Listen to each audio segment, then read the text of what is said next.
Right, here we are.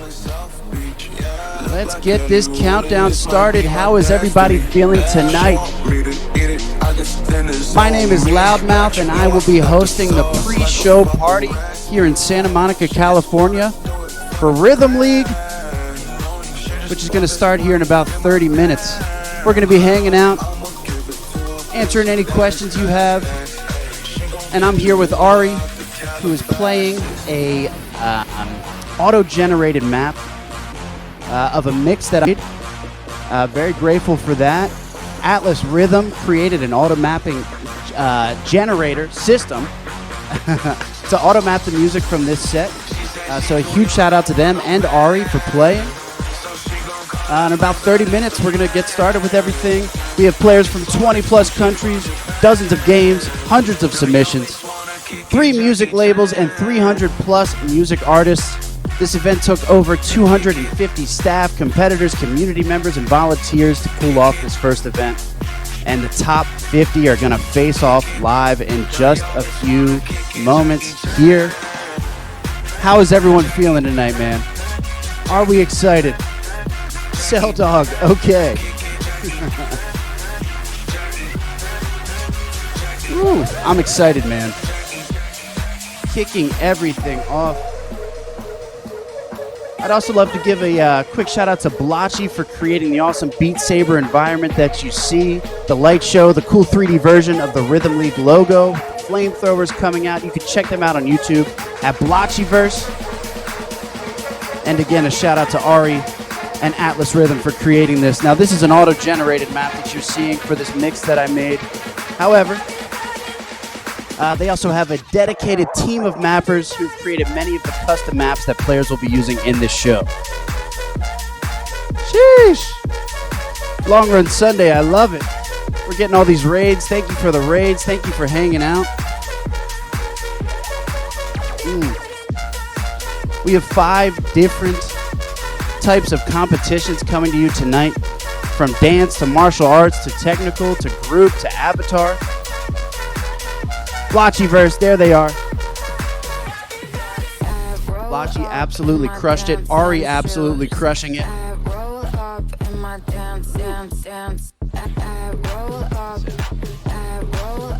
All right. How's everyone in the chat feeling tonight? Where are we all watching from this evening? Like I said, I'm in Santa Monica, California right now. But I want to know more about the chat.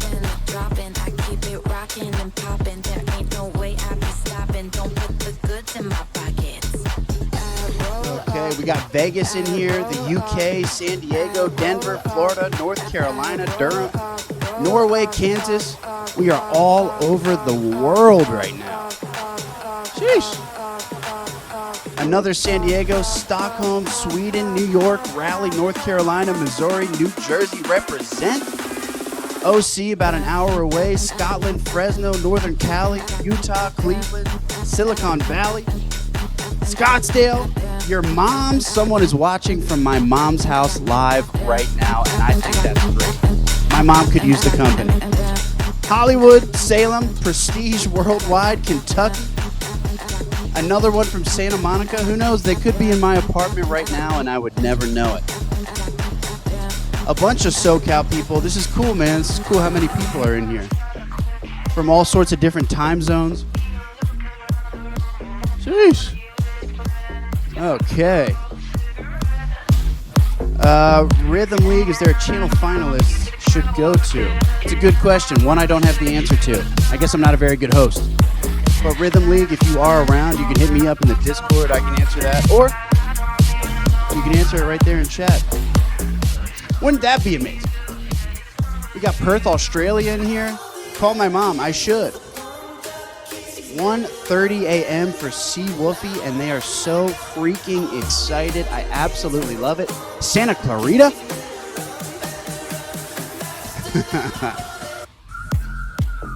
This is amazing, man. I mean, I got to take a sneak peek at the production level of this event, and it's going to blow your minds. Super cool, man. Super excited to get this kicked off here. And again, a huge shout out to Ari here. absolutely crushing it on Beat Saber on the mix that I was grateful enough to be able to make for this event. That's right. That's right, Freedom Studio. That is right. So if you have any questions, maybe I'll be able to answer them. There's only been one question so far, and I have not been able to answer it. So 0 for 1 right now. Can we change that? Maybe I'll start getting 50%. Or maybe I will continue this absolute losing streak. That 240S Freak, I am doing fantastic. Thank you for asking. Very grateful to be able to be here and a part of this first show from Rhythm League. How are you doing tonight? 240. Oreo and milk. Oh, I appreciate the love. Look at you. You're crushing it. The dog, it does actually exist, or it will. Big shout out to the Vibe Tribe for showing up for this pre-party right now. The dog exists in a virtual space, sort of a liminal, neither here nor there, neither alive or dead. But certainly they do exist, and they have been pet almost 2,000 times in the chat now. Ari going for 30 minutes straight at, I believe, what is mostly 130 BPM. Not exactly easy to do. Yeah, Conquest this, I don't think that'll work here.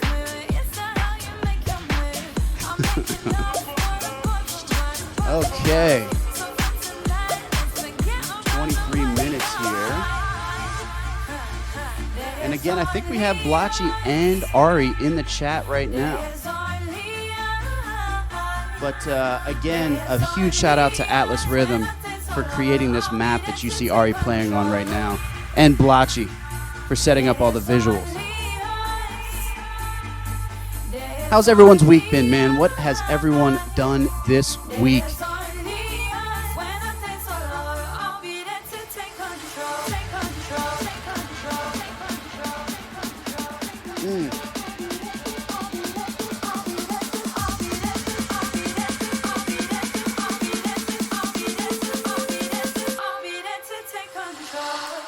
Absolutely nothing if you were to look at the chat. Been a rough week, having 240. Sorry to hear that. You're here now, having fun with the rest of the community, and that's what matters. Working mostly. Logan, Norman, what do you do? Taco Tuesday, how are you? Long Run, how are you?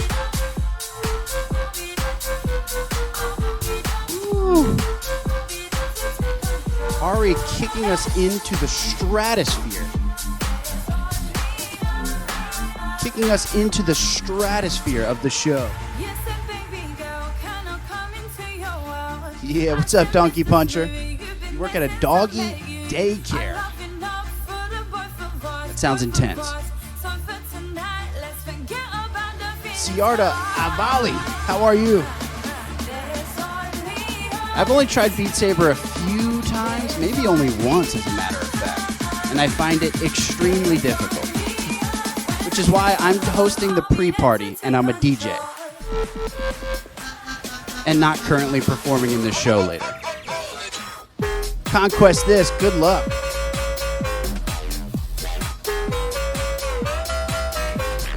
Cake Gaming, yo, the second question, and I'm going to give you a half answer here. I believe it's per category. Now, Rhythm League, please, if I got that answer wrong, correct me in chat. But there's a good chance I got that right, and now I'm 50% on these questions of knowing the answer or not.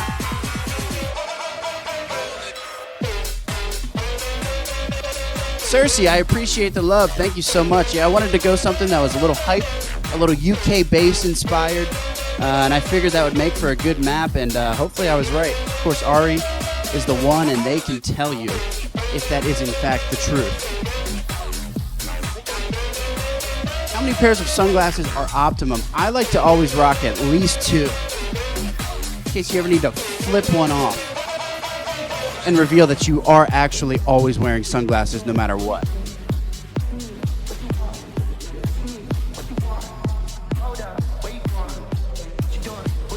could give a huge shout out to Dan, as a matter of fact.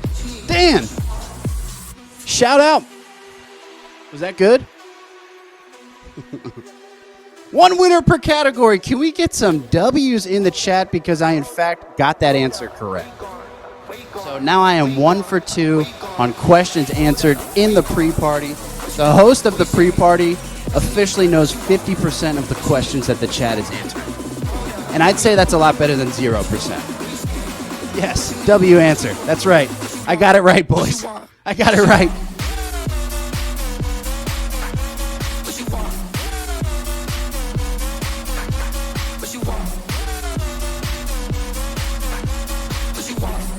Little steamy in here. Time to whip out the fan, huh? Woo!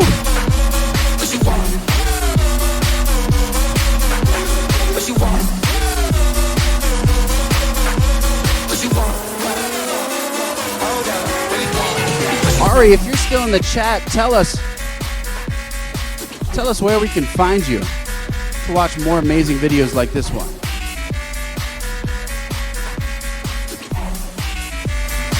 Okay, I love this. Cake Gaming Yo, thank you for the amazing question. Is the name of this Even Rhythm League or is it League of Rhythm? And it is in fact Rhythm League. That's another answer for you guys. That's 66.666% accuracy on these questions being answered. I might finally be able to pass and be a good pre-party host for this event. Yes, it was a sick answer. Actually, you know what? I will give myself credit for once. This was an amazing answer. And you're welcome, Rhythm League, for the 66.6% accuracy on these questions being asked. You don't film much anymore, mostly a hobby. Good hobby to have. Anyone else's back sore? Huh? I know there's at least one person in this chat right now with a sore back. I can't be the only one. Rhythm League, yes. I do got this. And thanks for the confidence. Wow, I made this mix. Oh man, when did I make this Rhythm League? When did I make this mix? I'd say probably back in like June or July when we first started getting everything set up. I can't believe actually when I read this. Over 250 staff, competitors, and community members to pull off this event. And it worked out so well. You guys will see it here in about 17 minutes. How amazing this looks. I mean, it looks like a real studio production. And it's all right here on Twitch TV. D. Shifley, you're goddamn right I did. Miss Aerospace, thanks for the support. It's not just me with a sore back. It is, in fact, community members on Twitch across the world with sore backs. Donkey Puncher, I appreciate the love. Top Rick 84, you sure can.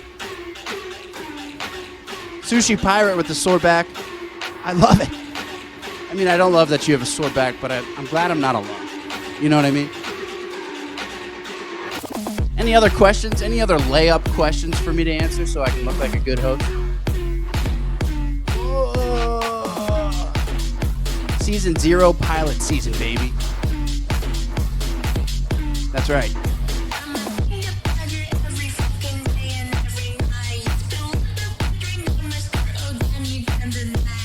I'm going to show you guys a few of my own dance moves that I have choreographed specifically for this event in a minute here. And you can tell me how you think you would judge them in a live competition. What's my favorite rhythm game? Favorite VR game? It's Beat Saber. And that's because I believe it's one of only 2 VR games I've ever played. But that is another question answered. That brings us to 3 out of 4. Unfortunately, the next question was, what's your favorite rhythm game? And so that's going to bring us to 3 out of 5 questions answered, because I don't know. So overall, we gained 1, we lost 1. What is happening? XL Gen, I'll tell you exactly what's happening. We are in the pre-show party for the Rhythm League event that's about to start in 15 minutes. That's a question answered. That's 4 out of 6. all of a sudden we're not looking too shabby. 2 out of 3 again, back to 66.6%, and I'll take that. You are watching Ari perform a 30-minute Beat Saber map to a mix that I created. The map was created by Atlas Rhythm. And they have an AI auto-generated map, which is this fun and casual one. They have an auto-mapping software, which is what you're watching right now. It's a bit more fun, a bit more casual. But they also have a dedicated team of mappers who created many of the custom maps that you're going to see here tonight. And we love that. We love that, don't we? Also, a huge shout out to Blotchy. Again, you can check them out at their YouTube, Blotchyverse, for setting up a lot of the visuals that you see in here for Rhythm League, for this event with the flamethrowers in the background. Absolutely crushing it. And again, a huge shout out to Ari, crushing it on the sticks right now. I cannot imagine doing this for 30 minutes, although I'm an idiot and I DJ here on Twitch for hours at a time while I dance around in my sock. So maybe I can imagine it. All right, let's get to some of these dance moves here. If I was given the opportunity to make a 1-minute video that would reach every single American, what message would you give? That's a great question. Great question, Long Run Sunday, and thanks for the love. Thanks for the question. What I would probably say in 1 minute time is something I don't want to say on a channel that's not mine because it's probably a little dirty. Maybe too many curse words for the old Rhythm League pre-show party. But Long Run Sunday, if you come back later, I'll tell you then. Let's get into the dancing.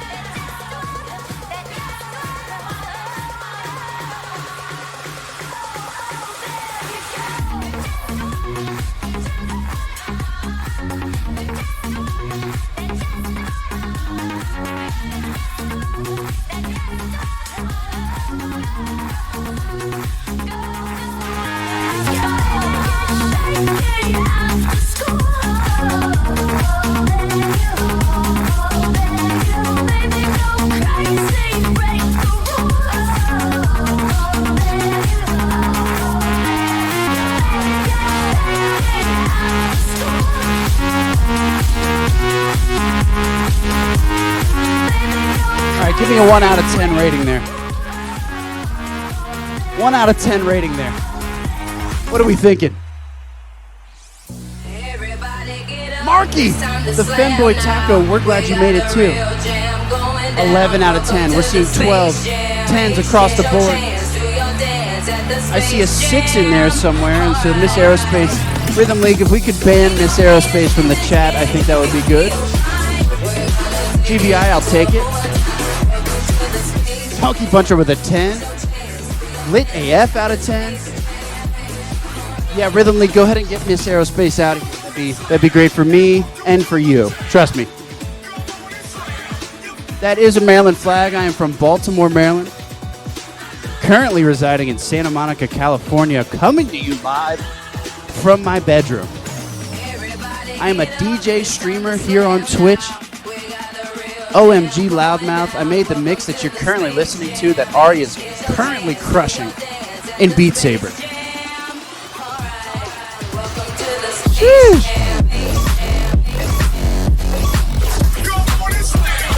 It's a pretty good mix if you ask me. I was excited about it when I sent it in. We have the Vibe Tribe in here currently. We've got people from all over the world in here getting ready for the first Rhythm League competition right here on twitch.tv/Rhythm League. Any questions you have, I believe at this point I've got to be in the 80th percentile of questions answered. Not bad.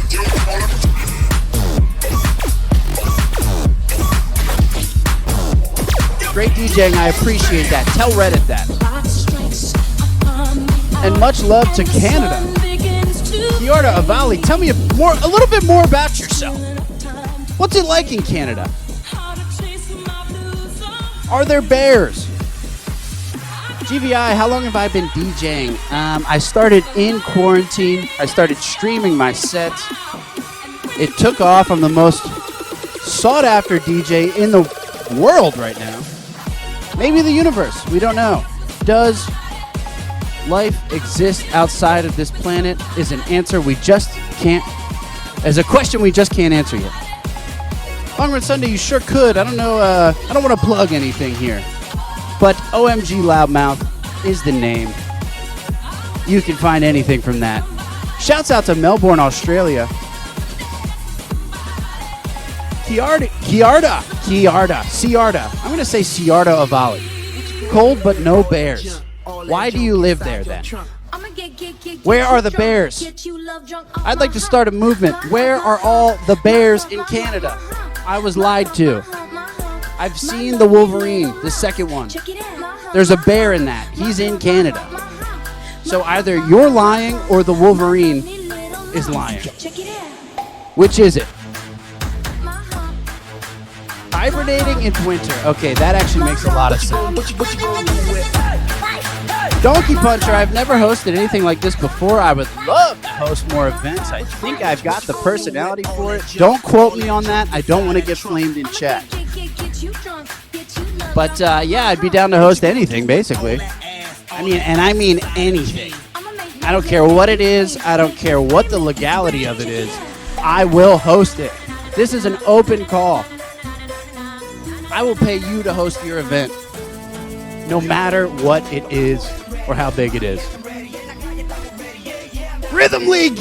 Yes! Rhythm League officially has me in their good books now that I am over the 80th percentile of questions answered in the chat. We're starting in 8 minutes.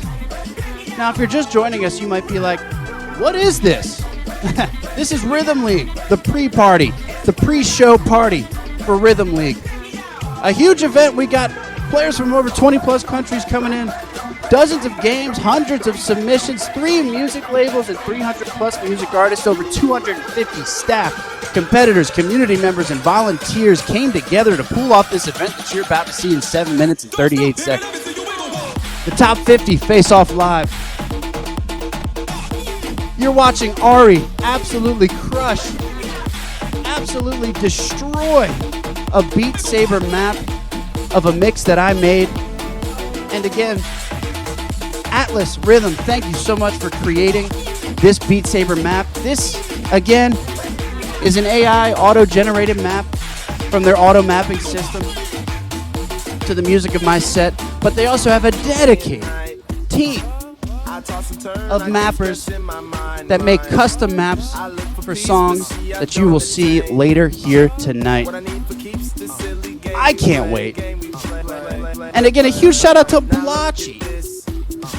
And you can see them on YouTube at Blotchyverse, Blochi verse, one word, for creating some of these in-game visuals, flamethrowers, animated Rhythm League that you see there.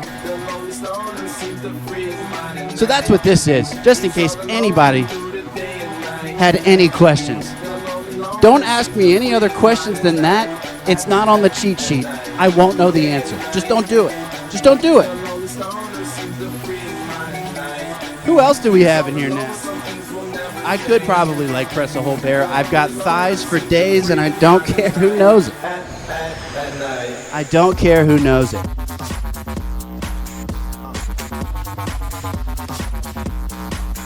I'm a big fan of hip-hop and a big fan of EDM. This is a song that one of my all-time favorite remixes of a hip-hop song into an EDM song. And I was on the Hip Hop Heads subreddit, and there was a whole post about how terrible EDM remixes of rap songs are. And the number one upvoted comment was about how this song specifically sucks. This specific remix sucks. The Crookers remix of Day and Night by Kid Cudi. And I couldn't agree less. What is the answer that you probably won't use from that cheat sheet? Well, there's tons of stuff on here. There's a bunch of terminology that I'm just not even going to get into. It's too much. It's too much. What's my opinion on speedcore? As much as I would love to answer that question, You would think, right, as a DJ, that I might know all the subgenres of EDM because I play it 3 hours a night every day here on Twitch. But you would be wrong. I know house and I know dubstep, and that is exactly how I prepare everything in my... It's either 128 BPM or below, or it's 130 BPM and above. That's about my knowledge of subgenres of EDM. I, of course, know a little bit more than that, but speedcore, not sure what that means. I can tell you how I feel about hyperpop, and it's my favorite new genre. It makes me feel like an angsty teenager again, listening to Fall Out Boy in my bedroom at 9 p.m., looking up at the moon and wondering if the girl I like was looking back at me. So if she's out there, hey, I hope you're doing good. But I've moved on. Stop calling me. It's getting awkward.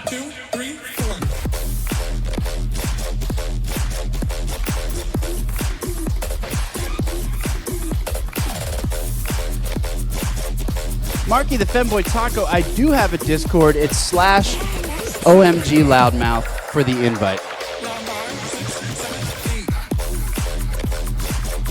Taco Tuesday, I sure did say hyperpop. Do you have any thoughts on it? Please let me know in the chat. We're only 3.5 minutes away, people, from this event kicking off. I cannot wait for you to see the production levels on this thing. I can't wait for you to meet Jeff and Drez in Atlanta, Georgia, coming to you live from the Skillshot Studio, getting us kicked off into this amazing event. Also, just so you know, once the event does kick off and it's over, it's about a 2-hour event, stick around because there's another hour post-show with interviews and commentary, and it's gonna be a banging good time, I would say. Shout out to the Raiders and Mikoro and Raiders, welcome in. We're about 3 minutes from this event getting kicked off. This is Rhythm League. This is love. The VR community is showing up big, and we love it. No, don't ban Miss Aerospace. I was totally kidding about Miss Aerospace. Thank you for saying that, Long Run. I was totally kidding about Miss Aerospace. They're a Vibe Tribe member, a good friend. They're a good friend of mine. I was just giving them a hard time. I'm sorry. Unban Miss Aerospace, please.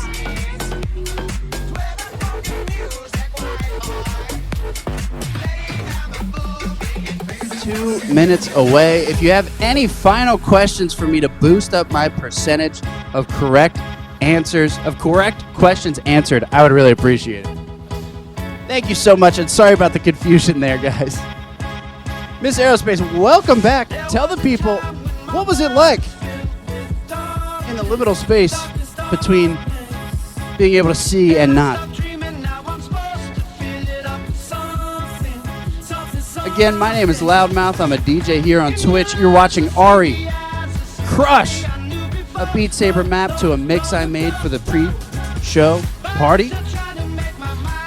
Absolutely crushing it. And of course, before we leave here, one last big shout out to Blotchy, who you can see on YouTube as Blotchyverse, BLOCHI verse, for creating some of these custom visuals that you're seeing with the flamethrowers in the background, etc. And another huge shout out to Atlas Rhythm for creating the map with their auto mapping system software. They have also a dedicated team of mappers for some of these custom matches that you're going to see later on. The competition is going to get started here in just under a minute, and I could not be more excited. VR for Mary, thank you so much. Thank you to everybody for showing up and hanging out with me, listening to me ramble for the past 30 minutes. Woo! And again, my name is Loudmouth. Thank you so much for the love, guys. I'm so excited for you guys. I'm so excited for everyone at Rhythm League being able to put this together. It's such a huge event. It's such a huge production. I can't wait for you guys to see it. Thank you so much again for hanging out. In about 20 seconds, I'm going to pass it off to Jeff and Drez, like I said, at the Skillshot arena, the Skillshot area, place, one of those. Jeff and Drez, please take it away. Thank you guys so much.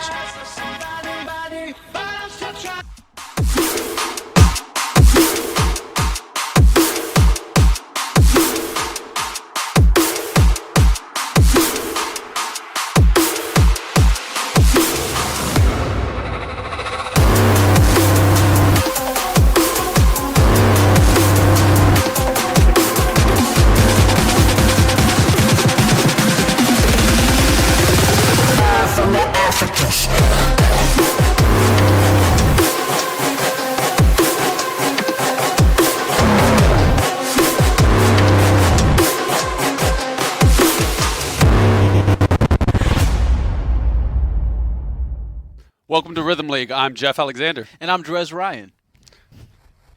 We are here today live from Atlanta, Georgia, live with Rhythm League. We are so happy to be here. Thank you for joining us. We are going to have a great time. And we're live from Skillshot Studios. So first and foremost, a lot of people ask, what is Rhythm League? What is Rhythm League? Well, Rhythm League, we believe it's not just a new esports. We believe it's a new sport because this is video games with a physical element. That's right. I mean, honestly, I don't see how in a few years this will not be as mainstream as dance competitions, martial arts competitions, ice skating. I mean, it's that cool. It's that much fun. Absolutely. And to make this future a reality will require a convergence of so many different mediums, skill sets, in a way that's never been done before. Right. And today we're going to get a sneak preview of just what the future of competitive gaming really holds. Yeah, absolutely. And what you're about to see tonight is the first of its kind. There are so many people that have come together to make this event possible. I mean, just outside of this production, right? We have game developers that have worked so hard in developing these amazing games. We have music artists that allowed us to use their music. We have community map makers, modders. We have over a dozen different community volunteers. Yes, and we want to thank them all individually, and we will. But initially, we want to say thank you to Soulless Films, who is the production company behind Rhythm League, and we want to really thank them for their contributions and their hard work. Absolutely, and in the spirit of thanking people, we want to thank that amazing pre-show. So OMG Loudmouth, Right. Ari, we have Bachi, we have Atlas Rhythm. There's so many people that went involved just in the pre-show that was fantastic. So Yes. Thank you, and thank you for your support. Seriously, and also we cannot do this without our beautiful sponsors, and we want to start thanking them right now with Cyberspline Games. Yeah, they were the creators of Boombox. Boombox. Yeah, for sure. And then we have Fixed. Fixed, yes, which has provided some of the music that you all will hear tonight. Absolutely. Now, let's introduce our experts for tonight. These are the Yes. people that are really going to explain how these games work, what different performers are dealing with, how they're so unique. So we want to bring our experts. We have both the 2020 Beat Saber Caster of the Year, Bantelope, and we have the 2021 Beat Saber Caster of the Year, Magician. Let's hear from you. What's up, Good guys? evening, everybody. My name is Hello. Magician, and with me here I have the wonderful Bantelope. We are coming in from the deep night of Europe. Thank you very much to everyone over at Rhythm League for letting us be the casters for this show. We both have been casting in the VR rhythm game scene for years now, and our job today will be to give you guys some live commentary on all the events we will see throughout the event. So, Ban, why don't you start us off with a little bit of insight about how this is actually going to work? Yeah, today we have all of the finalists from everything we've been working up through. You will have seen the different categories we've got going. You got people going into dance, martial arts, people showing off their technical ability in the games, and even working in a group. This is a competition where we have all kinds of stuff available, and all of it done through virtual reality. Today we're going to be showing off a bunch of these different events. There's going to be obviously cash prizes for all of them, people competing throughout each and every one. In these events, they're going to be competing, all judged by various people from different parts of the community, whether you have professional players like Snowy, a professional Beat Saber player. You have people from developers even. You've got people like Ashley Cooper, who's a developer on Audio Trip. You've got people that are mapping the creativity side. Baxter Fairchild. We've got all kinds of things. Stephanie Greenall, the leader of different conferences and a former dancer as well. The expertise spread all over, and you know what? We'll lead you over to Jeff and Drez to show you how this thing's all going to play out. Thank you so much, y'all. Thank you for being here and providing your expertise. So, Rhythm League, how the scoring works in all these events, right? The judges have a very specific way of doing this. Rhythm League uses ranked choice scoring, which is the standard for performance sports like skating, dancing, and gymnastics. Judges rate each contestant in a specific criteria like difficulty and creativity, and then they rank the contestants based on their scores. The contestants with the best average rank is the winner. So now let's move on to the first event, which is a personal favorite of mine, just because I love it so much. The dance competition. And why do you love it so much? Why do I love it so much? You know why I love it so much. You're so because good. I am an excellent dancer. I've seen this man dance so many times, and it's ridiculous how good he is. Yeah, and I, honestly, I'm a little disappointed that I'm not competing tonight. Not gonna lie. Well, that's not fair for everyone else. So I guess you're gonna have to settle to be a lowly host. I will settle for now. All right. Well, I appreciate you. Let's go over to Marisa to hear how the judges are going to be scoring this first competition, the dance competition. The dance competition is all about aesthetically pleasing movement. Here's how scoring works. 25% comes from technical proficiency, playing a difficult math accurately. 50% comes from style, a creative performance that's fun to watch. The last 25% is choreography, movements that aren't required by the level, like stepping up and spinning. Choreography is a chance to forget about the gameplay and just have fun. To win dance, it's not enough to be good at the game. You need that extra X factor. All right, and there we are. We have entered the first event, the dance event. We're starting here with Emikoto's submission in the game Audio Trip. No mind, it is Synth Riders. I forgot. That was something we will have later on. The map she is currently playing is Aperture by Alan Fulmer, who's a musician who has provided a lot of music for this entire event, so we are very, very thankful for that one.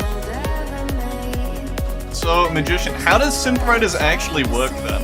Because we're going to be seeing a variety of games here, so... Yeah, definitely. And in all of these games, being rhythm games, there's definitely a couple of things that are common between all of them. In Synth Riders, you see Emmy currently holding two colored spheres in her hands, one blue and one pink one. What you have to do is, in Synth Riders, you see blue and pink colored spheres flying towards you, and you need to hit them with the controller of the same color. So here you see she is holding the left controller, she's holding is blue, and she has to hit all the blue dots with it. And if you see one of these blue lines, then she has to basically trace it out and follow the movement with her hands. And that basically is the same for her right hand, which is purple. That makes it very, very easy for you to recognize the differences. And we can see as well, she's not even just moving one hand with all of these, something that, you know, a lot of new players would just be kind of holding these out in front of them, just trying to match their hand to the correct position, but now that we're looking at Emmy, you know, those smooth movements going between every single thing. You see the left arm going with it, even when it's just the right arm as well. That's not to mention some of the other aspects of the game as well. We've seen the ball go green, you might see it go gold as well. These situations is where the ball changes. You might be hitting it with one ball, you might have to hit both at the same time. You know, there's even more aspects to it, more and more, and the amount of physicality to it is definitely something to behold with these kind of games. So... And even more when it comes into the actual dancing movement. I mean, you know, she's going all over the place already. Yeah, that is absolutely true. You don't see her just doing the bare minimum she needs to do which would be required to finish the level. She's going way, way over, which is what we judge here. That is what is important in this competition. It is not entirely how well you play this map. You see her doing a lot of very, very complicated movements that go way beyond what is actually needed. And that is what is going to give her points. You see her moving her hands way outside of the range she would need to hit these notes. As well, very much worth noting. As she dances around, you know, she's moving left and right, dodging all of these obstacles, and you can see all the way at the back there, that combo counter rising bit by bit. She is holding this thing through. All of these performances obviously judged not just on their dancing ability and everything else, they also have to be able to play the game. And, you know, really showing through when you see performances like this. This is what we're all about. These players holding everything through the entire way, the consistency through. Yeah, and that is keeping something the whole Emmy has been performance doing going really as well. one. And here, what you've seen just now was where the entire gameplay turned green. At that point, you have to decide on one controller and then hit the entire green section with only that one hand. So if Emmy, for example, decides on only playing that section with her left hand, if she's more confident in that, she has to stick to that and cannot switch midway through. It can be very, very complicated to do a very complex scene of movements with only a single hand. You can see as well some of those slider notes. She's just going straight from one movement. She's holding that slide. It's not even like she intended to hit the note. She's just held it through from the start. She was already in that motion and then catching it halfway through. Yeah, it is incredibly smooth, keeping that choreography. You see, that's not really a lot of jolting action in her arms. All of her movements are very smooth. That's definitely something she's planned before. It works very, very well and looks just extremely beautiful. And as well as that, you can tell all of these players, there is a very good reason as to why they reached the finalist section. Perfecting the song right towards the end. Alright, and that makes us immediately jump over to the next song, the next submission, the next person, and the next game. This is the Mixed Reality playing Beat Saber for us.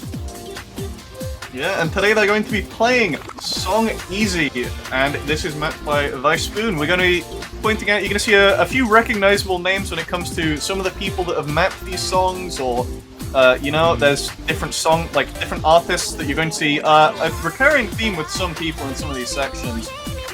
And as she goes through this, you can see the difficulty already picking up bit by bit. The different polyrhythms through each hand, and there's the stack notes as well. The extra movement required to hit multiple notes all through one movement. And going through the full movement as well. She's not just standing in the middle. Yeah, exactly. Picking up That's a miss something we there, should though. maybe also go over. We will see just a plethora of different VR rhythm games here, and they all have a little bit in common, especially that the dependence on having high accuracy, scoring well on the notes.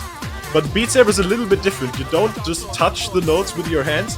You are holding blades of light in your hands, and you have to slash these cubes apart. One similarity to Synth Riders, what we've seen just now, is that both hands are different colored. You see that the player is holding a red and a little bit of a light pink. I think it looks like a light pink, a light brown shade in her hands, and she has to hit all the light brown blocks with her right hand and the red blocks with her left hand. And that just makes for an extremely interesting choreography if you time that all up. Which, of course, these mappers, they are absolutely at the top of their game. They're doing that super well. That just makes these maps super fun to play, and they just look stunning.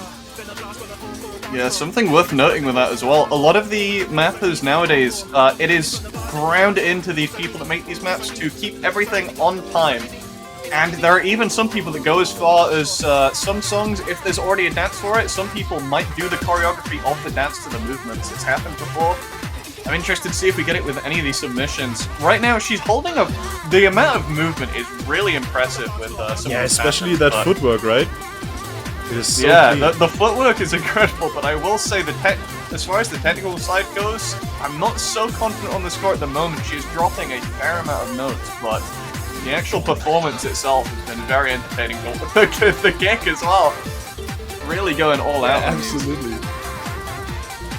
And as The some amount of people stamina will on have that is realized crazy. already, this does have that trend. Same thing as Synth Riders, where with with each separate hand, you are having to properly slash through these blocks. You can't just poke these things. You know, you're having to do full proper movements. You can see the arm moving all the way through, and the wrist action as well, keeping everything going through and maximizing those points alongside the dance. Yeah, which, as we said before, is also not the biggest part of the how these players will be judged, but it definitely plays a part. It's definitely important, and therefore something you have to look out for. Will mean we're already done with our second one, going into the third submission. Shingo is also playing Beat Saber. The map is called Find My Way. Getting into it immediately. No pauses here. This man is out here barefoot. He knows what he's doing. He's keeping it natural. And he's already going from side to side already. He is kicking it all over the place. As I was going to say in the previous one of the things you tend to find with a lot of Beat Saber players, we might see it when we move later towards the technical sections.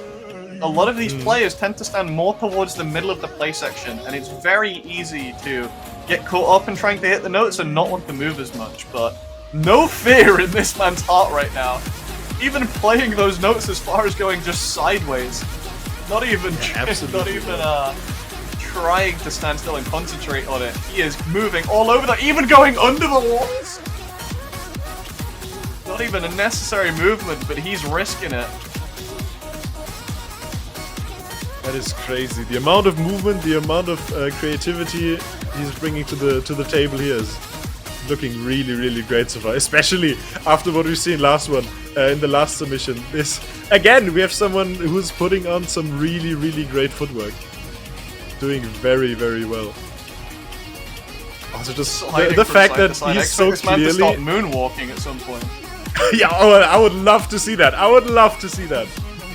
Also, it's just so great to see that he's just so clearly enjoying himself while playing this game. It's via rhythm games. It's a different kind of flow state.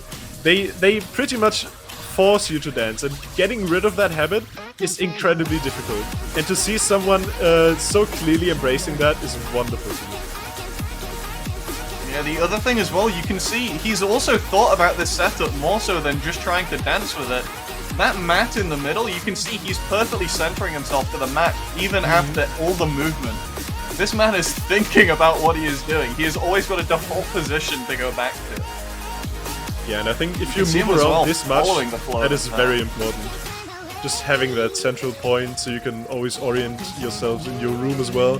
Because we don't know the size of the play space he's playing in, so if that is a small room, we don't want him to accidentally bump into any shelves or something. I'm not sure if you saw that as well, but I respect it. He did pick up a missed note, but instead of hitting the note, he actively tried to kick it. No, I did not see that, but one of the most respectable crazy. misses I have ever seen in my experience of commentating over Beat Saber.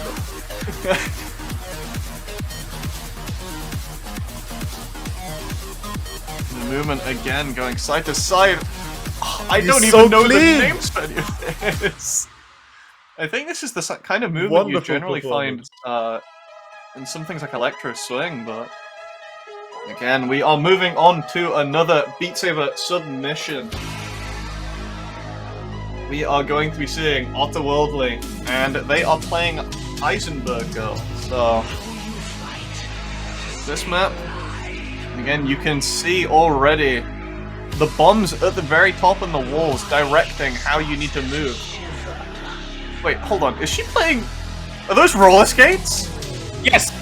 That is something I just noticed as well. She's playing roller skates in virtual reality. That is incredible. It is being in VR is already a place where it can be extremely difficult to keep your balance. But she's so powerful, she's so good at it that she can play on rollerblades, jump around on rollerblades and not lose balance a tiny bit. She's dancing.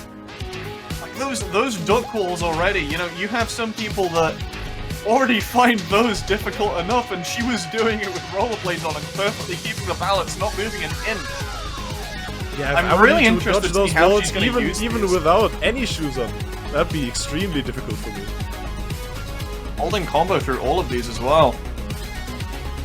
Something worth noting, this kind of map is much of an older style of map, so a lot of these maps aren't quite made to be, you know, perfectly played with the most ease. So it's very easy to miss on this style of map, but currently holding it very strong. Chinese section that was very difficult in terms of scoring. She picks it up extremely well. But of course, if you're wearing rollerblades, I think the amount of footwork that we've seen in the two submissions before this one, I don't think that's entirely possible. She definitely has to think around that, and she's doing that well. Instead of the whole hop side to side like we've seen in some of these other submissions, she was just sliding left and right. Yeah. And also front and back, which is very easy on the roller skates, of course. I also got a comment just on the environment as well. you can see it's like a nighttime street, or like just going towards the forest. Yeah, with as the well. lanterns as well. See the trees and the lamppost Looks on the great. right. She's perfectly themed this to the thriller experience. Yeah, that's some great attention to detail there. As we get to the end, That song overall, a coming very, to very a clean close. performance.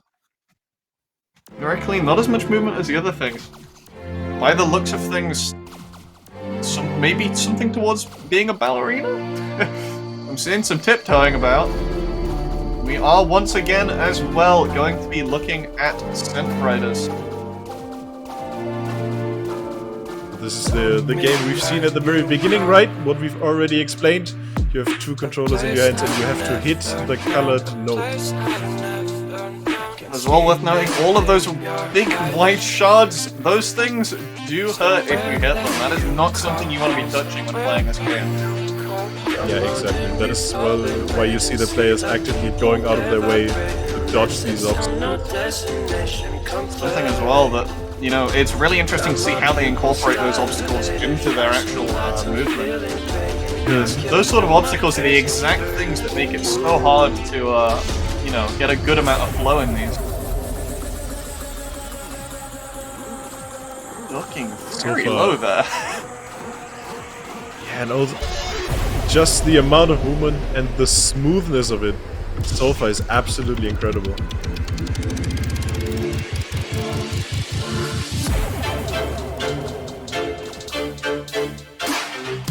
I also really enjoy this song so far. It sounds amazing.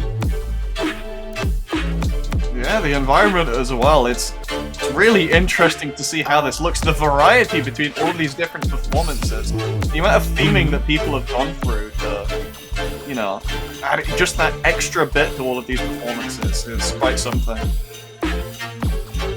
Because this has gone further than, you know, your standard dance or just Beat Saber competition. This is people putting on an entire performance. This isn't just a dance. This is a full, you know, a full show that they've got to put on here. Yeah, they also don't have entire, like, they're not completely free when putting on their dance choreography. They still have to design it around playing the map as well. They have to keep all of that in mind, and so far all of them have managed that really well. These have looked just absolutely stunning. There's a fair amount of movement here, but the nice thing is there's actually a platform on the ground that isn't real. That is just in game, and she always seems to be in contact with that platform in some way. So even in the mixed reality space, it adds even like another layer of just kind of realism to it, where she never really leaves that platform. She's staying balanced on it at all times. Something that, you know, you never really pay attention to.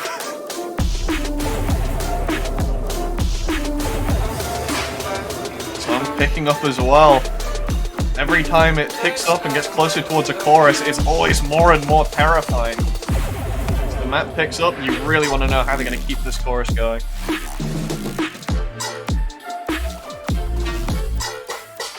Fairly confusing patterns in some of these as well. A good amount of, you know, hand coordination required for a lot of these sections. Oh, going for a jump!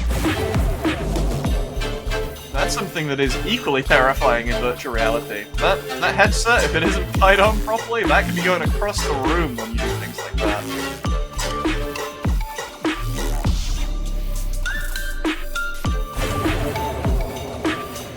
Currently, though, holding very strong as well. Same thing that we mentioned before. That combo all the way at that top right. As we come towards the end of the song, holding the entire thing through and going backwards towards the end. Holding it very, very strong. And that is going to bring us onto the final submission for the dance category, which is going to be Tigris X. Once again, in Beat Saber playing Senpai Notice Me, something of a rather old song within the Beat Saber community. Something that... This song is actually a song that is a map that is ranked, which, for anyone that hasn't witnessed any of the more difficult Beat Saber stuff before, this is a kind of map that is actually weighted on a leaderboard where all the players compete. So this is something that, you know, most people are playing this sort of map competitively, whereas Tigger is doing full spins and still holding combo through all of it as well. And you can tell as well, already set the game up for the combo can start changing colors. Something worth noting, a lot of these changes these players have made to these games, to customize them, a lot of the changes aren't actually base game. So this is something the players have had to actively go out of their way and solve. Something that they wanted to change themselves. Things like the Sabers as well.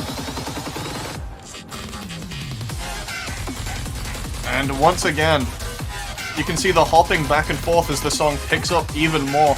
But keeping those movements kind of flowing, but it's currently, compared to the movement of some of the other performances, apart from those spins, it's more of just a leaning at the moment. You can see what I mean of earlier, people having to play from the middle.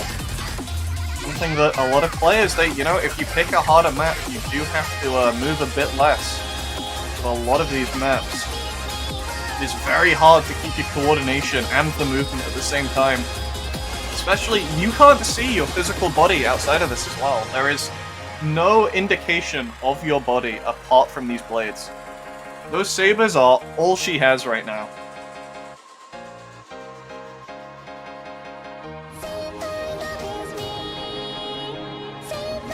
The song coming to a quieter section. And this is where the movement can really start showing. And you can see already happily hopping back and forth. Really getting to grips and enjoying the map. Even going as far as, you know, crouching themselves down to go through those notes even further. Alright, if that worked, I should Going through the long return. section. Ben, can you hear me?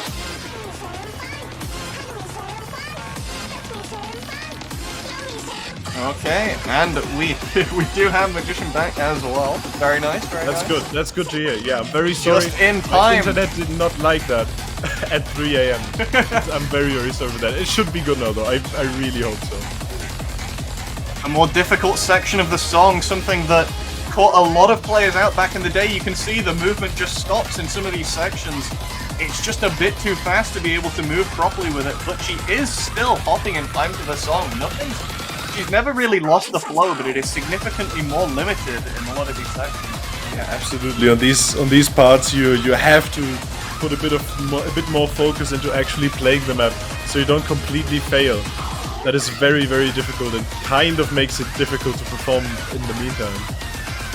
Yeah, for anybody that hasn't noticed, the big green bar that's kind of hidden around in the middle bottom of the screen, that's the health bar. That's something as well. If they miss too many notes, that's it for them. They're donezo. That level is over. So all of these players, as well as doing the dancing and hitting the notes, they do have to manage that full health. So Yeah, they have to keep that going, play the level well, which of course all of these are able to do. They are in the finalist category for a reason. They are extremely, extremely skilled players. Shown by the fact that they can perform well on these maps score-wise and dance at the same time. That is so difficult. Like, I can't even play the game normally, and dancing is something I really don't want to get into as well. yeah, I think the limit of dancing that me and Magician are used to within these tournaments is maybe the limit of some people doing spins and some people going upside down. But we will be seeing the scores right now, and that is going to be all of the scores shown to you right there. You can see the average rank right in the middle. That is going to be the culmination of what they were given by the different judges. All of the players were judged in different areas, and you can see where they placed on the right as well. All of those things making up different percentages of the score, obviously. Things like style really taking the cake for some of these people here as well. Almost in first, second, third, fourth. We're close to having it in order, but not quite. Unfortunately, Tigris on the technical part, going for one of the hardest maps that we saw, but being significantly more limited, which is why the dance goes fairly far down, all the way to fifth. You know, something that you weren't quite it's kind of hard to manage. It's something that all of these players have really gone out of their way to learn. I mean, you don't it just is a trade-off. do That is something you can Okay, also and- see with Cirque, for example, who was the person she played Synth Riders, and she was the one who was kind of dressed a little bit like a ballerina, and we saw those extremely fluid movements, a lot of very smooth action there, and that netted her the first spot in the style category, which, as we see, is 50% of the entire vote. So very, very important one to get a high ranking in that, and that nets her the average rank of 2.8, which is the highest. That means the dance category will be won by Cirque. The mixed reality and second. Yeah, I gotta also say, will I be think in she third. did put up a pretty good performance there, but I wonder what the hosts were thinking about as well, because I mean, they, you know, we're not the actual judges on this. We've got our own opinions of what we think's gonna be the best, but it's only a guess. So, I wonder what they're thinking on their side with Jeff and Grez. Honestly, I do not envy the judges. That has Not to be at all. difficult. Like, I don't know how you separate all of those. So, more power to you. But first of all, I do want to point out the casters even said this. The Shingo T kicking the boxes Yeah, with man. his foot was amazing. Which makes sense since he's going to show up later on tonight, right? Yeah, he's getting the martial arts competition. Absolutely. Makes perfect sense. Absolutely. And then Otherworldly, I gotta say, their outfit, Yeah. let alone being on rollerblades, is something I'm astounded by. So I just Yeah, want to point man. that out. What are some of your favorite performances? The mixed reality, there's a moment there where she was actually doing the reject Okay. while, Yeah. doing her thing, and it's just like, that is extremely difficult. One, it's just, it can be somewhat of a difficult dance for people that are not as coordinated as others. But to do it while, Let's see the clip so that we know what we're talking about. Yeah, right there. That's Yeah. the reject. That's the reject. That's the reject. Okay, okay. Which a lot of people like to confuse the reject with jerking. Right. Which that is not jerking. That is a reject, but jerking often coincides with doing the reject. I did not know either of those things. So You're that's welcome. just the reject, not the jerk. Got That's it. just a reject, not the jerk, not at all. I mean, but it's extremely impressive. And a little tidbit, jerking is just skipping backwards. Jerking or the reject? Reject. The reject is skipping backwards. See, I tried to be smart. No, I appreciate that. I would never know how to do that. Now I do. I might have the Right. confidence to try to pull that off one day. And speaking of confidence, shout out to Tigris or Tigris, I'm not sure. Yeah. Is it Tigris I or don't- Tigris? Anyway, that was the main thing that really set it off for me in that performance, was just as soon as the music started, as soon as they came up on the screen, you just knew that they were going to kill it. Yeah, can we actually see the beginning of their performance again? It's just Yeah. the way, just immediately it's just like, oh yeah, it's about to go down. There's like immediate swagger there. Dare you say. I wonder. I'm very curious. Like, I wonder if that is one of the things. Like, as they mentioned, it's a really hard map, but I wonder if that Right. confidence really helped with the judges. Or Right, not, right. And I'm sure it did. I'm sure. I'm sure it did. Well, thank you all dance finalists. Those were fantastic submissions. And now I want to thank some of our sponsors. Oh, yeah, absolutely. Yeah, yeah. We want to thank Atlas Rhythm, who created many of the maps that you're seeing tonight, and they have contributed to the competition in many ways, so thank you so much. And then we have 99 Lives, an awesome music label that many of their artists we will hear tonight. And thank you to Alan Fulmore. He's a talented artist who's a lot of music we will also be hearing tonight. Absolutely. Gotta love the jams. Yeah. And before we move on to the second event, we want to take a look at the history of virtual reality rhythm games. Very early on, I was just diving into every single song, playing them on every single difficulty, and just really getting into it. And actually using it as my workout regiment. Especially if it's a song I'm really loving, or if it's a map that's really good, my heart rate, it's at 180. I'm in it. Just having so much fun that you don't even realize that you're moving and you're just completely happy to. I was telling everybody and just no one got me. They said, "What are you talking about?" I'm like, "No, this game, you have to see it. I beat it and it's And I'm just so immersed, and I think that's what really draws me to playing these games.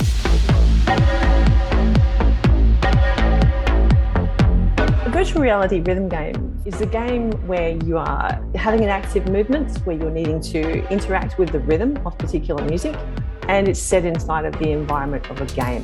Be it hitting something, punching something, be it slashing something. An action that ties you to the rhythm of a song.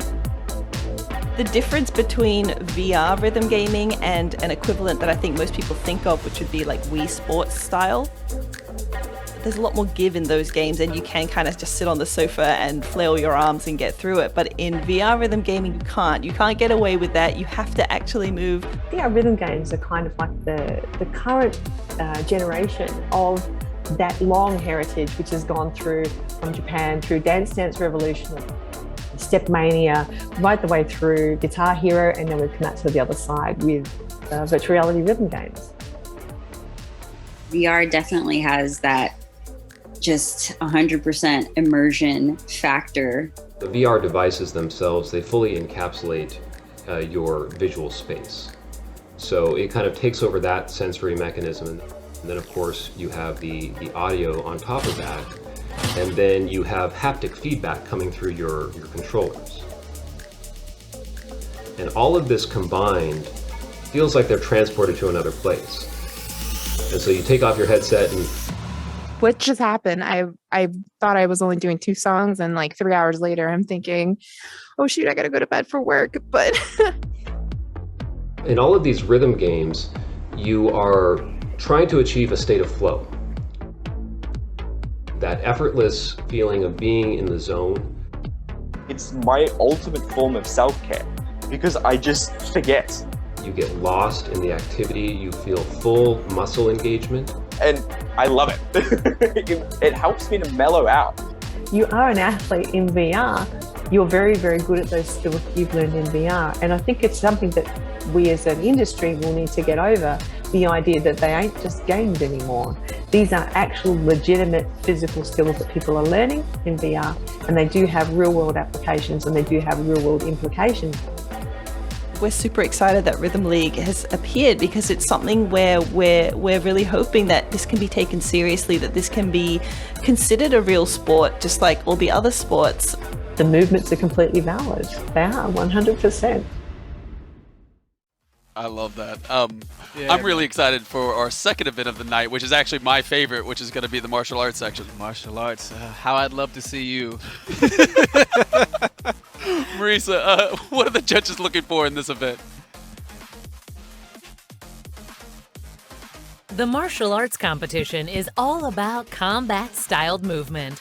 Let's talk about scoring. 25% comes from technical proficiency, playing a difficult map accurately. 50% comes from style, a creative performance that's fun to watch. The last 25% is from fighting, physical, brutal movements that mirror martial art forms or actual combat. Fighting is a chance to turn blocks into threats and controllers into weapons. To win martial arts, it's not enough to just tap your targets. You need to utterly destroy them. Hello and welcome back to the next category, moving on into the martial arts category. A steep movement from what we were previously looking at. Though there are some common factors, you're gonna be, we still have things like the actual flow going in there. Martial arts, you see those movies, those people are moving in the smoothest ways possible while looking absolutely terrifying at the same time. And we're going to be seeing that here. Starting off with Proper D, someone who has been in the VR space for quite a long time and has absolutely mastered the art of the Darth Maul mode. This is a mode that we're seeing in Beat Saber right here, where the player actually has both of their controllers attached to a staff. This staff, they have a controller on one end and another on the other end, and that leads to them having a Darth Maul style saber, if any of you have watched Star Wars. And it is something that is incredibly difficult to play properly. And he is absolutely just destroying at the moment. And another thing to note with these modes, you don't tend to have directional arrows on as much with these kinds of things. So he can hit these notes in whatever direction he wants. He does have a lot more freedom than you'd find in a lot of these beat 'em categories so far. He's still, in some sections, you can see him having to pay more attention and move it in more normal ways as opposed to the full spins that were going on and hitting behind him in some of these sections. but it depends on the entire section. And some of these, the absolute spin that he has going there. Some very impressive things right now. Even hitting a behind. The confidence that you have to have for these kind of things, because you have to keep track of what direction, let alone twirling a snap around, you have to keep track of what direction each Saber blade is on, which is something rather difficult when you're actually having to hit all of these notes. If you don't have anything there, maybe you can keep track of it, but it gets harder and harder by the minute, especially when you're in virtual reality. You can't physically see those things. You can only see the blade in front of you. And it's also worth noting as well, all of these sabers, every time you swing, you can see that big trail that comes across in front of you. These players are getting blinded right now. He is not able to see half of the stuff he is doing. He is having to read it in a way that, you know, most normal people when looking at this won't be able to see it properly. You actually have to physically train and play these harder levels to be able to see what's going on. That is something he is currently mastering. Even through the more difficult sections, he's keeping his combo bit by bit, keeping his cool. And you can see just the absolute effort that is going into this. Something noted in the video is actually that a lot of these players, you know, these are virtual athletes, and that couldn't be more true. The heart rates in several of these Beat Saber themed competitions and other rhythm games, their heart rates go just as high as regular athletes, and you can see through performances like that exactly why. A fairly hard competition to beat so far. We are now going to be moving on to Cake. A very nice sounding name, but a not so nice sounding category with the martial arts category. He is going to be playing this one, which is called Hyperdrive, and it is meant by Mystic Mall, a guy from Atlas Rhythm. So, once again, this is the more lethal way to play the game, as opposed to the dance category. And already you can see the movement starting to come on now. A bit of both. He's doing spins, keeping everything moving and flowing the entire time. But equally, I would not like to be in front of this person.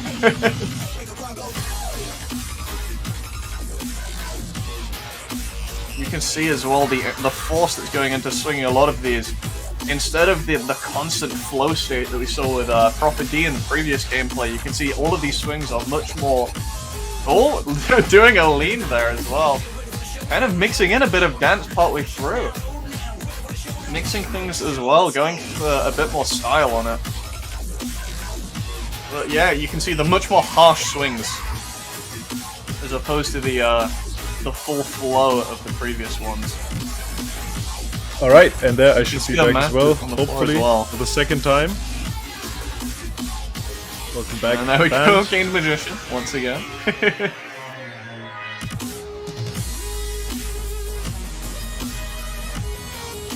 And this, you can see the mount on the floor as well. He is fully trained and prepared in doing this, anything more fighting related as well. While shuffling from side to side, he's got the right equipment for the job. Barefooted or not, he ain't slipping about. He is still going. They're cross-legged as well. Still a good amount of flow in a lot of these things as well. And the other thing with some of these harsh swings, something that you don't tend to look at more with virtual reality, these controllers, depending on the headset, the controllers for that headset might have a slight issue built into them that some have, where too hard of a swing, that can disconnect the battery with how hard you have to swing.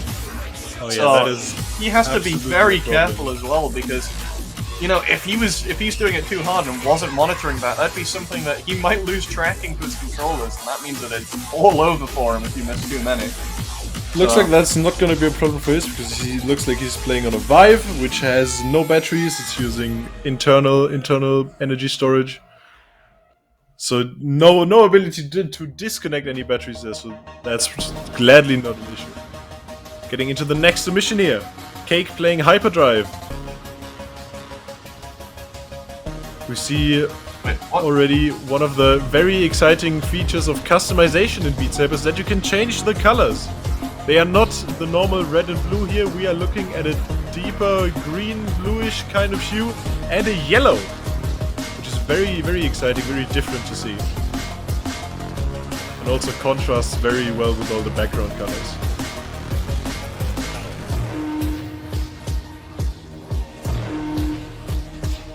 I love the energy. Just the sheer Yeah, you can force. see the swings going into these. So there are many different playstyles to this game as well, but I mentioned before that a lot of players tend to stand still, but it's the difference between players. We saw before some of the people in the Beat Saber category using a lot of wrist for these movements, but in this category you see the force going through it. They're using so much arm for these swings as well. The scoring on those swings dependent on how far you actually how close it is to hitting it through the center, and how far you actually swing. A lot of players get around this by using a large amount of wrist with their swings, but not today. These players, the full stamina experience. That would not give you a lot of points in this competition. These players going all out, using their entire arm all the way back to their shoulder to swing all the way through these blocks, which is also very helpful. It gives you the ability to score a very high percentage, gain a lot of points on every single block, which you need to score well in the technical category. Yeah, you can see as well now, also having to go in through the full dodging experience as well. Those walls, you may only see the outlines on our side. On his side, those are walls of impending doom. They break your combo and drain your HP bar just rapidly. They make sure that thing is empty by the time you come out the other side of them, and that's something that you do not want to hit. You can see him happily dodging between all of these. He is fighting for his life between these blocks. Yeah, we see the health bar. It is currently sitting at was sitting at about half. This wall section we should see just before this, it drained him a little bit. He was at some points very, very close to actually failing the level. But it looks like he will play this confidently all the way to the end. Looking absolutely great so far. I will say, I am quite surprised that we don't have any pistol whip submissions to the martial arts category. I don't know whether I'm surprised or not. You know, it's using a gun, which I think might be against martial arts a bit. But equally, I felt like that, as far as any of the games go in the that we have available, this is, like, pistol whip would be one of the ones where you really are fighting for your life. One wrong movement and you do tend to die, but... Also just a very energetic one, where you have to move around a whole lot. These sorts of games, once you play, you know, you don't realize how exhausting it is until you wake up the next day and your body does not want to move. Yeah, that is true. I think the same's gonna go for these players. Samurai Beat Saber in the full getup right now. Do we give points for the costume? I'm not quite sure. We definitely should.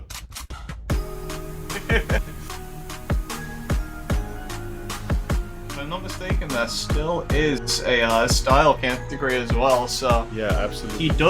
I assume, in all regards, that this man is probably getting extra merit for that. I would think that you see as well, he's taken the same method as Proper D, not limited because of the maul sabers, but he has gone with the no arrows modifier. So it does give him a lot more freedom in how he wants to move around this map there. Yeah, that helps a lot in terms of getting a good looking choreography and having just the ability to swing powerfully at every single block you see. And he's doing that really well. Yeah, a lot of these notes here are probably going to be going left and right or up and down. He is doing a full downswing on all of these. He wants those notes gone. 100%. Jumping around as well, dodging those walls with full energy. Really, really good. I honestly can't tell. Are we playing Sekiro or are we playing Beat Saber? I'm kind of getting lost now. That is a good question, yeah.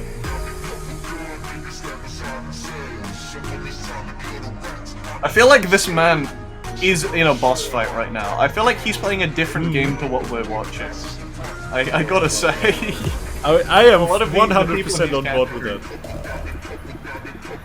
We're just seeing a man cutting blocks on his end. This is a fight to the death. Getting very quickly. Oh, he actually comes really close to that death you just talked about. Health bar getting really low. That was you can barely see the health bar. 1 or 2 misses away from dying there. Failing the level in the progress. And now he's building it back up. Through. This man is fighting for his life. He hates those blocks, but... You You can see he does actually, on the technical side as well, he does actually have quite good accuracy on a lot of these. Despite swinging so hard, which is normally something you don't want to see people swinging too hard because they tend to lose control on a lot of these swings, but he is striking with precision on a lot of these. You can see a fair amount of 105 to 115s coming out, 115 being the max score you can hit on a block in this game. Now, however, we are moving on to a gun style of game, onto Audica, already falling over and fighting for her life. She's prepared. Punching the blocks out of the sky. Something to note with Audica to shoot all of the targets. Once again, the different colored weapons, in this case pistols, and you have to shoot the different targets. There's sliders that you have to hold. There's certain targets that you have to shoot by shooting at different, holding the gun in different directions, and then there's meteors that fly at you that you have to punch out of the way. Those kind of pointy triangle bits at the end of them, those are the ones that you have to hold in different ways. This one actually fighting for her life. Yeah, really difficult level she has selected here. Audica can be a very confusing game, super hard to get into. Looks like the internet going a bit there, but there we go. Yeah, one of the things with Audica that's very different from a lot of these other rhythm games as well. All of the games we've seen so far, everything is coming at you from straight in front of you. It's not something that you have to worry about because you can see everything within your vision and peripheral vision. Right here, she is actually having to physically turn, or she might not be able to see some of the notes. There is a very large aspect of memory that goes into games like this. Yeah, on Audica that is really important. The ability to read a level and beat it on the first try is really difficult. That is why just in Audica in general, you really have to play levels multiple times to just perfect them and have just the 100% best choreography you can have.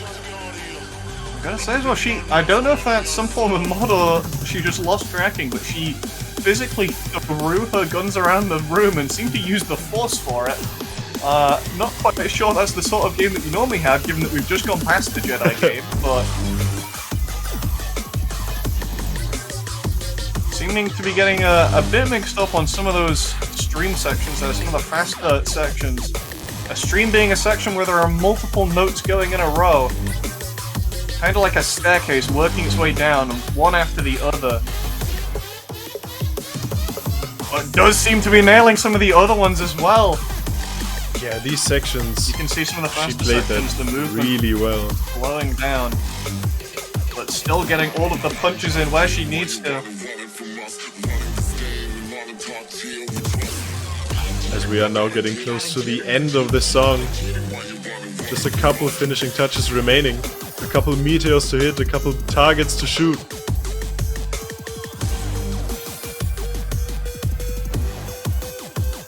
Holding it through to the very end and hitting the note. And then striking the pose.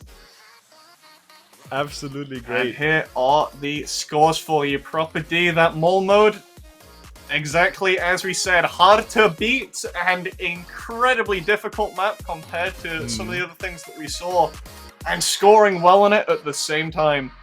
Proper D coming out first in both the technical and style. Fourth in the martial arts section. I'm not quite sure having a staff goes under a lot of martial arts. I think having a staff of any sort is more limited to probably something towards monks. Not quite sure. Not a monk myself, so I can't say with confidence, but definitely a good showing there from a lot of those people. Yeah, and also something to point out there, average rank of 1.0 means the judges were all deciding in unison. They all had the same idea of Proper D being just having an outstanding performance and deserving this victory in the martial arts category.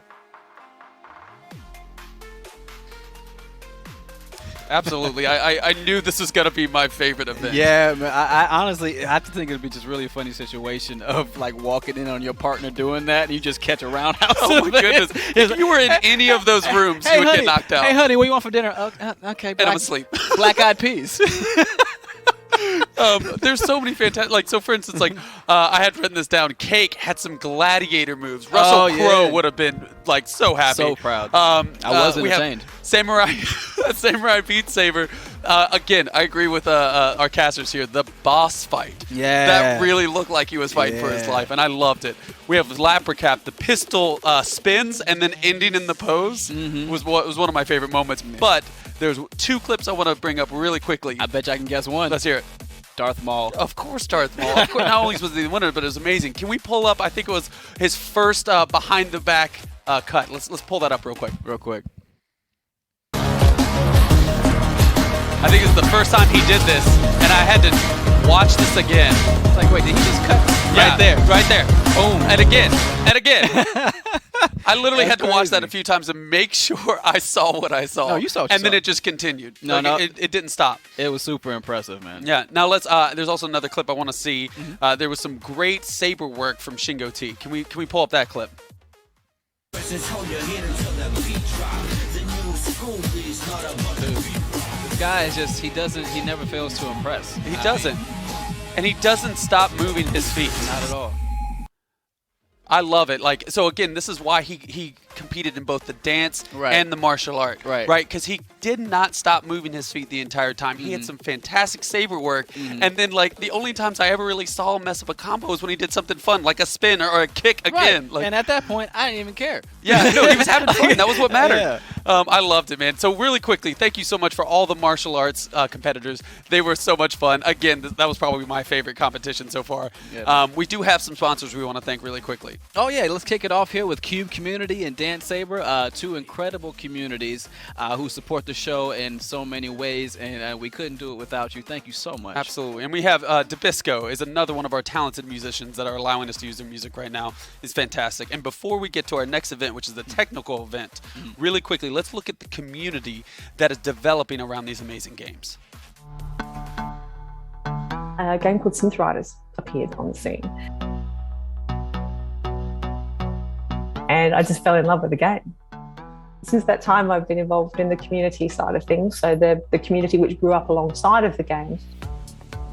It's crazy the connections that you can create just by playing games with each other. I've been able to meet people like me, people who are business professionals, but also obsess over VR rhythm gaming. It blows my mind every single time the talent that the community in of itself has, anywhere from modders to map makers to video editors, coders, developers, graphic designers. The community has it all. We've been very lucky. All of the people who have been part of this community have all been very motivated, enthusiastic about it. They've all given a part of themselves into this community. And so that's where I met a lot of friends that I still have today. The rhythm music community has just took this by storm. It's like, we're going to start making all these awesome maps. I busted one of my controllers, right? And so I needed my Beat Saber fix still. I got into mapping, which is the level design for Beat Saber.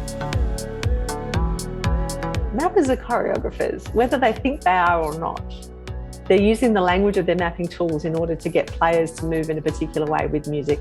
That, in my books, makes them artists at what they do. The positive feedback from that was just overwhelming. You know, that you could just take something from inside you, right, and put it out there. The community has kind of become like a word for family for me.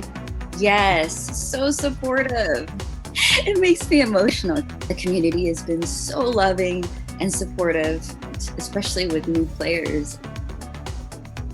It just continues to grow and expand, and you've got all these different styles that are being explored, and you've just got very, very elaborate, very complex patterns coming at you, and the way that people move to these things. I mean, some of these streamers are just, they blow my mind. It's great for cardio. It's great for hanging out with friends. It's great for listening to music, dancing. Like, there's just so much you could do. I get so excited about it. It's just a big old safe place for people to be. It's a really great community that's being built. I'm really excited. There's infinite growth in every aspect. We barely scratched the surface with VR, that's for sure. One of the best parts of all of this is the community. Like I've relatively know very few people in the community because I'm more new at this than a lot of people. However, everyone I've met in the community is fantastic. Yeah, and I just love hearing their stories about how much they feel at home at the community, how much they're welcome, how much they are rooted for and championed. It's beautiful to witness. It is. But before we go any further, I want to hear, because I'm very curious, about how the technical event is going to be scored. Can you give us a little bit of insight on that? Let's hear it, Marisa. The technical competition is all about player skill. Take an expert level map and play it like a pro.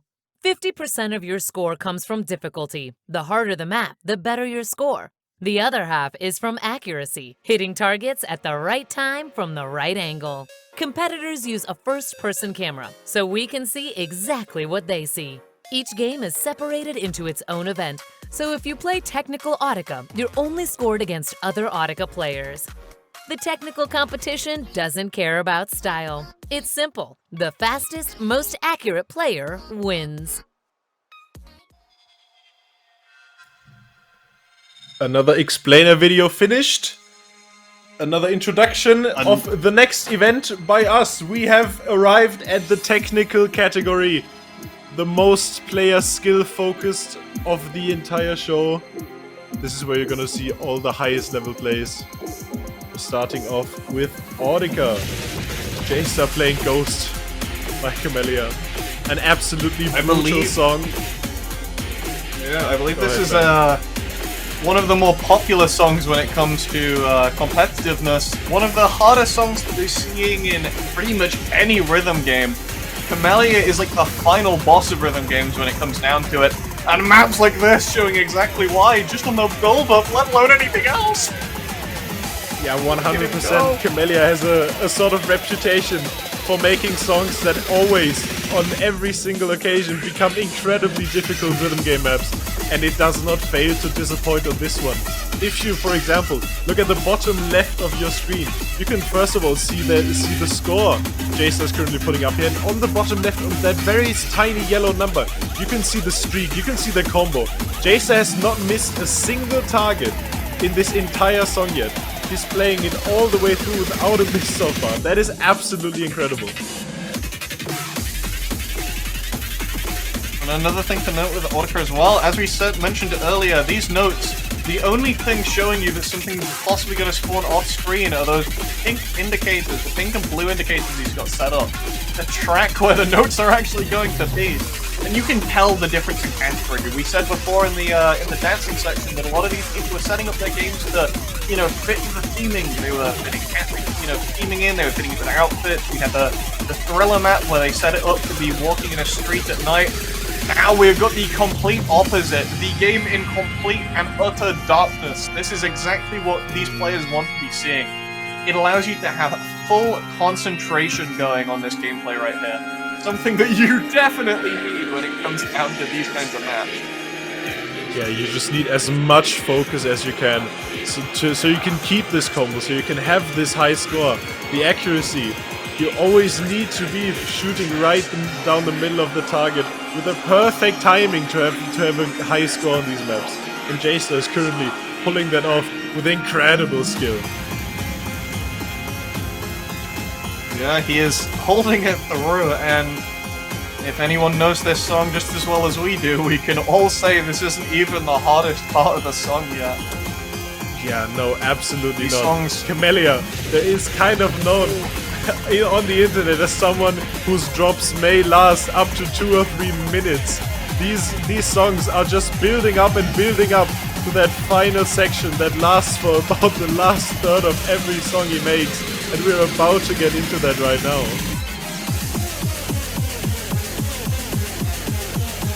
And holding it through a double section already coming in, something you can see the notes bouncing all over the place. You can see the method discipline that's gone in as well, always keeping the hands on mostly the same side apart from some of the closer sections where it's actually swapping over. Making it a bit more readable, but still very complicated as far as it goes for anyone who doesn't play the game. Us included, barely able to keep up myself at the moment. Yeah, you can see I as totally well, agree. mixing in the note hitting as well as the sliders. the notes, the technical notes as well, where you have to hold the guns in different ways, changing to them like no issue whatsoever. The aim unaffected.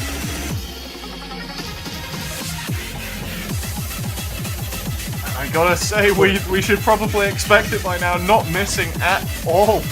Holy Not a single one. 900 going towards 1000 hits without a single mistake.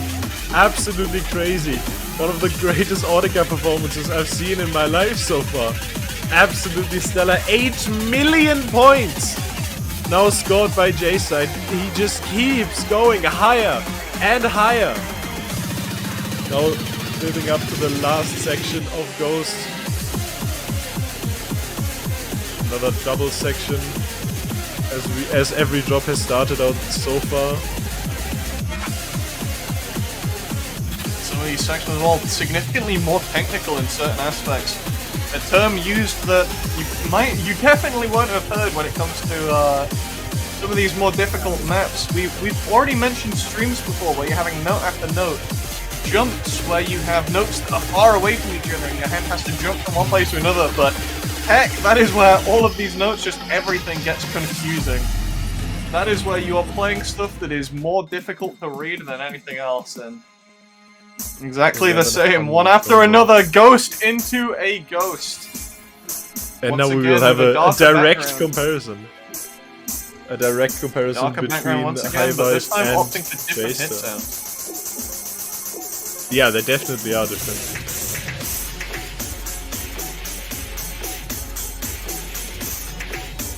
I'm trying to work out what he has the hit sounds changed to. I don't know whether it's anything score related or a different type of note. Yeah, because I it's think two the regular different sounds, circle right? notes are using those are just ocean hit sounds? I'm not quite sure. It does sound like it, yeah.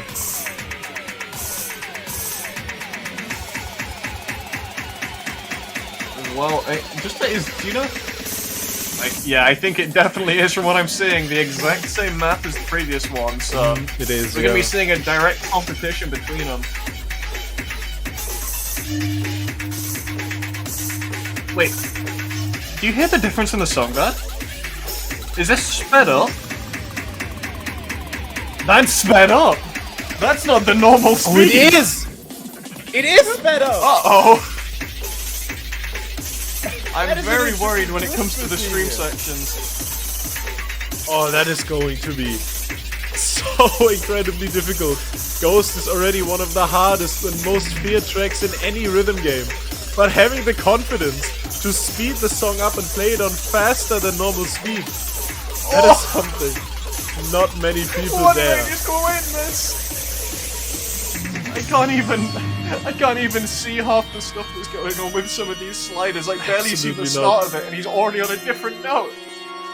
The sheer speed that we are currently witnessing is insane.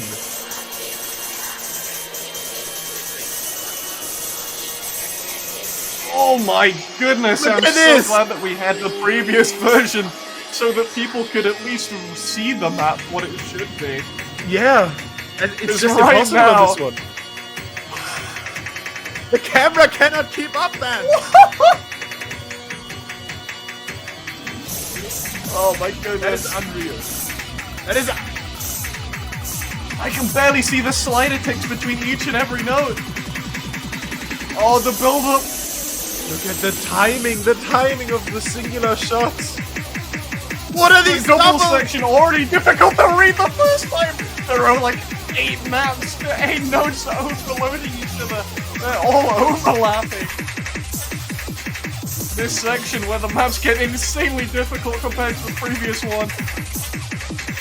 Happily holding up a through. couple You see the misses, but I smoothest honestly- movement holding and tracking it through. Missing a note! Dropping a note in this category is Ben. something. Listen, if he had seen this, I would call Rick. I do not think the human body is capable of full comboing, of the achievement of not missing a single note. This is, I cannot keep up. My brain is not evolved for this amount of speed. What a performance we are seeing here. And again, track of this. we've seen this before. No. This is not even the hardest section of Ghost. It's... What is happening? I don't know! We're meant to be the professionals and we can't tell what's going on. The speed and precision he's tilting his guns with as well, hitting almost every single note. Oh, we're not even we're getting already a in break. the next one to be named. I need a breather from the previous one.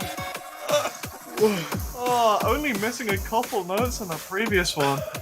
Alright, on this one we are watching To Be Named, also playing a track by Camellia. This one is called Light It Up. It is known for some very, very fast stream sections in the second half of the song.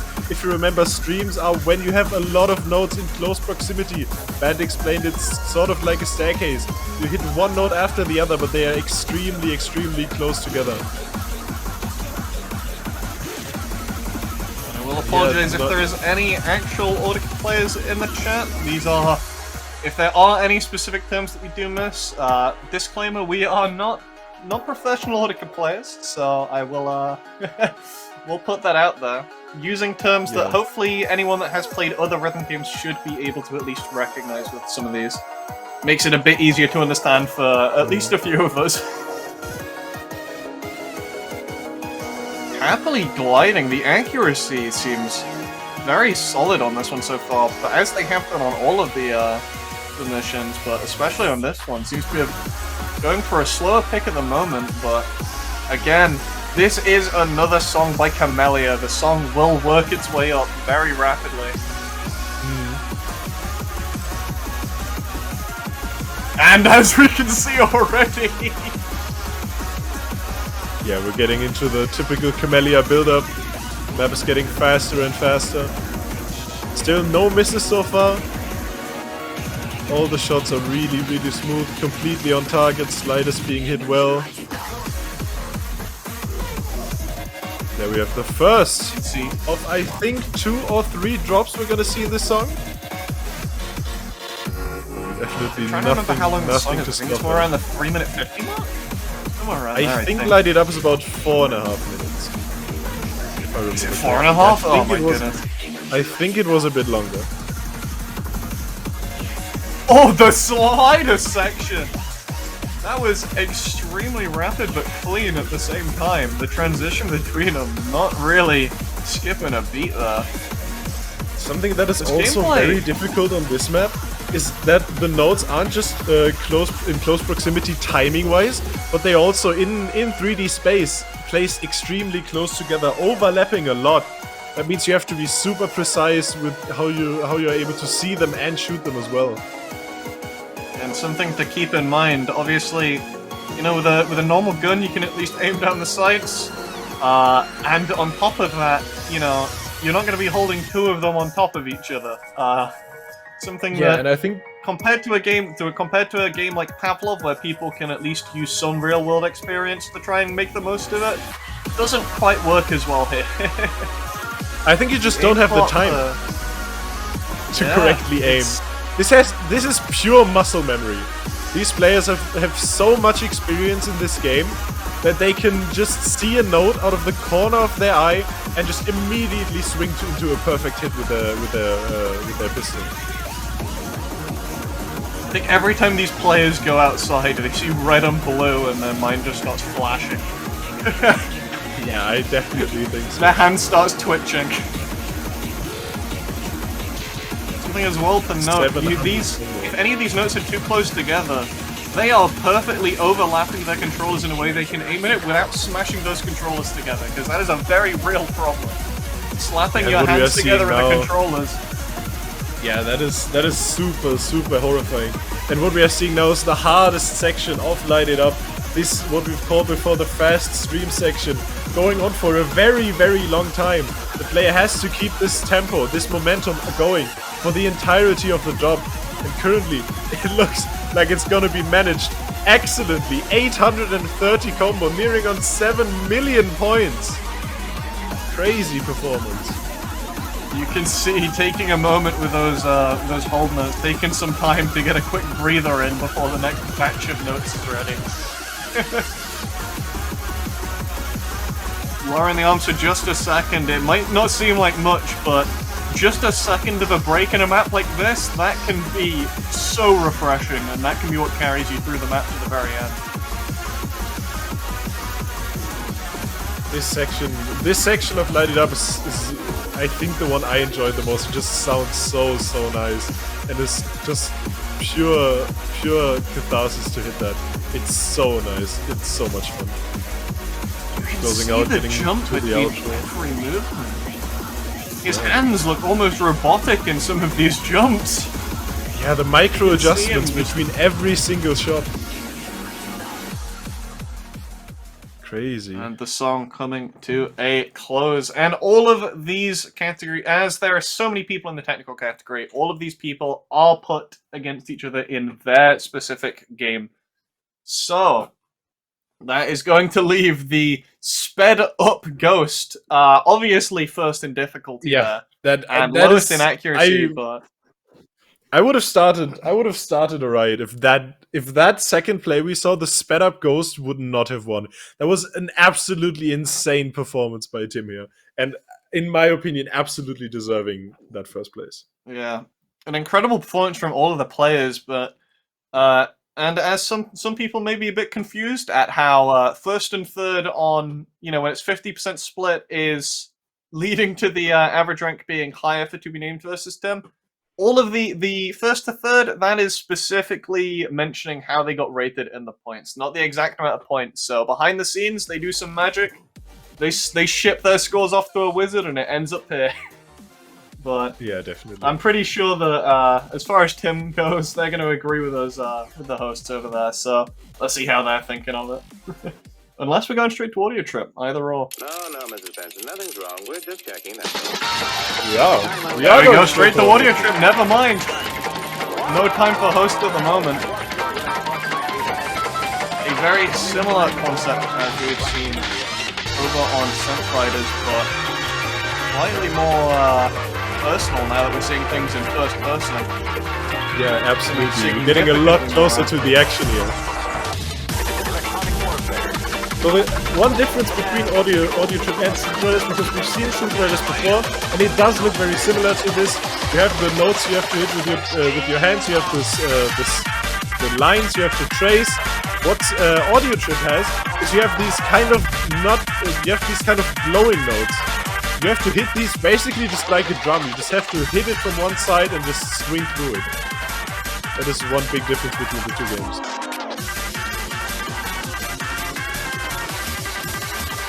Otherwise, now that we're seeing these games from a first-person perspective, you can just see the sense of speed of all these notes coming at you. The amount of reaction time you need to hit these well. It is absolutely incredible how difficult this is.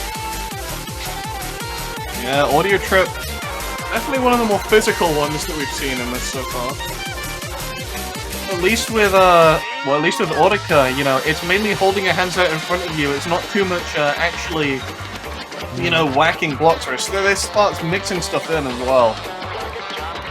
Actually hitting things in the right direction starts taking a very different toll on your brain. I mean, as we saw in those players, some of the players messing up before in Audica on the section where you have to actually turn the guns. Definitely adds an entire extra dimension of difficulty. Once again as well, worth pointing out the song that we're hearing in the background. Once again, another song from the genre known as Camellia. He is more than an artist with the amount of music this band puts out. I think that is definitely something I agree with in calling Camellia a genre in itself. And we're getting to the end of the first Audio Trip. It is a very, very long song, so... And now going into the second one. The song is called Alone.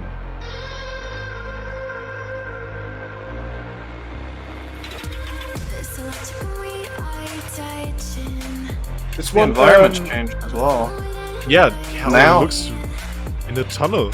That's what we're going. I know. I feel like we're on a train. We're just kind of going through with him. I feel like I'm involved in the gameplay now. This is what it always felt like in first person back in the day when I used to be playing things like Temple Run and Subway Surfer. This is what your character was going through right here. We finally get the true experience. What I'd give to play those games in first person. We are getting very, very close here though. Looking absolutely crazy so far in this second audio trip submission.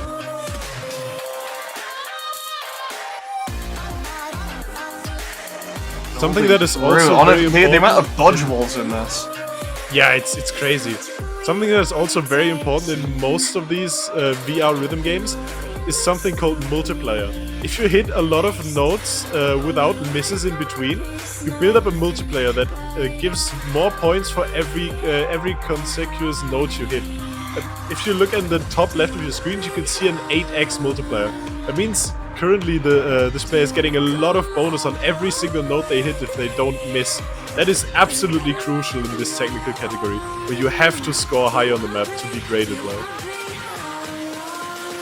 Yeah, something that, depending on the game, you'll have different lengths to how much the multiplier matters, but especially when it goes up to 8x, that point difference definitely matters at the end result. Out of the tunnel as well, the environment changing. Oh god. Some of these lights as well, it's worth noting, especially in a game like Beat Saber, anything like the lights we're seeing around the rim right now, a lot of players would turn off. They don't want the distraction in there, but currently playing through those distractions as well. Not having any fear. It is another form of skill, I suppose. Being able to play through all of these distractions, it's definitely something that takes training. Yeah, it's definitely something that goes along with reading, which is your ability to actually see the notes within a map and see how they're coming at you. Only 2 submissions over on in the audio trip section, and that is going to be leaving Blue Soma, the first play that we saw, taking the first one, in difficulty. Taking first and place, very, very close. Him up. One of them taking the average rank first in difficulty and one in accuracy. And now we will be moving over to the most contested of the technical events, and that is going to be Beat Saber. Something already that you can see that will be different to the plays that we saw earlier. Those notes that you can see there, those notes are both smaller in visual size and have a dot inside of them. That is to increase the player's accuracy. You know, this is going full competitiveness. And we will be seeing a vibro map here as well! The accuracy, extremely not fast. the forefront. This is where the brain, if you're spectating, really starts to struggle. Feeling absolutely incredible performance. I think trying to keep the high accuracy on a map that is this fast, something only a handful of people will be able to do. Absolutely incredible. This one is about 2.5 minutes long with 1 minute through now. And these sections, man. Look how fast the that maps is. like this, these are challenge maps. This is a map where it implies a technique called vibro, something where you can't swing the note fully, as in the name you can expect to vibrate your wrist to try and hit the note, because you can't properly swing these. Including something called jump vibro, which includes the long distance swings and that technique. So you end up with very, very fast, very wide sections. Like this right here. Yeah, that is a good what you mixture can of see jump in these streams. sections. These notes are so close together and so fast that the human body is not designed to hit maps this fast. This is too fast for humans to play. That is why the players have to adapt and stop going for high scores on every single note. They have to compromise and just get to the point where they can just barely scrape all of them so they don't fail the level. So just keep a run. The amount of stamina! It is absolutely incredible. What is that? All the way to the end. What is that ending? The pace. The pure pace. Oh, that it is worth noting, while that is a very, very difficult map, as it is challenged, he is likely not getting a very, very high score in his accuracy there. Depending on how the rest of these maps go, I wouldn't be surprised if he is in the lowest box on the accuracy, but as far as difficulty goes, definitely on the higher side.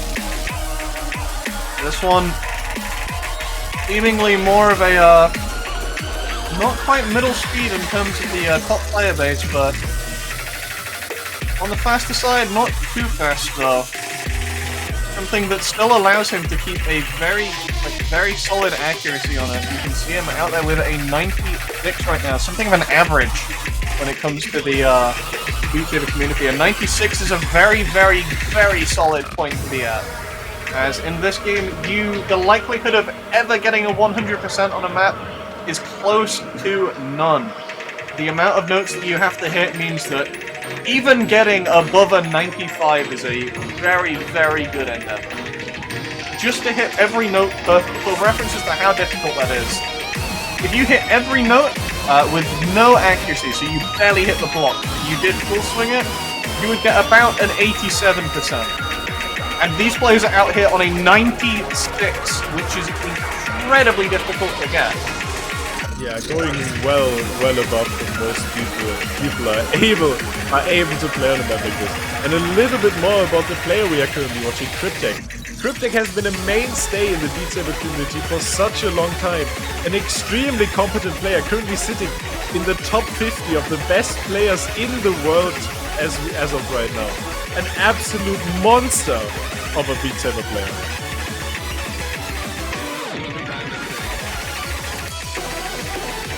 Right now as well, you can see the sections where it starts going diagonal on the other side of the map. You know, all of these players are employing different strategies when it comes to things like accuracy as well. Something worth noting, you don't actually have to hit the block straight down the middle. You just have to make sure that block gets cut cleanly in half, even if you cut it diagonally to where the arrow is. So you still have to hit the right direction, but there is a bit of abuse that you can put in there to try and get it in just the right way. Something very, very difficult to do properly, and fairly risky at that. But he is using that happily in a lot of these sections, with the experienced players that we expect him to be. Fairly happily holding through some of these bursts. The wider section's definitely the scary parts, but even more scary as well is the absolute length of this map. It was, I believe, shortened down just so that we could put it on stream. You can see the time at the bottom and the combo on the left. He has been playing this song for 6 minutes and is 3,500 notes in with no sign of stopping. What a single miss on the board. Yeah, that is probably one of the most crazy accomplishments of this run. Being able to hold combo, not miss a single one of these blocks. You see tens of blocks per second flying at you. Cryptek is not missing a single one of them. He is hitting all of them close to perfect for 6 minutes and 30 seconds. 4,000 notes. And no, pulling it amazing. No, Cryptek. That's so unfortunate. A fairly strong still, submission. An absolutely incredible for that run. one miss. And we will now be seeing Marky, who is playing Crystallized, and this is not the one from the base game, for anyone that has played Beat Saber. This is a custom map version, which means it will most likely employ very, very different mapping techniques. Something like the sliders that you see, which are several blocks in a row but staggered in a way that it kind of acts as a slope going downwards. Something that may shortly be replaced by the newly leaked Slinky that the Beat Saber devs have just shown, which is pretty much a replacement for that by the looks of things. Yeah, right there you can see the curved ones. Something incredibly hard to act properly. It is very hard to hit those notes in the correct way, as it follows the amount of swing required all the way down, but you still have to hit them centrally. Something very, very difficult to obtain. as it is crystallized the camellia map that we've seen on Audica. Once again, picking up in difficulty bit by bit as we go through. Second miss now being picked up for Maki. Yeah, a couple misses here and there. Not holding quite as good accuracy as we saw on the Cryptek play, but still holding a fair amount higher than feeling. So. Breaking combo every now and then, but overall still looking really, really good. He seems to have like scheduled his misses. Oh, he hit a bomb. Oh, a bomb hit there. Yeah, he seems to have scheduled his misses. He seems to be going for about one every section. Currently on a nice timetable there, taking one at a time, bit by bit. Still though, with all of those misses, still holding above a 90%, which is quite nice. Something that you tend to see a lot of players with, not on the great side of accuracy. If they miss too many notes, you know, they can't hold that SS, which is a 90% accuracy. They can't hold that accuracy if they miss too many notes, but that's the surefire way of knowing a good player, which is when they can miss upwards of 5 notes and still be on that SS happily. Yeah, still have that high accuracy. Something that is super difficult for most people. So something worth noting as well. Section. The physical movement required. As this is a replay of something that they have done, we can also see the speed of the sabers and how fast they are swinging. So even in these normal sections that may look more relaxed from our point of view right now, you can see them at the very top left swinging at a speed of 30 to 40 meters per second. Yeah, that is absolutely crazy. I don't know how to put that into words. It's something you have to experience for yourselves.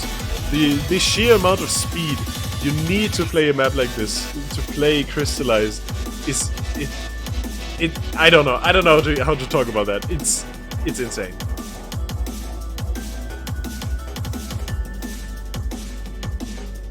And coming towards the end of the song closing down, and so is that play. Going to about 9 misses, but still sticking on that SS the entire time. Alright, next submission.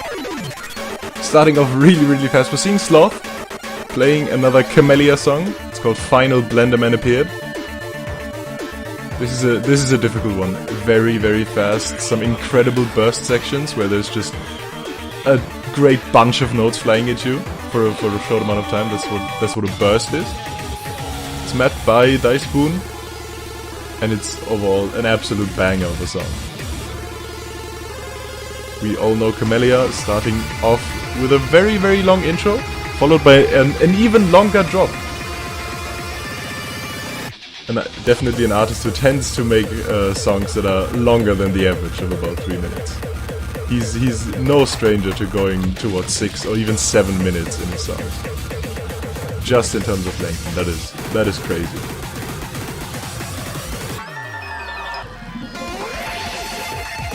And you can immediately see right from the beginning, with this first little bit of a drop, the speed of this map, the jump speed, the speed the notes are flying at you, it's incredibly high. The players do that so they have more space between the notes. That way they can read the patterns better, they have more time to prepare for each one individually, even if it looks faster to the untrained eye. Because you would have the ability to slow this all down and have like the notes flying at you slower, but then they will all bunch up a lot, which makes it way more difficult to read which note you have to hit first. That's why this is so fast. Hitting the sliders really well as well. Still holding incredible accuracy, about 2 minutes in so far.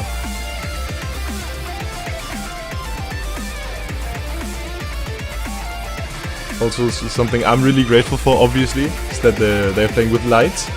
The light show in the background that you might have been able to pick up on, going really fast, really flickery.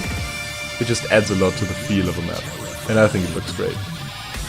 Although some especially high-ranked players do not like to play with that because it is kind of distracting, as you can imagine, if you have to focus on hitting all of these notes. I don't think it would be beneficial to have the lights in the background, but it just looks way too cool. It just looks way too cool. That's why I keep them turned on every time I play. Without question. I do that every time. Now about at the halfway point, getting into a little bit of a break before we get to the final drop.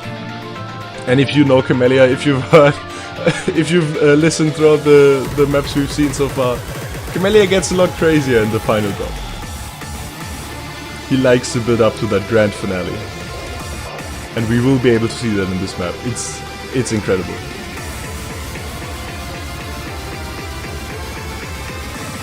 Now we build up.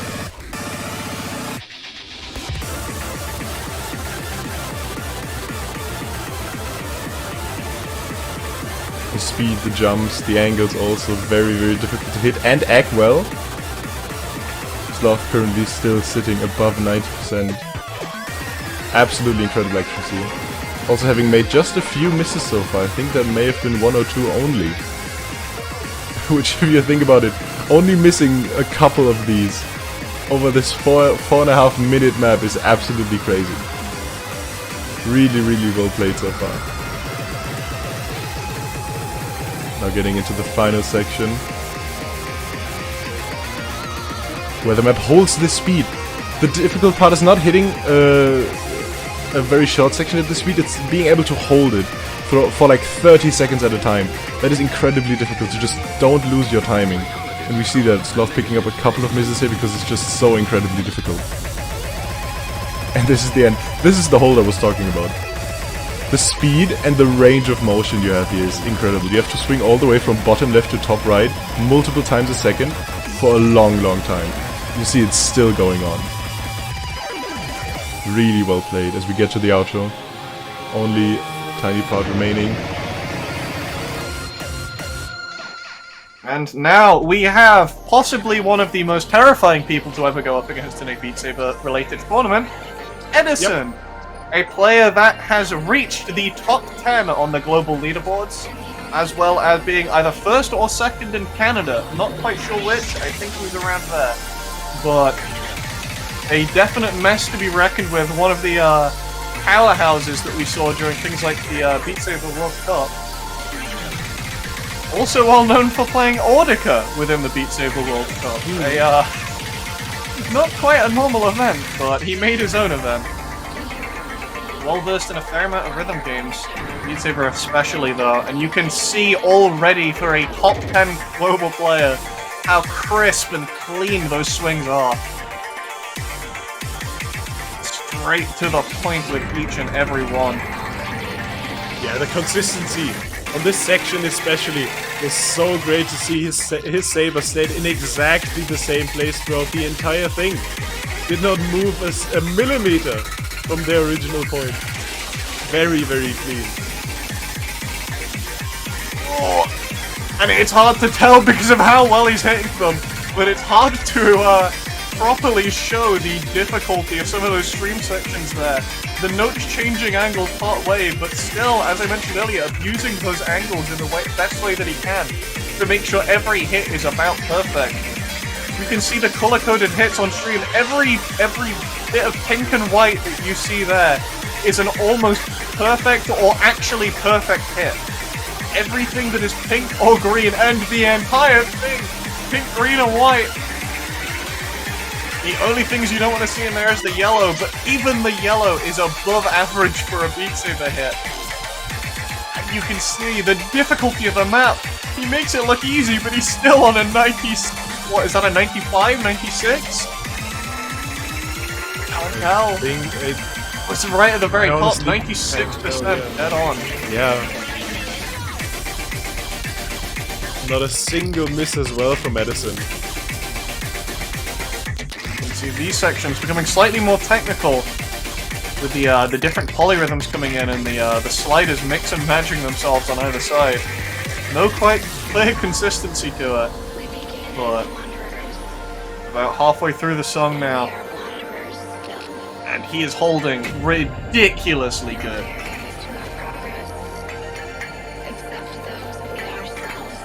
Worth noting, the accuracy is actually... There are a certain breed of maps known as accuracy maps. Those accuracy maps tend to be things on the slower side.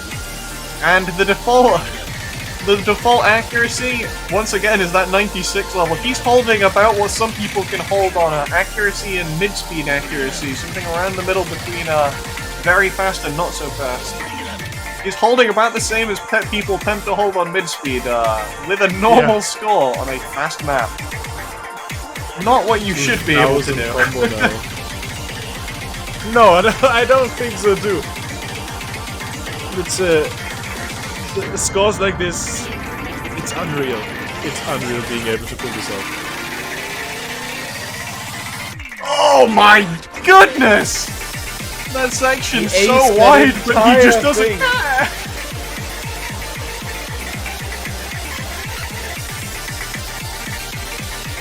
Still going.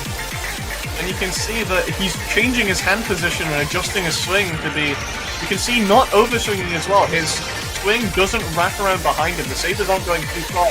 He is swinging with the most optimized way he possibly can just to conserve his energy for a map like this. He is at no point giving up spare stamina that he doesn't need to get rid of.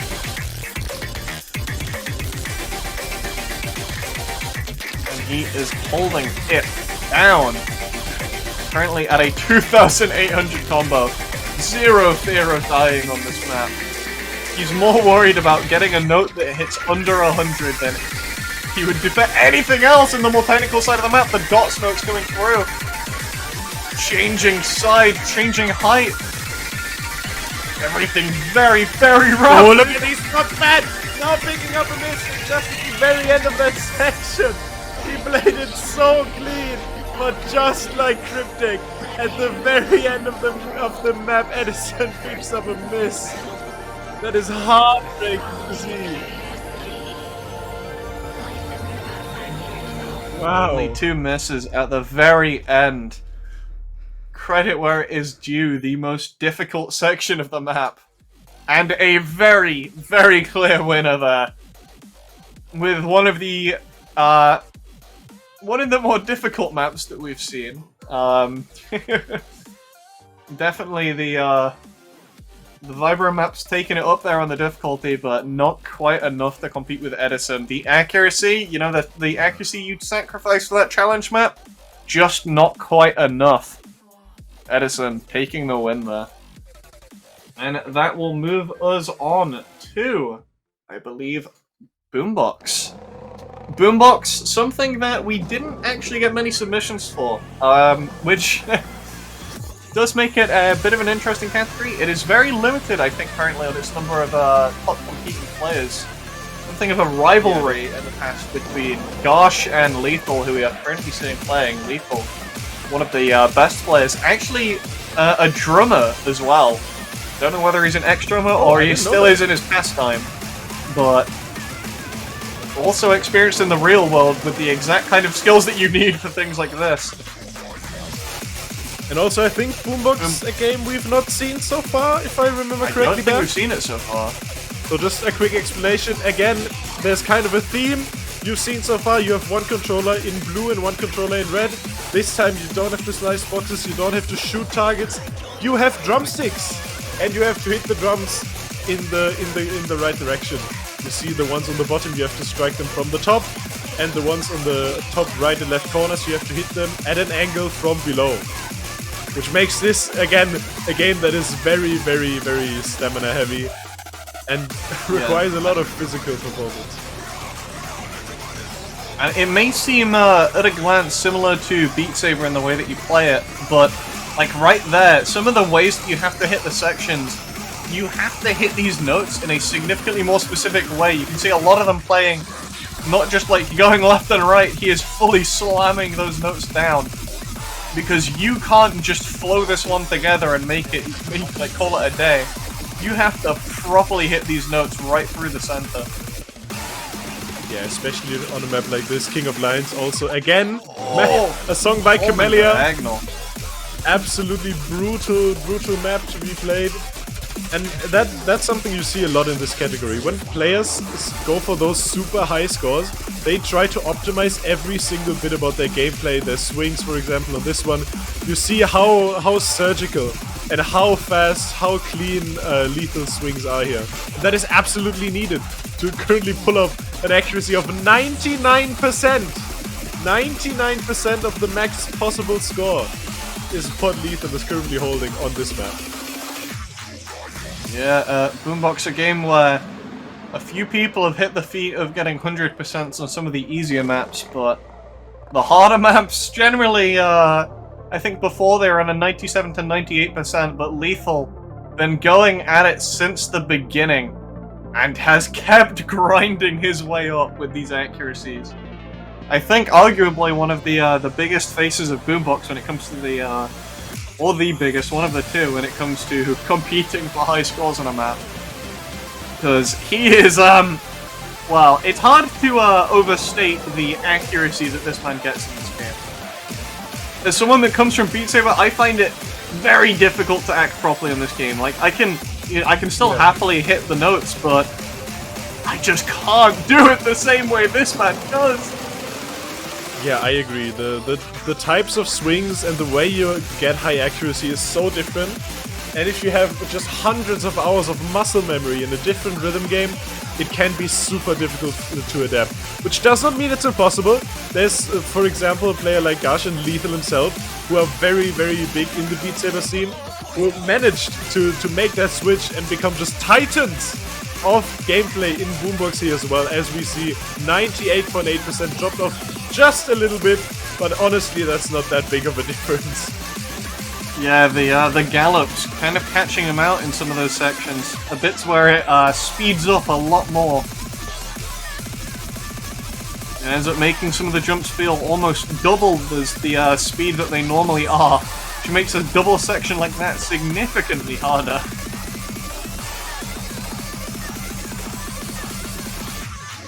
You can see, because of the way he's got the notes set up as well, they didn't even stop at any point. Every note bounced in. One after the other. And Lethal actually being the only Boombox submission that we ended up getting this tournament, making him get a surprisingly average rank of 1. Also, ironically, coming last in his competition. True. That is true. But I'm excited for the next batch of stuff, because we are getting Pistol Whip. A game that destroys your thighs and has one of the more confusing methods to scoring.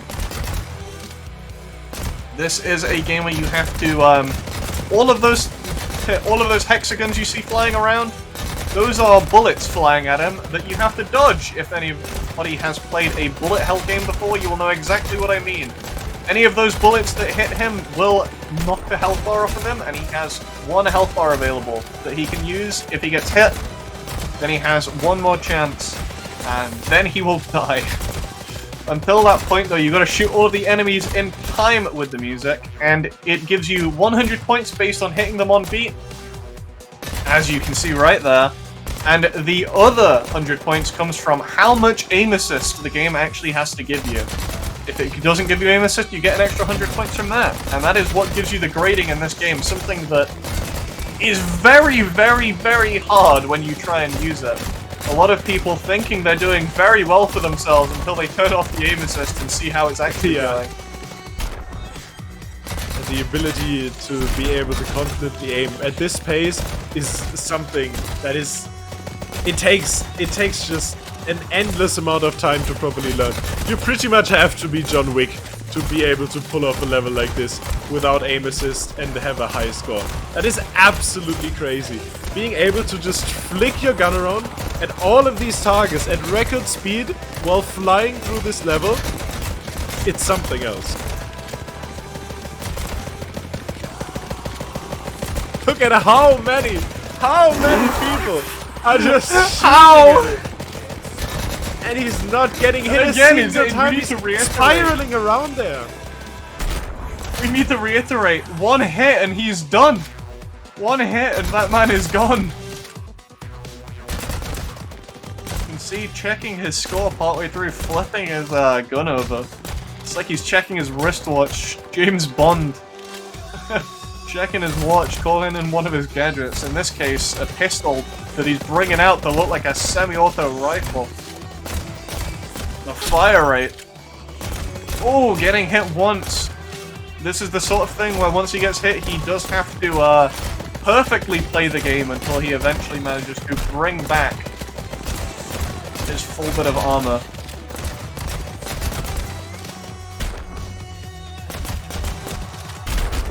When you see And also using a do thing that, called if you get very whipping close to to an just enemy, slap all of them. yeah, if you get very, very close to an enemy, you don't need to shoot them, you can also just punch them. Which is one reason we talked about this game being a possible contender for the martial arts category, because you can literally punch them. You can punch people who are willing to shoot at you, which would have made a very, very great fit.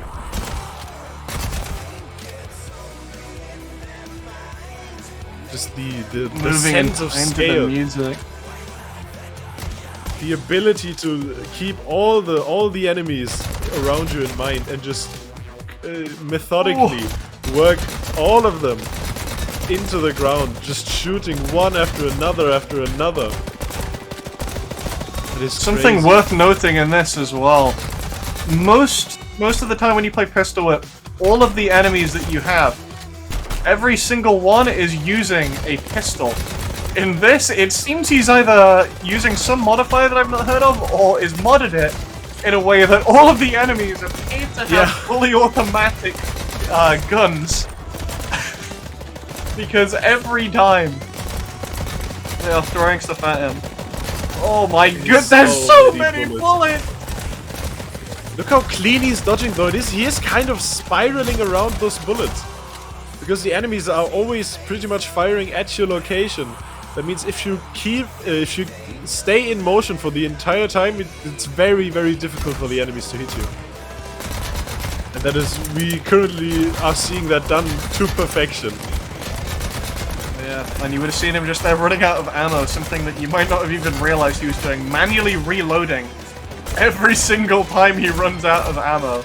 You see that counter on the gun, that is his ammunition count, something that I don't think you even realized by this point. Unless you played the game, you wouldn't have even noticed that he's reloading between all of these. Yeah, the reloading motion also something that becomes absolutely second nature. Even going as far as being sideways for some of these kills.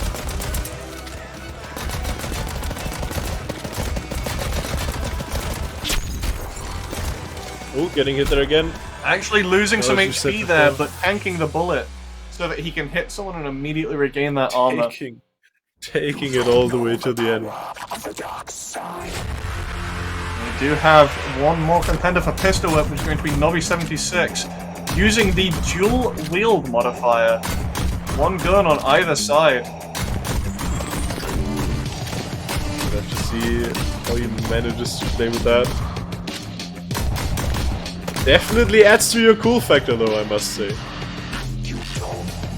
It is worth noting as well, the songs in Pistol Whip, you can't quite make custom maps, but you can change the song out to something else. If you can either make a song or get something that is perfectly the right BPM, you can get something that's perfectly in time and works as a different map. Exactly what is being done here. For anyone that has played the base game, Are You Afraid has been switched out here for a song which is a different remix of the Imperial March. One that I'm pretty sure is recognizable, at least in that regard. Yeah, definitely.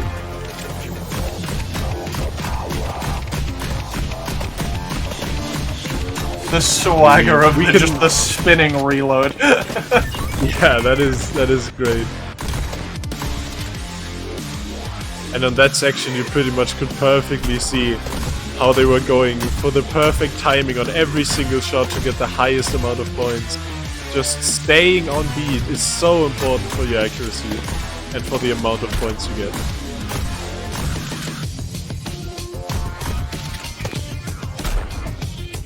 Ooh, that dodge.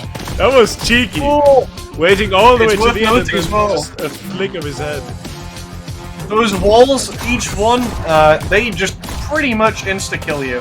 You accidentally bonk into one of those, something that seems really easy to dodge, but I think the walls are probably one of the most lethal things in this game. Yeah, I definitely agree. Reaching out and slapping every enemy. Definitely much easier than the previous one, but he did have a fairly solid performance on it. But using that dual pistol, making it significantly easier, falling below Lunabrick with the submachine gun enemies that we saw. Yeah, that was firing crazy. away. Definitely helping him on that, getting that first place on the difficulty category. And that will take us to the final game in the technical category, which is going to be Synth Riders.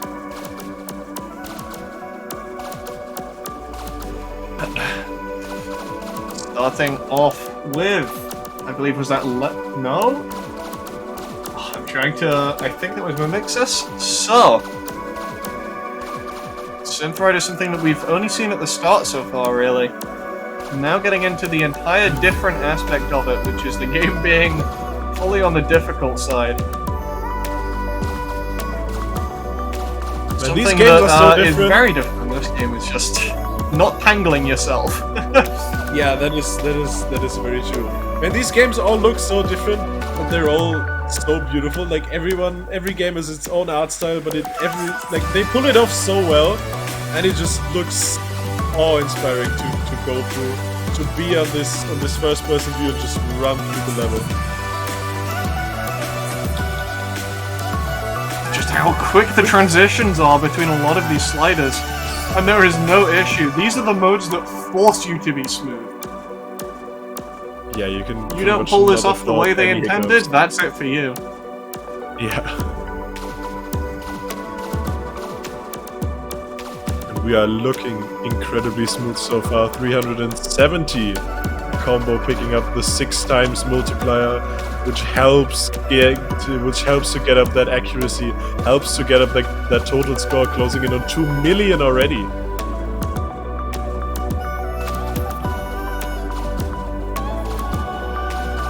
You can see it scores every time that you end up on that track. It scores how long you follow the track perfectly. And you can see just maxing out every single one. Not a missed beat at the moment. As the sections become significantly more technical, the hands moving all over the place. But the combo staying strong! Hitting these so well. Such a difficult section. And following a slider is something that seems like it should be easy, but the changing velocities of sliders and the different angles that you can have with them can really throw you off if you aren't used to them. And right here, the experience showing as he full combos the song with a perfect. Unsurprising. And that'll bring us on to Lexar, using a song that we have already seen so far, which is going to be Crystallized by Camellia. Once again, Camellia with the, actually I don't think we've seen Crystallized so far. The expert songs that in Beat Saber, in this technical category. Marky played it in Beat Saber. Ah, okay, never mind. There's too many Camellia songs. That is true, there's so many of them, yeah. There's so many, it's hard to keep track of at times, but we do see as well the custom notes coming out here. Exactly. Okay, I'm sorry. How does he tell which is which in half of these? Yeah, on the tiny notes, it's so difficult. I can track look at those lines. The sliders. Everything seems so much more thin as well. That's true, yeah. The sliders look super hard to follow. Look at this wave pattern. Has to be extremely challenging. Oh my goodness, the smoothness! It's hard to imagine right now that this one actually has arms. I think they are just the ball part. That is just the entity. right. just floating ball.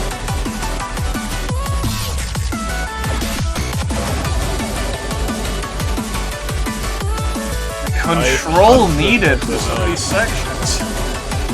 Look at the micro adjustments hitting that slider, going in a circle and then another wave pattern, but so tiny, so minuscule. Incredibly well done here.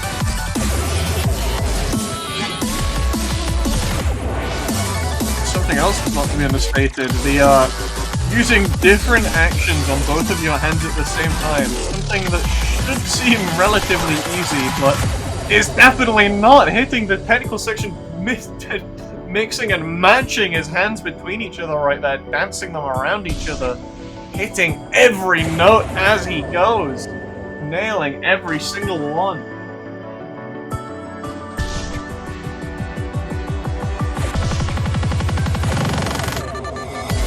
Oh, and this song only builds up more and more.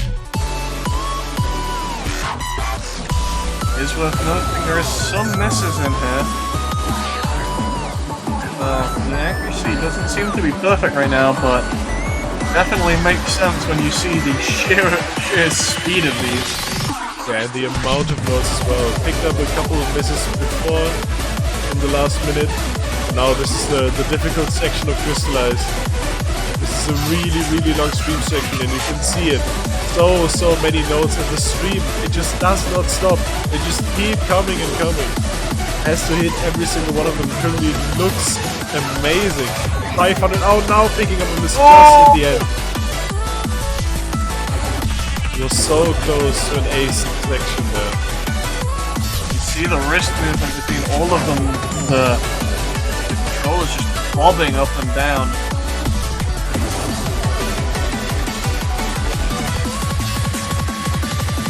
A lot of these games being primarily based on wrist and forearm movement, as well as a good bit of shoulder. Really challenges your upper body control. And gets your heart rate to the point where it competes with that of real athletes. 200 BPM heart rate, definitely not something that that is uncommon within these kind of communities. Bringing us to the end of the technical category, bit by bit. A very impressive play once again. Yeah, just like every single play we've seen in this category so far. Just the sheer amount of skill we've seen displayed here. Of pure gameplay and the ability to score high, keep that combo, finishing on almost 6.5 million points. The stamina required as well. Bringing Lexa with that play at the very end, the mind-boggling web notes that we couldn't even tell what was what. Both of these, just so impressive plays, honestly. And that is going to bring it out to Lexar being in the lead there. And I think that was brings pretty us close. to It was a pretty close. Yeah, definitely pretty close. The back points, those are very clearly me being a decider there, but yeah, in the end, coming into the lead for that.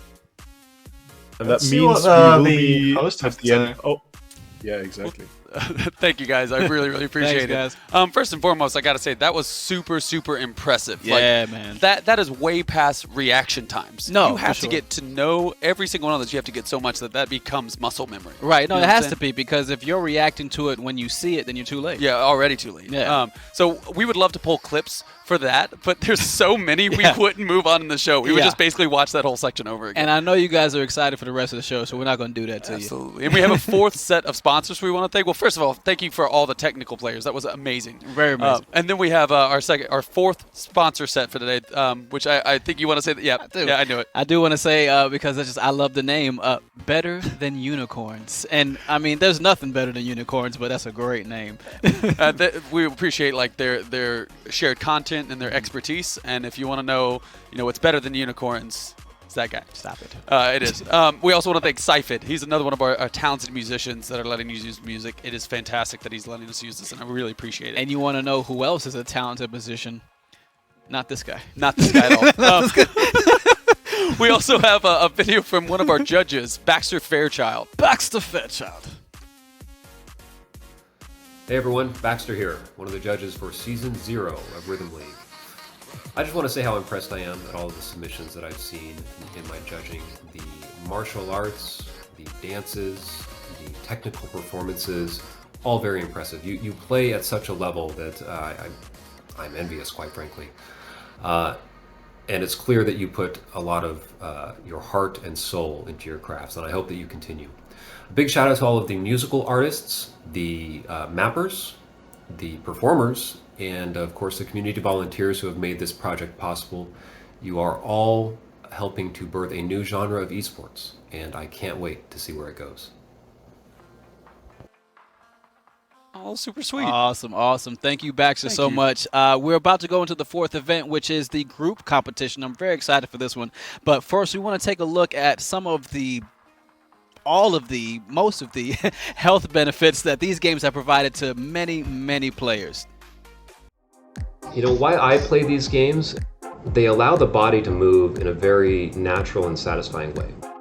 It's that bringing together of these two sides, fitness and gaming. Technically, these are, I guess, what would be categorized as video games, but they require a lot of activity. The very first time I think I played, I was sore all over, almost like rock climbing. What I play, Synth Riders, you have to kind of assess what's going on in a split second. You don't realize that you're using your whole body until the next day. It requires a lot of reaction time, and I would say it would be maybe the equivalent of batting 1,000 balls consecutively. It's a full-on cardio game. I wouldn't even almost call it a game. I would call it a fitness tool. For me, it's been life-changing. It really has. I've lost so much weight. In the last year, I've lost about 20 kilos. You could convert that into pounds because I don't know what that is. I've lost 40 pounds just from VR alone. And when you're in there, you don't realize that you're actually doing it because you're having so much fun. The music is pumping and you're having such a good time, not even realizing it, that you're burning calories while you're having fun. I'm not playing VR with the notion of exercising. It's just that it just happens, which is great. One big issue that you have when it comes to doing fitness is how do you motivate people? Well, gamification of exercise is one of the fantastic way to motivate someone. It was pretty bad. I was obsessed with working out just so I could beat a map. Beating that on expert was the most amazing thing I've ever had in my life. It becomes a goal that you can have instant feedback, instant gratification, and instant motivation. If I fail, I miss, I just restart, try again. And I can be in that mode for 4 to 5 hours without being upset. And I think that's, to me, what's really great is that I can really push myself and I can feel very motivated to really improve. Because it's not only helping me in the game, but it's helping me physically because I'm losing weight, I'm gaining stamina. It's just really helpful. I play Synth Riders twice a week, and that's when I schedule my showers too. I feel like I don't deserve it without it. So I use working out and playing as an incentive, and it's funny how I've kind of rearranged life to accommodate that. For me, the whole journey of VR and mixed reality rhythm gaming has brought up a huge issue of confidence for me. I just have more confidence with everything, so pick one up. People love to move, people love to dance. VR is really only just starting in terms of the application of it as a legitimate tool for health, fitness and exercise. And I think we're going to see it more often down the track. That's amazing. That's amazing. Yeah. No, I mean, I'm pretty sure she said she lost 40 pounds. 40 pounds. And then Doug said he lost 20 kilos, which is what, like 45? 45 pounds. 45 pounds. Like, and I don't doubt it, man. Like, one of my favorite games is Pistol Whip. Like, not to, like, play favorites or anything, but I really love Pistol Whip. Yeah. And if you play 2 or 3 maps in a row, you were literally, like, again, I am sweating Right. through like every you're every soaked. clothes that I'm wearing. Yeah, but you don't even realize. No. I mean, the whole time you're playing, you don't realize how much of a workout you're actually getting. And just like she was saying, it was the gamification of exercise. You're not realizing how much you're moving until you're done. And like one of the other videos, until the next day when you're trying to move. Oh, why am I sore? That's why. It's one of those where you find out about different muscle groups that you actually have. Very true. Well, are we ready for our fourth event? I am absolutely ready. I'm ready to hear about how this group event is going to be scored. So you want to toss it over to Marissa? Yeah, Marissa, let's hear how the group event's going to be scored. In the group competition, 2 people play the same song. Then we use the magic of split screen to show both performances side by side. 40% of your score comes from technical proficiency, playing a difficult map accurately. 30% comes from style, a creative performance that's fun to watch. The last 30% is cohesiveness, creating an experience that would be impossible without a partner. A good group is more than just 2 people playing at the same time. It's a partnership that accentuates and plays off each other to make something unique.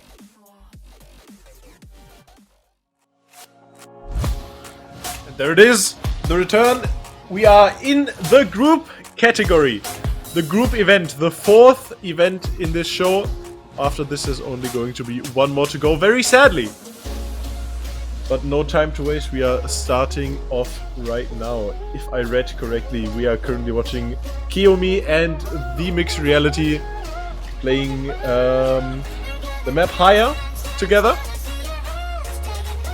If I remember correctly, you are seeing the Mixed Reality on the left side of your screen and Kiyomi on the right side of your screen.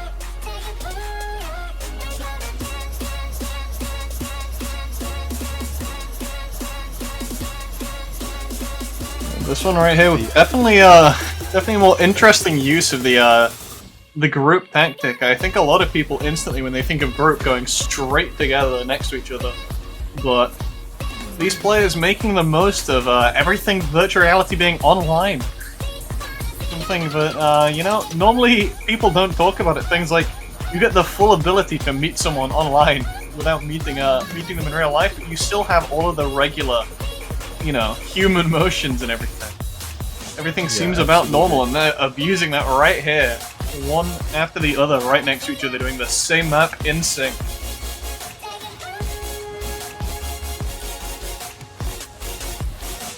And what you can also see in this section really, really well is they're not just playing the same map in sync, they also made a kind of choreography. Look how they're moving left and right in perfect unison. Looking absolutely great. Yeah, they are keeping the exact same movement between each and every one. And they've themed their colours to their looks as well. Oh, they are! I did not even notice that! Wearing white with pink hair, white Saber pink hair, white and red hair, white with red, white and a red one. Everything's staying themed between the 2 of them. Cohesion there. Idea, I didn't even notice that.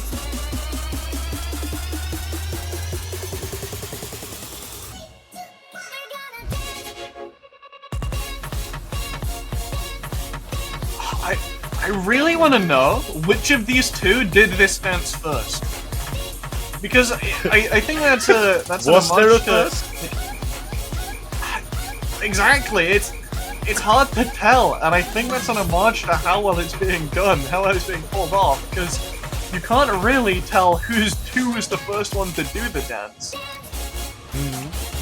Yeah, the coordination between them is perfectly on point here.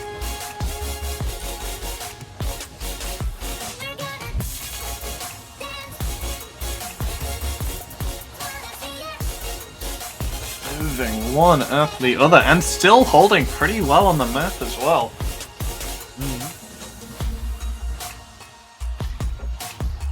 Something that still does matter a lot, the map scoring being 40% of this category. So yeah, that is almost as much as in the technical category.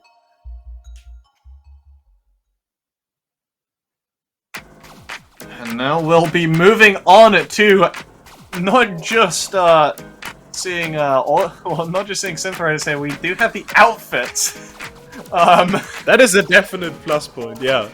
That is great. Both side by side, both with wings.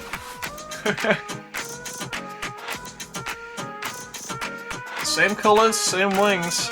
So, oh, not quite the same colors. One has black and red, the other one's got white and red. Yeah.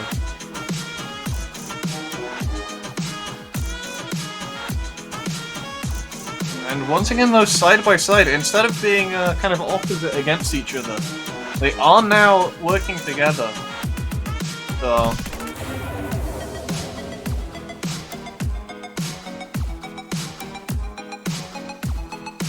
Currently, a bit more movement on the right side than we're seeing on the left side, but I wonder how these are going to link together. Because right now they have the gameplay, they have the cosplay, so.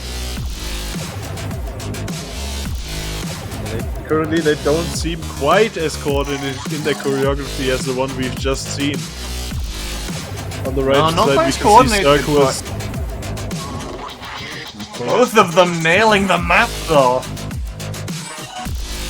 Yeah, definitely. The scores are looking very, very good. Very good. In my opinion, something that does look a bit harder than the Beat Saber map we just saw. So I agree. Yeah. But again, in terms of difficulty, this is probably more difficult. Difficulty mattering a lot in these categories, but not quite as much as the rest of the teamwork. So yeah, not seeming to incorporate each other into the dance too much. Though the guy on the left did just look like he got stunned, so I'm not quite sure what's going on there. That is true. He definitely had a stunned animation going. Oh! We had it! Oh, We've got it in sync. The backwards, they've got masks on as well! Oh yeah, they got masks on! I didn't even see that before. How do they have masks on? Is that made around the headset? Is that under the headset? Where do they come from? Yeah.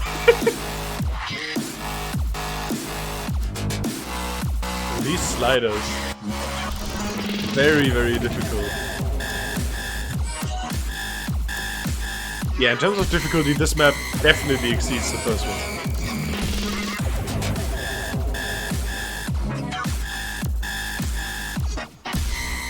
Ooh, the jump as well from both of them, in sync.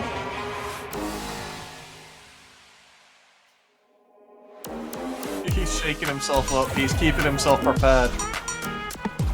Both of them holding that 1K combo as well. Definitely going to be a bit harder with the whole outfit going on. Having both wings and or just a straight dragon on your back, definitely making things a bit more difficult. Yeah, it has to, it has to. Oh my god! Oh, it's like it's almost a face mask. It goes underneath. Yeah. That is very clever. Once again, going to be seeing one of those when they're put against each other. Both using a similar color theme right now. Both going with that red and black, both in-game and out of game. Yeah, but they have it mirrored in-game. Take is playing with red on the left, and his partner is playing with red on the right. Also, don't want to be nitpicky, but it's not quite the same shade of red, so... Might just be the lighting we're seeing on our side, but I think you might be right there. As well, it seems they're playing on, I think they're on a chroma map, because those lights are changing in sync, I believe. No? No? Hold on. Well, They are slightly out of sync in terms of colors. But they're so similar, but they're out. That might be something. Might just be angles. But they are, I think that this might is just be the 100% recording a chroma angles. map. If you're not familiar with the term, by the way, a chroma map is where the mapper did not only place all of the blocks deliberately, on chroma maps they also have the ability to change the light colors to whatever they want. That is what's been done here. Normally Beat Saber maps have up to 4 different colors they cycle between, but this one has a couple more. And they have very much in sync for the 2 players. Definitely touch on those a bit later. Right now, though, the players not being too crazy with any of their movements right now. We've not seen any turnarounds, jumps, anything of the sort. They both have the sidestepping going on. Though right now, still misses on either side as well. Not quite keeping up as well as they want to with these maps. Not the easiest of mapping choices. It's definitely a bit more on the dancey side, but not the best made out of the maps that we've seen so far today. A large amount of misses being picked up alongside everything else.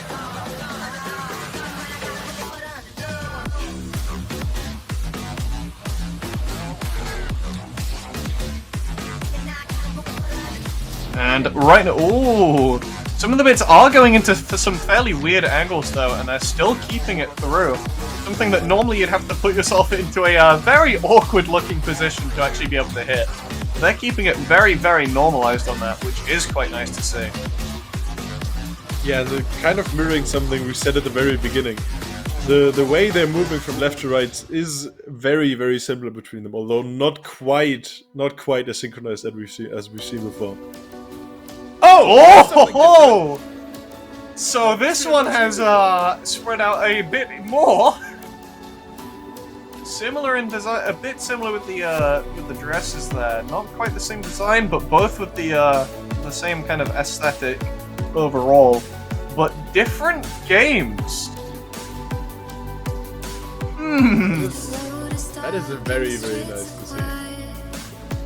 Really interested to see how they link these together, because I think Audica's a lot more flowy with your arms, while Beat Saber is well, a lot harsher when it comes to certain swings. Yeah, I think it's a bit easier to tapping. That is true. I think on Synthwriters it's a bit easier to gain those flowing motions. It is a little bit more difficult when you're built into those sliders, so... Yeah, that is true, but they're managing it very well. It does not look out of place, no? It does not at all. And right now, still a very good job of picking a map that flowing very well right now, and no issues on actually playing the map, really. A couple misses here and there, but still very smooth, a very strong contender. I think that's one of the main difficulties if you do go into Beat Saber. If you're watching from a first-person perspective, it is quite easy to make the sabers look very smooth and, you know, one nice motion between them, but... Wait... Oh. Wait! A break in both songs, no pauses here! There is a set time limit between these players. I didn't even see them past the controllers. But they're already playing the other games! What? Man, what just happened? Well, I see the link now. I mean, they're both doing similar movements, just not quite at the same time. And I understand why. So they were recording at the same time, started the map at the same time in the same room. Yes, right? That's even more impressive. Everything is timed up perfectly. They're not only doing it at the same time, they're in the same room doing the same thing. That is crazy. What? The timing required is ridiculous for that. Let alone finding a map that actively allows you to swap headsets. Having a grace period of about 20 seconds is difficult enough in any rhythm game. Especially with a map that isn't on, like, the easiest side. And they didn't, like, they had to find two. Two different games as well.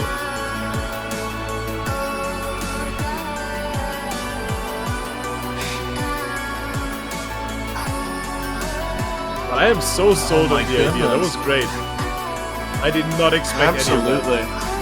I think that's definitely one of the most creative we've seen of the everything else. I'm not sure. It's hard to say because in terms of the movement together, there isn't much relative to each other. But when it comes to that, they are in the same room. That was great. That was great. And we are going to see that towards the end. The average ranks all very, very close there, I've got to say. That's... Yeah, especially the first three groups. Super close together. That had to be a very, very difficult decision for the judges. Absolutely. Man. But the mixed reality and Kiyomi taking that with the average rank of 1.8, not that much further ahead, but still managing to take it. Just those extra points from technical style cohesiveness. Just those extra points here and there, adding up in the end. Yeah, and I think the cohesiveness is definitely what they excelled on. That was wonderful to see. And I think at that point, we can throw it back to Jeff and Dress in the studio. See what they think. Thanks, guys. No, that was really, really impressive. Like, I honestly... I'm extremely impressed. Yeah. Yeah, no, I mean, honestly, I don't even want to go into it. I just want to see the switch one more time. Yeah. Can I see that when the two players switch headsets and maps?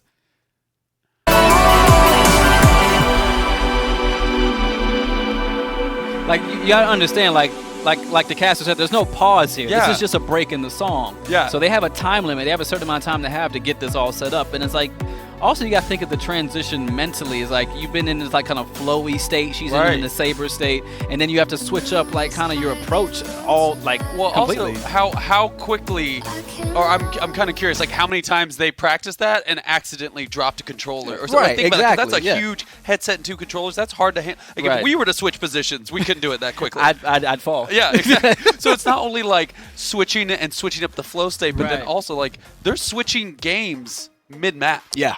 That's just impressive. That's extremely difficult and extremely impressive, and good on them for executing. That was a really good clip, Drez. That was really good. Yeah, absolutely. We also have some sponsors to thank again. Yes. Moses, which has been a support consultant. Their technology, it's an example of what the future of competitive VR truly holds. And we also have Beat Kana and their amazing community. They've helped us in so many different ways. We can't thank them enough. Absolutely. And also Soundstripe. Well, up next, before we go into our next event, really quickly, I think we have another video from one of our judges. I think this one is going to be Stephanie Greenall. Absolutely. What's up, Steph? Congratulations to all of the Rhythm League finalists and to you guys in the community. This is absolutely amazing. It has been an incredible opportunity to watch this new sport and art form develop. Your passion is coming through in everything that you're doing, from the avatars, love the dragon, to costumes, to the choreography in a virtual space.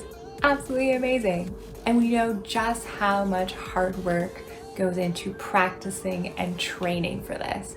I know I was a dancer for 20 years and still terrible at Beat Saber. I've got to practice, I'm sorry. But it's, congratulations to all of you who were able to get your submissions, and it has been an absolute delight to watch just how each of you interpreted each of the categories. And a big shout out to the team here who put this show together. I know that VR events are built on a foundation of blood, sweat, and tears. We're here because we love it and because we want to see this industry grow and evolve. So thanks again for having me here, and I hope to see you on the leaderboard.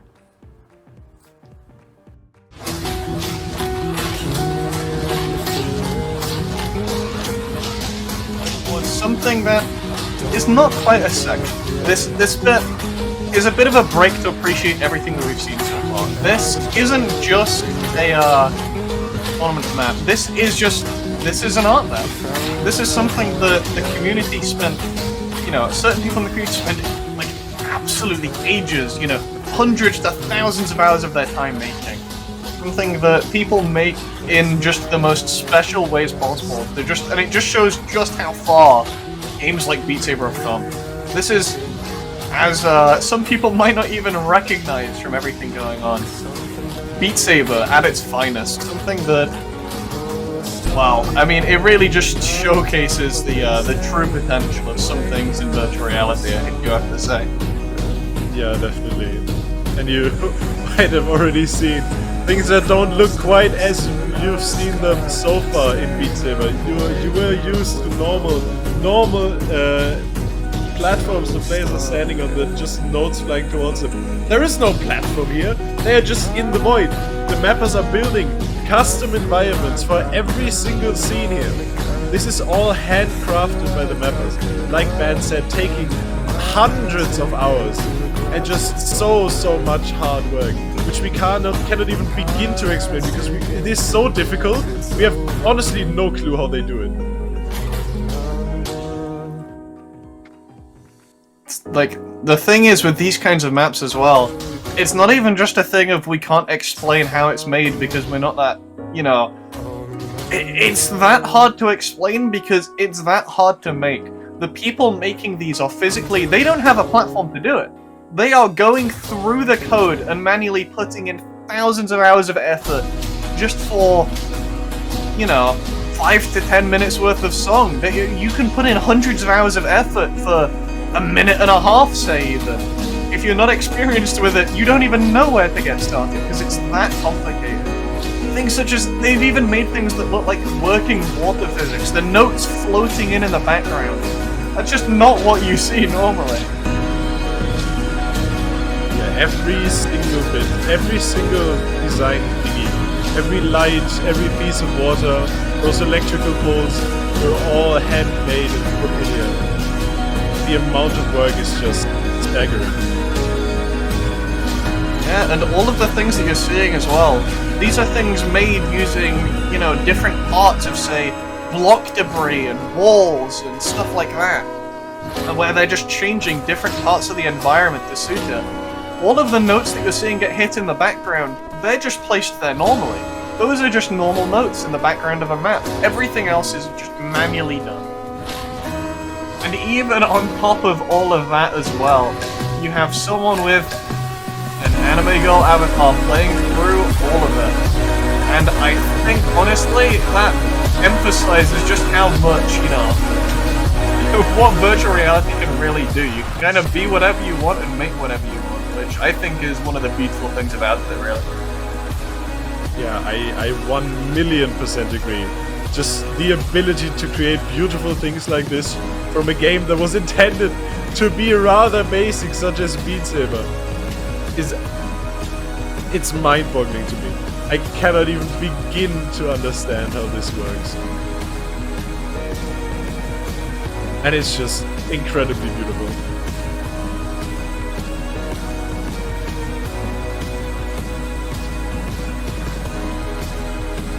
As it goes as well.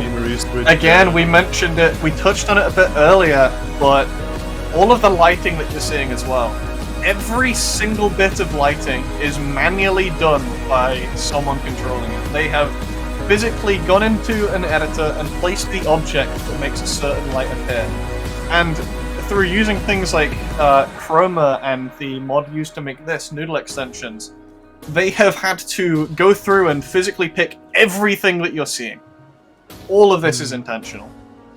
Which is such a big leap from the very basic, you know, this is just, this in its premise is a block hitting game.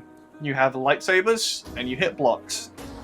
It's a very, very simple thing, but the art that comes from it, and it shows how far things like the virtual reality community have come as well, because things like this being made now with a collaborative effort of tons and tons and tons of mappers all at once working together on one creative project. That took so much effort, and I was astounded by that. Yeah. No, that really like shows what you can do in VR. Honestly, I'm blown away. I was legitimately in a trance that Yeah, entire seriously. time. I just wanted to, honestly, I wanted to travel to those worlds they created. You know, it was 100%. beautiful. I really liked, and the casters they shed light on this was the animations and the hundreds, if not thousands of hours that go into manually creating these worlds, because like they said, there's no platform to do that. No. They have to go through code and input every single little detail that you just saw before your eyes. And I mean, and like the water rippling, the light gliding on the water, the notes coming in, floating in, and the lights and the structures all around. I mean, it was absolutely fascinating, it's man. absolutely impressive. Yeah. I gotta say, all the people that went into making that was so much fun. So thank you for that. I really appreciate it. Absolutely. Well, great. Are we ready for our final event? I think we are. I mean, we've had some great time. We had some great fun. We've seen some great performances, and I'm just as excited for the final event as I was for the first. I agree. No, Marisa, please explain how the judges are going to be scoring our final event, which is going to be the Avatar competition. Instead of compositing themselves into the game, the Avatar competition has players use special sensors to track their body movement and render it on a 3D character. Avatar players choose another event, either dance, martial arts, or group. We use the rules from the event to calculate 80% of their score. Then we add 2 more categories. 10% comes from appearance, a high-quality avatar that adds to the performance. The last 10% is animation, syncing up so movements are lifelike and believable. Avatar is a chance to unleash a player's creativity and bring a thematic character to life.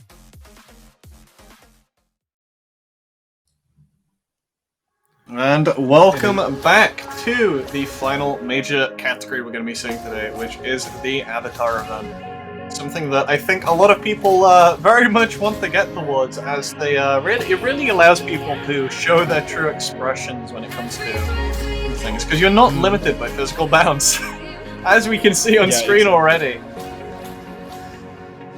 Not a humanoid avatar by any means, because I'm not quite sure people normally have a tail, I gotta say. I do not think that's quite normal.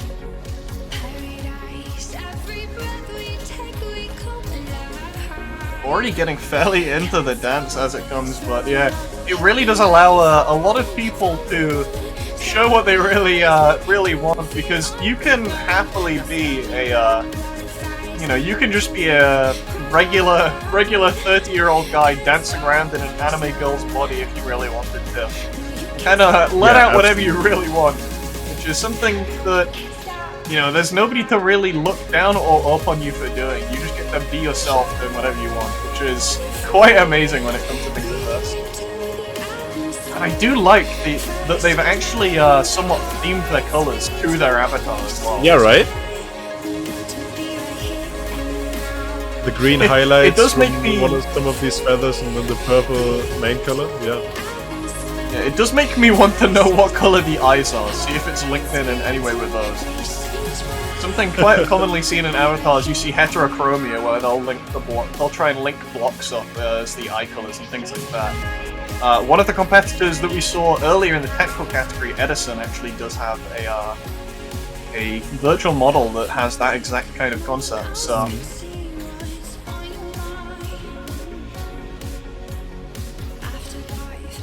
Definitely more on the chill side right now, just getting into the groove of things, dancing around. I think, to be honest, one of the slower songs like this, where there is more movement, really gets to show off the model here. Just the fact that it actually has feathers does make it move so much more. Yeah, and all of the animation, the rigging, you can see the feathers move after the arms and on the tail as well. Of course, those parts are not being tracked, because obviously that's not part of the normal human body.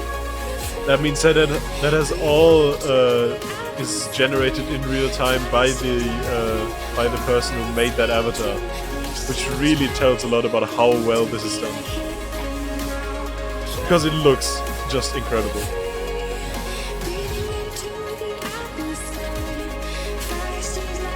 And as well as that, all of the feathers and everything, as well as none of that being like fully regular, the amount of work that needs to go to get those to flow properly is technology that, if you tried to run it on an older computer, this model could single-handedly bring down that computer.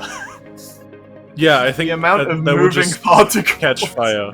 Yeah, it would just a normal computer would just burst into flames, probably. Equivalent to trying to run Minecraft on the highest graphics. Kind of cuts down everything. And the bow at the end. That was the first one, And and now now getting we into the have second one. A very different, a different song. leap entirely.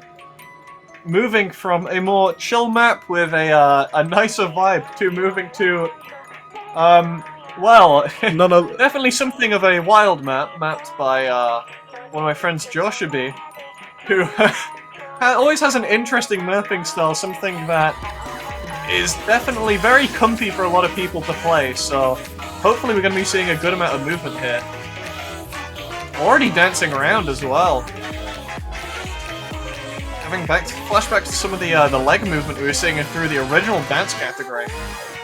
Yeah, that's immediately what I'm picking up as well. Really well tracked too. That is Song does get harder bit by bit as well, so... Yeah, definitely. That is something where a lot of models do fall short when it comes to tracking feet and leg position. That is something super difficult to just achieve with normal trackers, but it's pulled off really, really well here.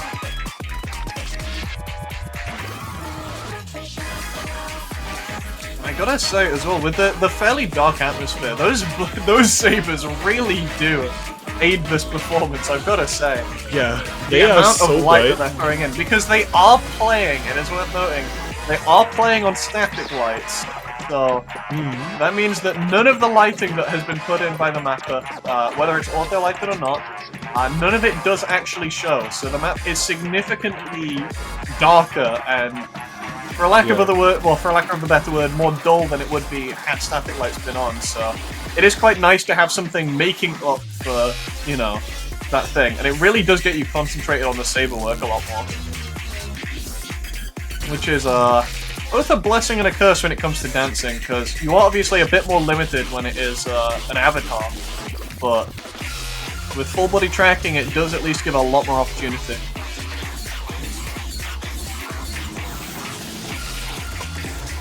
A very difficult map compared to what we saw previously, but still holding very, very strong right now. Yeah, the 91% accuracy as well. 6 misses on a map that is very difficult. And at the same time, being able to dance like this, that is very, very impressive.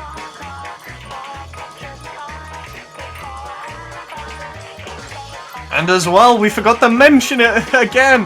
Syncing up the colors with the avatar, something that a lot of people like to do, and he's sticking to it. Though equally, some people do come from Beat Saber, or something like that, or Audica. Something along those lines. They use specific colors, and then they theme the avatar that they make after those colors. So sometimes it does work in reverse.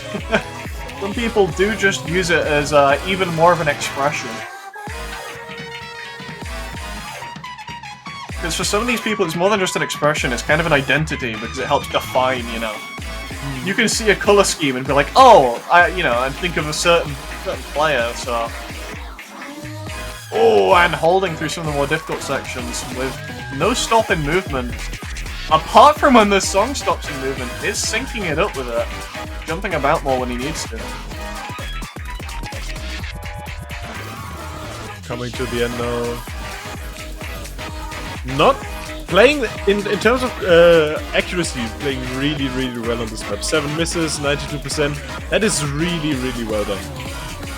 And at the same time having a very, very well-tracked model. Sadly, we cannot quite see all the assets it has to it, because the map, as we said earlier, is quite dark. And a lot of the character is also very dark texture. No, thank you very much for turning around. So we could get at least a slight look at the face. Now we'll be moving on to... I do not know how to properly pronounce that name. Oh. Okay, so... we will be seeing a Jigsaw song, which is sometimes... They tend to be on the shorter side, so... I'm not quite sure how this is gonna go.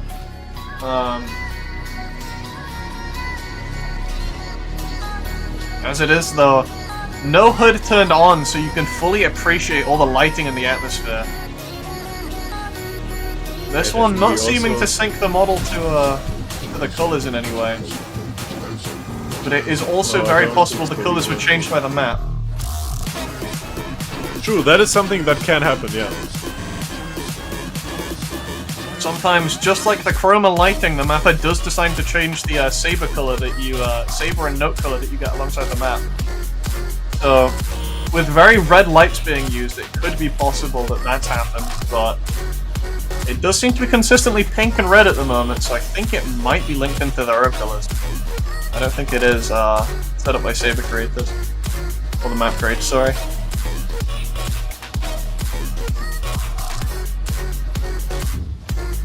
Not as much movement on this one. It is, I would say it's quite similar to the previous one in terms of movement, but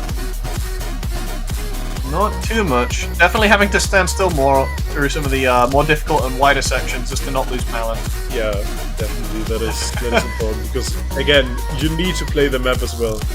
Something you can also see on this one, in comparison to the last one, just the difference turning off static lights make. Look at the background, look at all those flashing lights. This is such a beautiful environment and it really, really shines if you turn off static lights and just get to appreciate all the colors and the lighting. Yeah, this environment is definitely an interesting one because it does have all the clouds surrounding it as well, so... Yeah. Definitely makes for an interesting time. Hopefully no fear of heights, that part. We hope not, we hope not. We can't see the mouth, we can't hear the player, but they're secretly screaming throughout this entire performance. Ooh, that may be happening. That may be happening.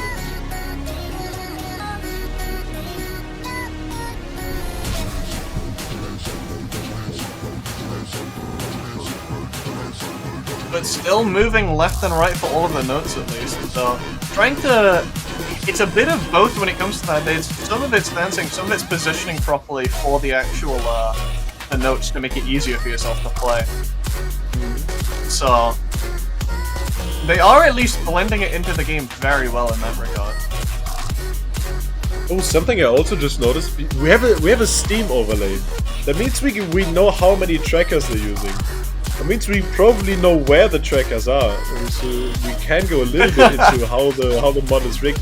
Because you see on the bottom right, that is the overlay that shows everything, every device that is connected to the VR headset. You see the headset, the two controllers, then two base stations, which are used to track everything in the room, and then the three trackers. One of them is normally placed on the hip, on the sort of belt, and the other two are basically on your ankles or on your shoes. And I think that matches up pretty well because you can, yeah, because you can see the knees of the model glitching out a little bit when the legs are fully extended. And you can get even more trackers depending on how much money you do end up wanting to spend on this sort of thing. Some people going as far as having full haptic vests and everything included. We will now be moving on to, once again, a Camellia song. Something which is of a second nature to any form of rhythm game tournament. Now this map is definitely on the by the looks, I can't tell if it's slower or older. It's one of the two.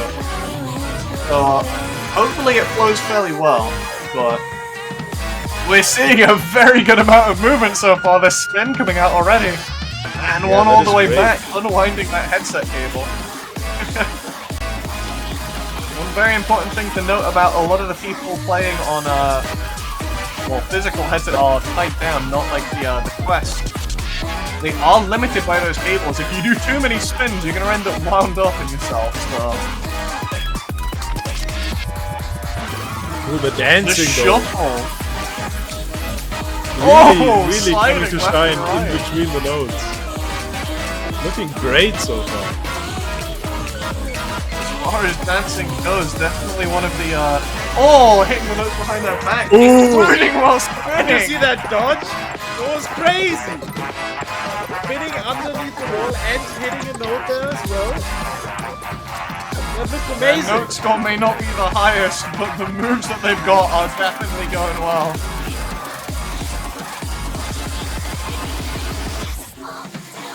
Oh, this is a great choreography.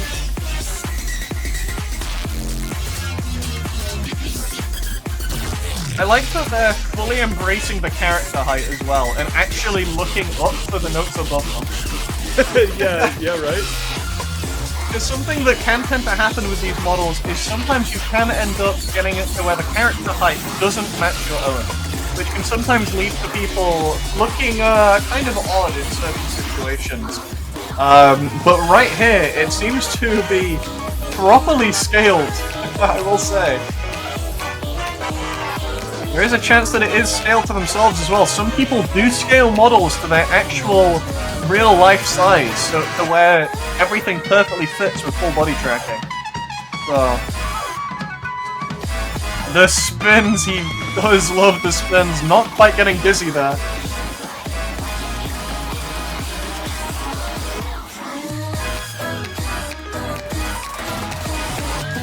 Stepping back and forth happily.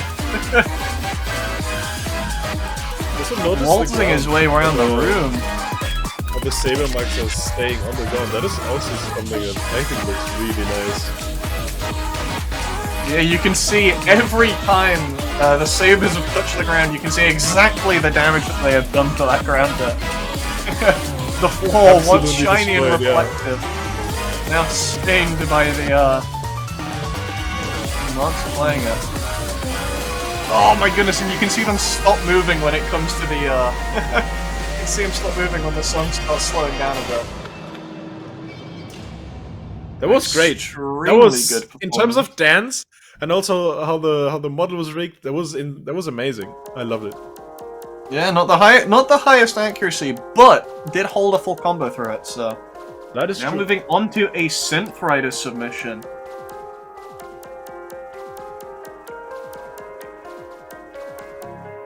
Fairly good avatar as a whole, though the top part of the hair is sticking a bit, but it is also flowing independently, which is something you don't tend to see a lot on a lot of models. That is true. Hair Yeah. is one of the most difficult things for people to do.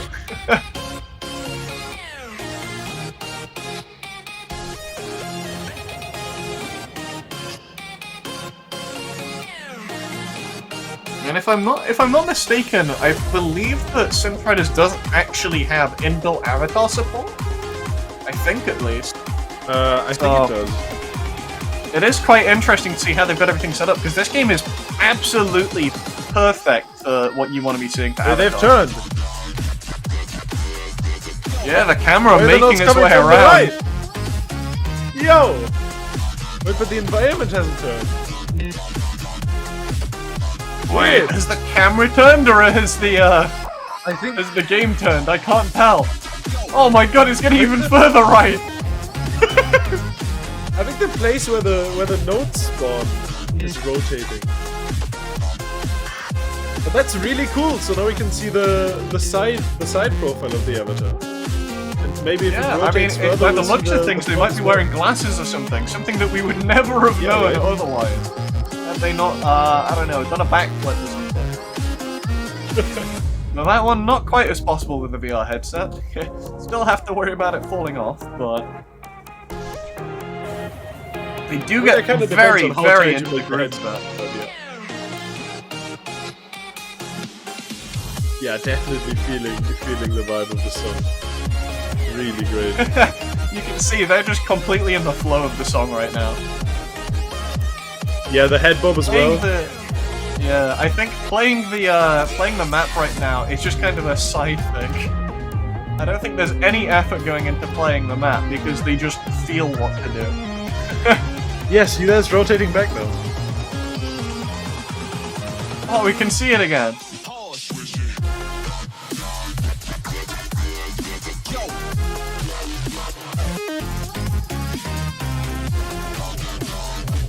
Definitely messing up a bit sometimes on the play space, but they are very much enjoying themselves and getting into it. So it's definitely fun to see messing around with the head physics as well.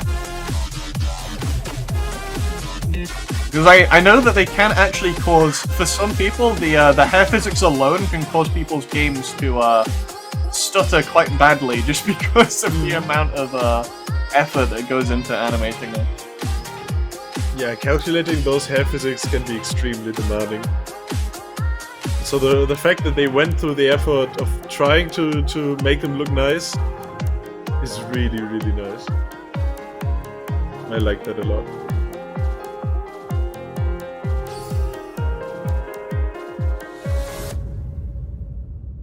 And coming to the end of the song in a pose and turning around so that we can see it properly with the bow. Alright, and we have the next entry immediately coming up. We have Silzoid playing Audica. The song is called Rapture by the artist Subtract, and it's mapped by Bacon Kevin.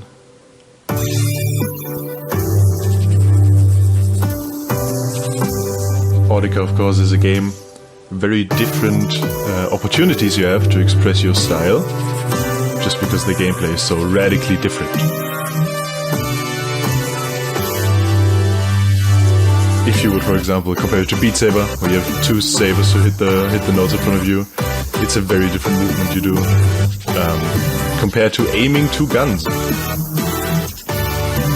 And there's so many different things you can do with that, especially with the things already included in the game. Audica lets you spin your guns in midair and throw them away, which is really, really cool. There's so much nice different stuff you can do with that.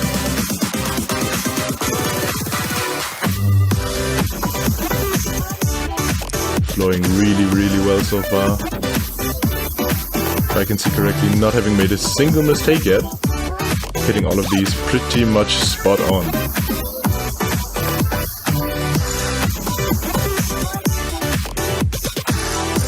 And looking very nice while doing it, I must say. Takes a lot of skill to just play this level, but to do that and move like this at the same time, that's something special.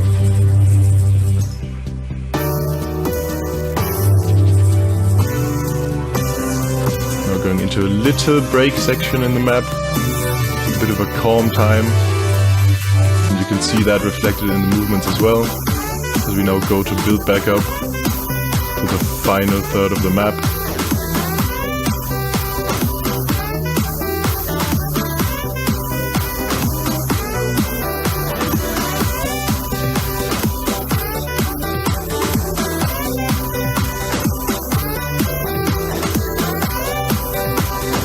This is really a nice map.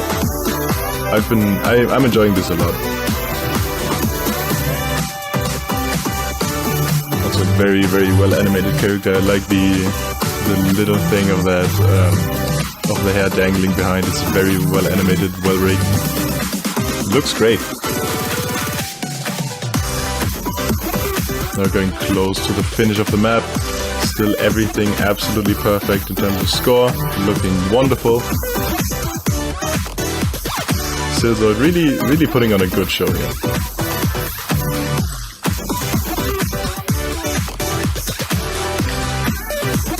On this map, Rupture, to say it once again, also really nice background by the way. I don't think that's the default Audica one, but I've not played the game in a bit, but it looks great.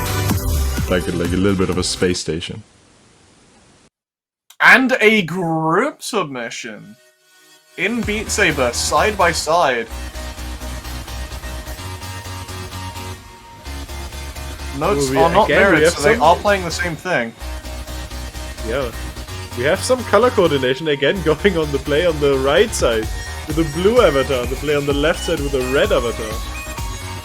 Yeah, they are theming it not just to the performance, but they're theming it to the game as well with that one. Beat Saber, one of the only games that does the colors the wrong way around, with blue being on the right and red on the left, opposite to almost every traditional game, rhythm game that uses those colors.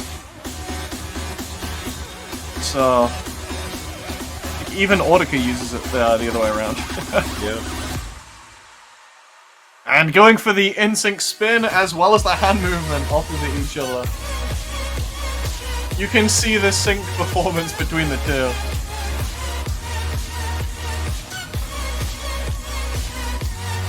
Sacrificing a bit of accuracy in places for those, but it definitely works out in a group performance like this.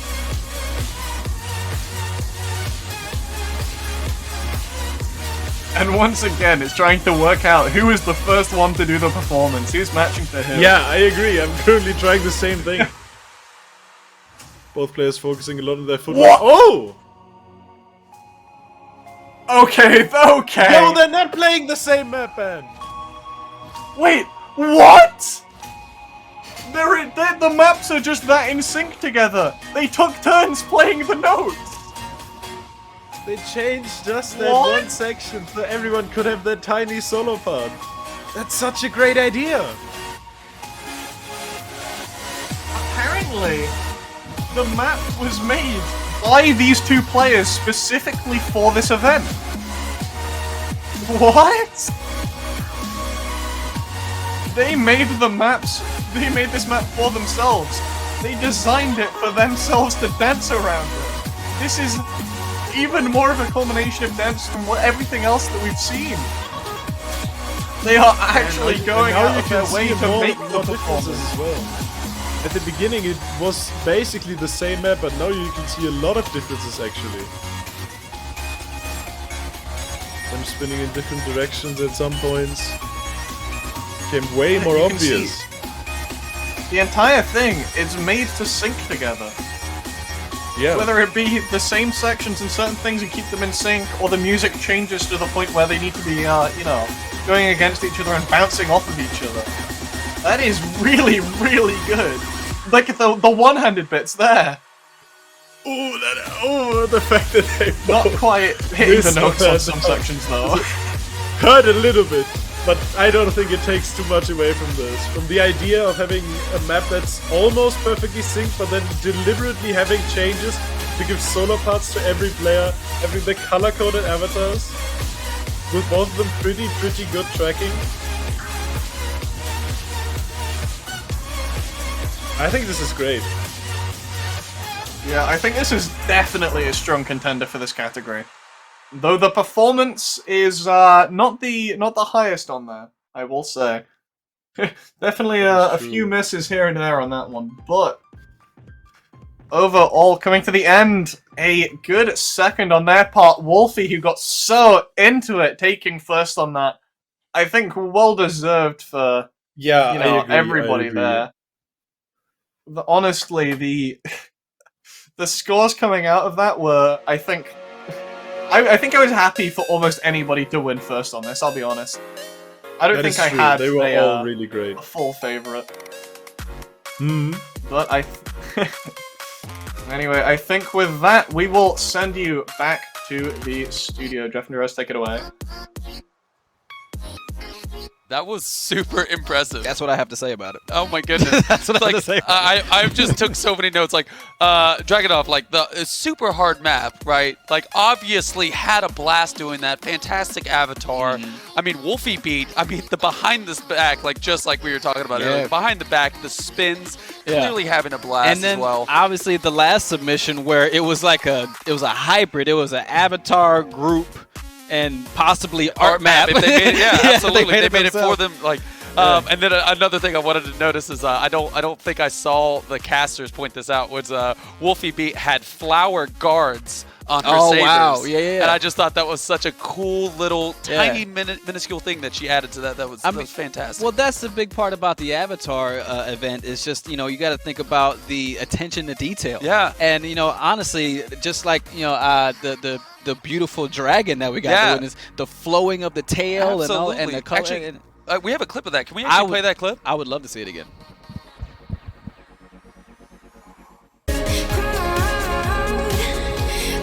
Yeah. Oh, it's beautiful. And like our caster said before, talking about how you don't realize how much CPU power goes into that level of detail. Like back in the day, you tried to do something like that, and obviously your computer would look at you like you were crazy. Immediately crash. Yeah, immediately exactly. crash. But I also the reason why I wanted to show that clip in particular is that it was really a great example of the Avatar event, right? Which is basically we showed a beautiful avatar, we showed a player having fun, doing exactly what they needed to do in the dance. experience while also like showing off the unique and beautiful avatar that they were using. Right. So I just wanted to really quickly share that. Please, I understand. Yeah. And as we move on with the night, we want to obviously take a moment to thank a couple more of our sponsors. We want to thank Pistol Whip Modding Group and Audio Trip Choreography Discord. They're two awesome communities who have supported the show with map development, which, I mean, from what I've seen, is some of the most intricate and complex set of skills to build a map when it comes to VR and especially in Rhythm League. So thank you very much for all your hard work in building those maps. Absolutely. And finally, we'd like to thank one other person.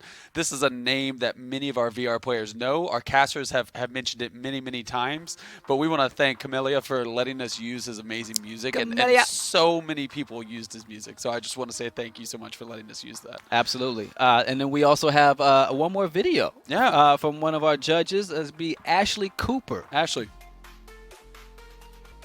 Hey VR Rhythm League, this is Ashley Cooper from Skillshot Studios, the co-creator and choreographer of Audio Trip. And I also had the extreme pleasure and privilege to be a judge for the Rhythm League. So I had to record this video to say thank you. From the bottom of my heart, thank you for playing these games and for sharing your passion and your clear talent and love and joy of these games when you play them. It was sincerely my pleasure watching every single submission, and it was quite difficult to pick the best of the best too, because there was so much talent, skill, effort, creativity when watching these. It was so inspiring. Not only did I want to get up and dance and play more, but I wanted to create more for all of you to play, and hopefully to keep sharing with all of us, because it is seriously awesome to watch you do this. So keep dancing, keep playing, and I guess I'll see you in VR. Ashley, thank you for that video. That was very, very sweet. So thank you. It was. So we've reached the very end of our main show of Rhythm League. The main show. The main show. But please stay tuned. We have a lot more Rhythm League coming up. So we are showing the semifinalist performance and competitor interviews directly after this main show. Yes, and speaking of competitors, thank you. Thank you for your artistry. Thank you for your performance. Thank you for your time and commitment. Effort. My goodness. I mean, honestly, that we're hosting because we can't do what you do. That is very true. And thank you for the audience for watching today. I really, really appreciate it. And thank you so much for tuning in. And not only the judges, their time, their effort, their expertise, but like those videos and the tough position they were put in. Oh, very much honestly, so. I am glad to be hosting with you for many reasons. But I'm glad to be hosting particularly because I don't have to judge these things and see who's more awesome. I agree. That has to be a tough call. And speaking of like expertise and time, thank you, casters. I really appreciate you coming in from Europe and really, really helping us out. Well, thank you guys for letting us come in. Yeah, we can just definitely, give that back. Thanks for having us on. Again, thanks to everyone who played, everyone who judged, everyone who worked behind the scenes. It was a pleasure working with all of you. Thanks to everyone for watching. Thank you guys for hosting. I think that's it. Thanks for having us. It's not every day you get to cast something this interesting. So breath of fresh air. And I just want to say, man, your guys casting was honestly about as entertaining as the competitors. You guys are hilarious. You're so well versed in this world, and you're so knowledgeable, and also extremely just entertaining. So thank you so much, guys. Seriously, I can't thank y'all enough. And then we also want to thank all of our partners. There are so many people that really helped us with this event, and all the partners we've already talked about. Again, I can't say thank you enough. Thank you, Solus. Solus Productions, Solus Films. Skillshot, the beautiful space that we're broadcasting from. Thank you so much. This is an awesome space, an awesome venue. So and thank you to Marisa Blake. Yes. She explained the scoring much better than either one of us could, so I really appreciate it. Please join us on our Discord channel and follow us on Twitter for updates on the show. And if you enjoyed it, please reach out to us. Let us know. Again, I'm Jeff Alexander. And I'm Drez Ryan. Thank you for watching Rhythm League, live from Atlanta, Georgia, and Skillshot Studios. See you on the next one.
so it's easy to stay in that spot. So small, just like Cersei's small, and she can get really low. Yeah, my hamstrings have definitely been injured trying to mimic her stretches. Yeah, it's really hard. I love it. How long have you been playing? Beat Saber for? I haven't been playing that long. I like how you're interviewing me while I'm on right now. I've been It's a distraction because for me, I would imagine I'm just sitting there being like, "Oh God, it's so bad." So I've been playing since May of 2020. So I haven't been playing that long. Wow, But fantastic! I got into it by a bunch of friends. So, and I've been following a whole bunch of people on stream. So I got into it by Subtracted Cat and Never Serious and Mixed Lovely. Reality. So I just instantly fell in love with Dance Saber. So, and I'm part of the community now, which is amazing because they are really like my family. They're my people. So and that's such a relatable thing in this community, isn't it? Even though we might have like subcategories and sub cliches within the rhythm game community, we all are still one. It doesn't matter which game you go to, everyone is so supportive. And even just watching Rhythm League and going through the Twitch chat, I didn't see a negative comment ever. The entirety of the everybody's community so is nice. Yeah, it's really cool to see how we all come together, even if it's like Audica or Pistol Whip or something. It's like Mixed Reality or VR. We're all just so close, and it's good to have that kind of support. I feel like we kind of bond over the, I guess, the technical difficulties that we have. Because when you stream in VR, especially in mixed reality, I don't think you'll ever get one stream where it just works. It doesn't. I mean, when you're streaming, all the technical difficulties that you have to go through. I mean, I remember Nacy rated me, and my computer blue screened. Nacy rated me while I was calibrating. I walked out of my Guardian and then she dropped me with about 100 people and I'm like, you know what? This is not the best time. It's Kirito! That's my babe! I love her so much! This is amazing. Oh my god. Man. I love her outfit and the fact that she like coordinates her body. Yes, she slithers. It's so nice. Yeah. I'm so stiff. There was one part in our submission for the finalists where Cersei, she asked me to sort of slide like a serpent. And I was like, I'm going to shuffle because I'm so stiff. Yeah. That's great. It's so fun just seeing everybody in their different styles. I mean, there's, for myself, obviously I'm new, and in the commentary, in the little sort of snippets that came through, I'd mentioned, I guess, confidence in dancing, and that's something that's I found quite, I guess, liberating and exciting, is that I'm building more confidence because I'm starting to hit the notes better, I'm starting to move a bit more fluidly, and then I'm like, I want to go out and do other things now. I'm so good at this, what else can I do? I know, I mean, so, because you do mainly synth writers, right?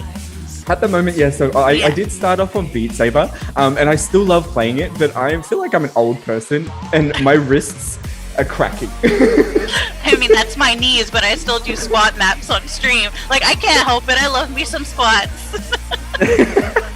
They're very hard to do. Every time people request them on my stream, I'm like, no. I am not here for leg day. Oh, that's lovely. Oh, so we do have our first interviewing guest here. We've got Greenall here. Greenall, welcome in. Hello. Thank you for having me. Hi, how are you going? Good.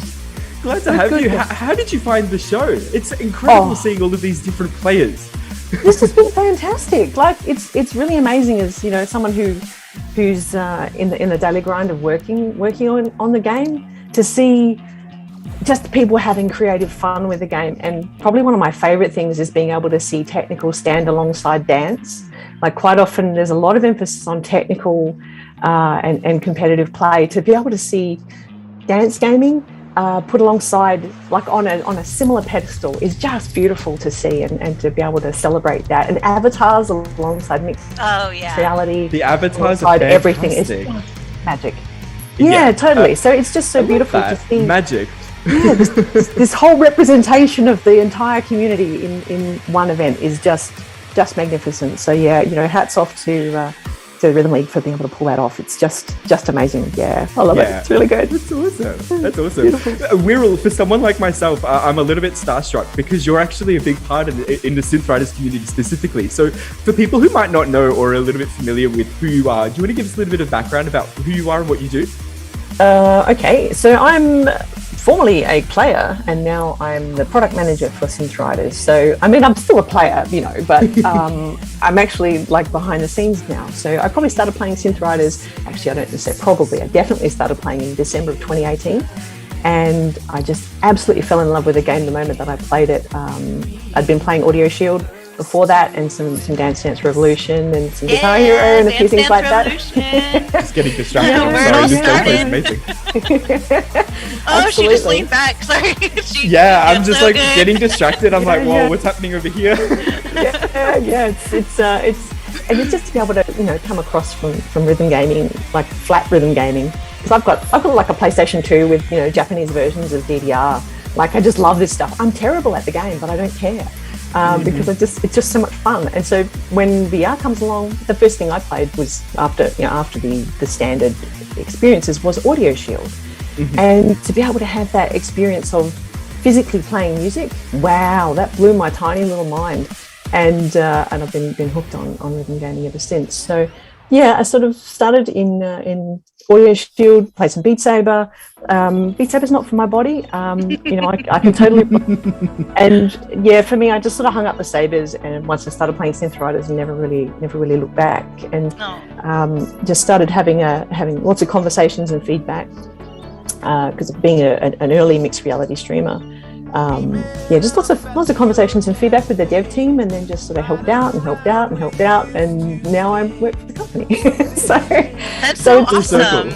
Yeah, it's a really, really good way to do it. And I have to say, coming through the Synth Riders community, is such an amazing community, and I'm just so proud of that community and what it's been able to achieve, and the way it's been able to set its own vibe, which is a little bit different. So yeah, it's really, really good. So it's nice to have been able to come through that process and now to be sort of working full time for Pluge and steering a lot of what happens with Synth Riders and charting the path as we move forward. It's exciting.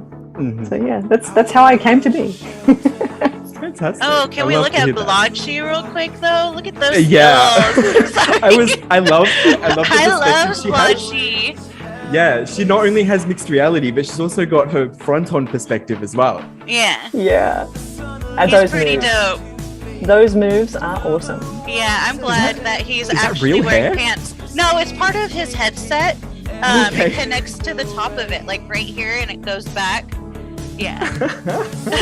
And normally, Blotchy, he likes to play in other attire, so I'm really glad to see him in these clothes. We all love him though. That. We love him so much. Yeah. Wirral, you just mentioned that you were an early mixed reality streamer. So how long have you been streaming in mixed reality, and what have you noticed, I guess, are some of the biggest improvements that have been in this community? I've been streaming mixed reality probably since, I want to say, I started streaming VR in 2017, and I was streaming in mixed reality before Live was a thing. So it was the team that went on to make Live. Before that, we had to calibrate everything by hand and manually match our green screen. We would do all our compositing in OBS. We would be cropping the quads, the Unity quads that would export from most games. And you would be cropping 1/4 of the screen and then overlaying your green screen and manually calibrating. Yeah, it was, my head hurts. That's intense. Yeah, I'm just like following that. And I'm like, I don't know, man. My brain can't compute around all of that. No, thank you. But we appreciate everything that goes into it. For sure. It's totally amazing. So yeah, just sort of see how things changed over time. And I can remember when Live first launched, which was around the time that Beat Saber launched.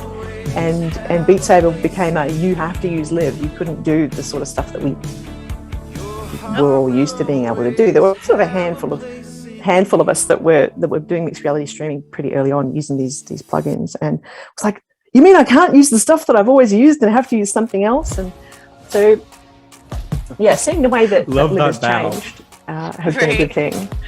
And I have a feeling I just dropped out. Oh No, you're all good you're there. still there. Zoom you just did for a catching up. second. Yeah, you were there. You were gone for a second, but you're back. Look at Cake. Oh, and Cake is here again. I absolutely I love love you, Cake's movement. There is so much happening here, and I cannot catch up. I'm sweating just watching.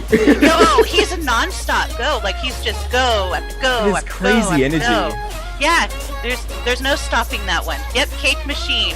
Cake His beat Machine. flows. Constant. Yo. Jealous. Cake, I see you in chat. You have to teach me your ways.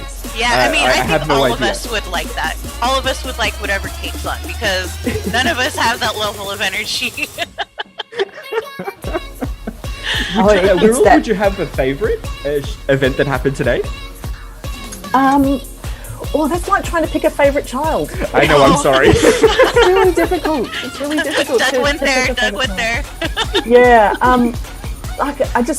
I'm a dance at heart person. Like I really do love to see people dancing like Cake's dancing. I love seeing people just let loose and go crazy. But you know, mad respect to the technical, and I love watching the technical synth writers, people, you know, understanding because of an empathy point of view. I can understand what both Mimi and Lexar were doing in their event and just going, yeah, you guys rock. It's pretty amazing. So difficult. But the creativity, the duos were just sensational. Like when you see duos, that kind of like dance to a next level. So I really enjoyed seeing the duos today. That was just magnificent. So the chat was just reminding me that Cake is trying to teach us. We have a little thing in our Dance Saber Discord where he does like weekly dance tutorials, and he teaches us how to do stuff, and it's like a competition each week, and not a competition, Oh my God. like a friendly one. So yeah, he does that. I completely forgot about it, but they Can we drop a reminded me link of it. for the Discord in the Twitch so anybody wanting to learn? Heck yeah! I mean, would be it's Dance amazing. Saber. We're all there. Yeah, the more information we have, the more, I guess, more appealing it is for people to want to find out more and actually start. Especially I feel like with the release of the Quest 2, VR gaming is just exponentially increased. There are so many new people playing, and I really love that sort of, I guess that balance in the community that we have so many new entrants that are young people as well as older people, maybe people who not have played games before and have just taken this by storm, and it's so impressive to see That's the people Quest. loving this. That is absolutely the power of the Oculus Quest. Hey, Yes, which is, Yeah. you know, that's true. it's not just that everybody can put on a headset and be like, you know, 10 seconds away from playing a rhythm game and dancing their pants off. You know, you're also 10 seconds away from being a content creator, and that's where Facebook / Meta are going with the Quest. Is essentially trying to make it as easy as possible to, you know, it's only like 5 seconds. You push that button and you're streaming live off of your Quest onto Facebook, so family and friends can see you having fun in whatever rhythm game you're playing. So everybody's a creator now. It's fantastic. And thank you, T, for dropping that in dropping the Discord into chat. Yes. So Dance Saber Discord is right there for everybody if they want to go join us in there. And T, Cake, and I, as long as Kirito, are part of the admins of that. So Well done, Cake. well done, Cake. That was fantastic. Oh, now we have Rapricat. Oh my god! Yes, more synth. And now we I got love synth gameplay. writers. Yes. Yes, totally biased. Not A little biased, yeah, but that's fine. a little biased. A little biased. I know, I feel kind of out of the loop. I'm like, oh, I've only played it a couple of times, but I'm sorry. I'll get on That's it. okay. I have That's it on. okay. I have it on my Quest, but I mainly play on my Rift. So, yeah, I'll get into it more. I promise. I think that's kind of like a really great thing about Rhythm League is that it kind of entices you to play the games that you haven't maybe been trying before. With me specifically, there was one of those. Who was it? I think it was Lapricat with her martial arts Audica gameplay. Oh, specifically yes. halfway where she was just flowing and the guns were going out. And Oh no, that was Kirito. That was Kirito. It was incredible. I Yeah, have my that notes was are wrong, insane. Ben, so I apologize about that. But Like, it was I- incredible. Yeah, that was insane to me. I've never played any of those shooting type rhythm games except for Pistol Whip. So that's just That's the thing on its the own. mind blowing. Yeah, Well, I and guess- that's the joy of having multiple rhythm games too. You know, we have a bit of a fun saying, which is it's not illegal to like more than one game. You know, lots of people do tend to nail their colours down to one game and say that's the only game I'm going to play. But Oh, you know, yeah. to be a more well-balanced human, you want to be doing different ranges of motion. That's the way to avoid injuries. So, yeah, definitely get stuck in and play those different games. It's a good thing to do. It is. We will. Well, thank you very much, Will, for joining us today. Yeah, I hope you so enjoyed much. the show, and I hope you Thank enjoyed you. joining us today. It was great to Thank have you for your performances. Congratulations too, Doug. You did absolutely amazing. And congratulations to you. You just did beautifully. Thank you. Thank you so much. Okay. Bye. Bye-bye. Oh, man. Awesome.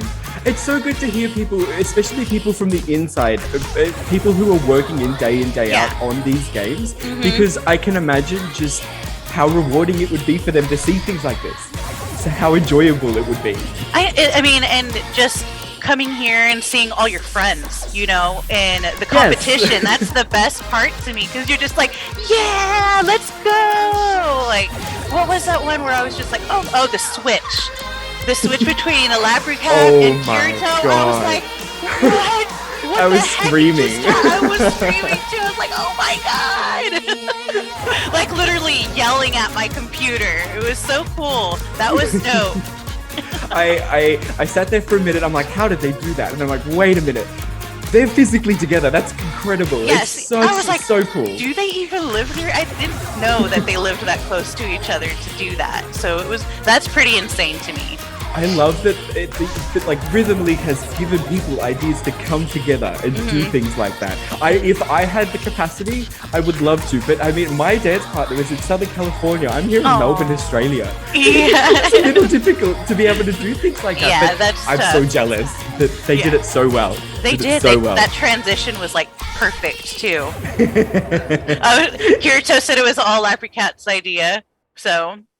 Well done, Labricat. MVP to Right? Labricat there. I know. Huh? I think we have another guest here, Tarantula. I think we do have we? Ravenous ID in the Discord. Do we? Are you there, Ravenous? I am. Hello. Great to Welcome be in. here. Nice to meet all of you. Nice Lovely to meet you too. How did you find the show? It's been so long. I don't quite remember. I'm fairly certain that the Audica modding Discord community led me to the show, and I was lucky enough to end up as a semi-finalist in the Audica technical category. That's so cool. I mean, Congratulations. semi-finalist family right here. Semi-finalist. we got I we got love next that. year though. We got next year. Oh, I yeah, believe I'm it. I hoping believe so. it. Hey, and it's all about being able to build it up, you know? You can sit there and be like, nah, I played off this year. I was a semi-finalist. But then next year, you blow us completely out of the park. And you get Right? that first place, and we're like, incredible improvement. I'm so excited to see everyone's resubmissions because Oh, you man. only improve so much. Exactly. And you have a whole year to go. So Exactly. Ravenous, when we were having a little bit of a chat before you came in, you sort of brought up that you might have a little bit of an interesting backstory, and I guess in the way that you come to playing VR. Would you like to tell us a little bit about that? Well, I am a disabled veteran of the U.S. military. Wow. And I work from home right now in cybersecurity, so I do a lot Wow. of sitting around, and this is a good way to get off my butt and keep my arms and legs moving as much as I can. yep. I think that's And, kind of how we all are in a sense. Sometimes sure. Yeah, we it's- just gotta push ourselves.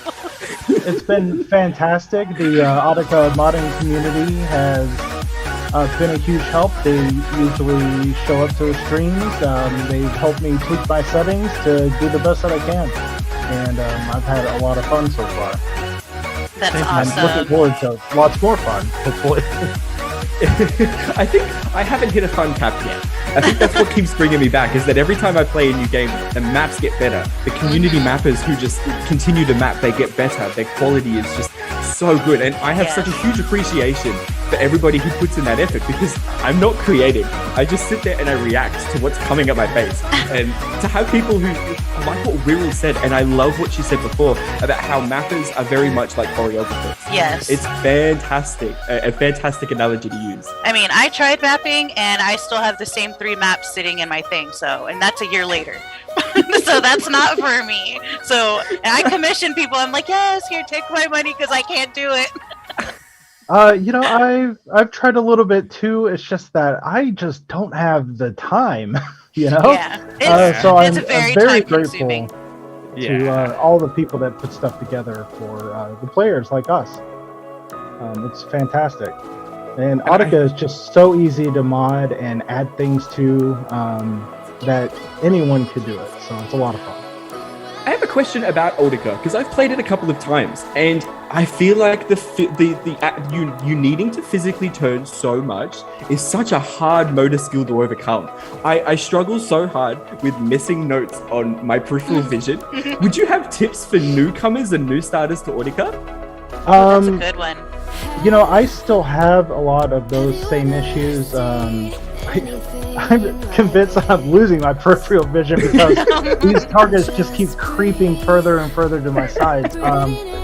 What I would recommend for new players is a lot of the community mappers and the developers that have made the game intended to focus your vision across the field as you move. So just turn your heads to center the notes that are coming at you in the center of your field of vision, and that'll help quite a bit because when I was starting out as a new player, I had noticed that I was looking straight forward like you would in Beat Saber and just moving my arms around, and that just won't cut it in Audica.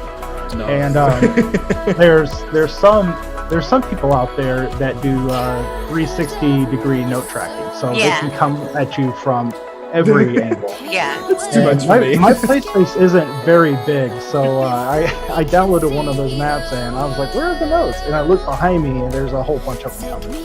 They're hiding. Oh man, this is not good. I'm gonna punch a screen or something. I punch too many walls when I'm playing games. Oh, yeah. I need bigger spaces, and then I make a bigger guardian, and then I just hit the wall again. and then you have your kids run. I mean, I have 3 children, and they like to run into my play space. no. And I've hit my child once or twice. I'm like, Mom was playing. I'm sorry. It's terrible. But now I have my own area. I have my own huge play space, so they don't come up here when I'm playing. They're safe now. They're safe, guys. I promise. Don't call me out. One of these days I'll get more room, but that's a future plan. But things have been going pretty well so far, and I'll just keep working at it and hopefully end up in a finalist position one of these times. I think so. Do you have if you manifest the game that you think you'd be a finalist in, would you be able to pick one? Do you think there's a game that you're really hard preferencing? I mean, it would have to be Audica, at least for now.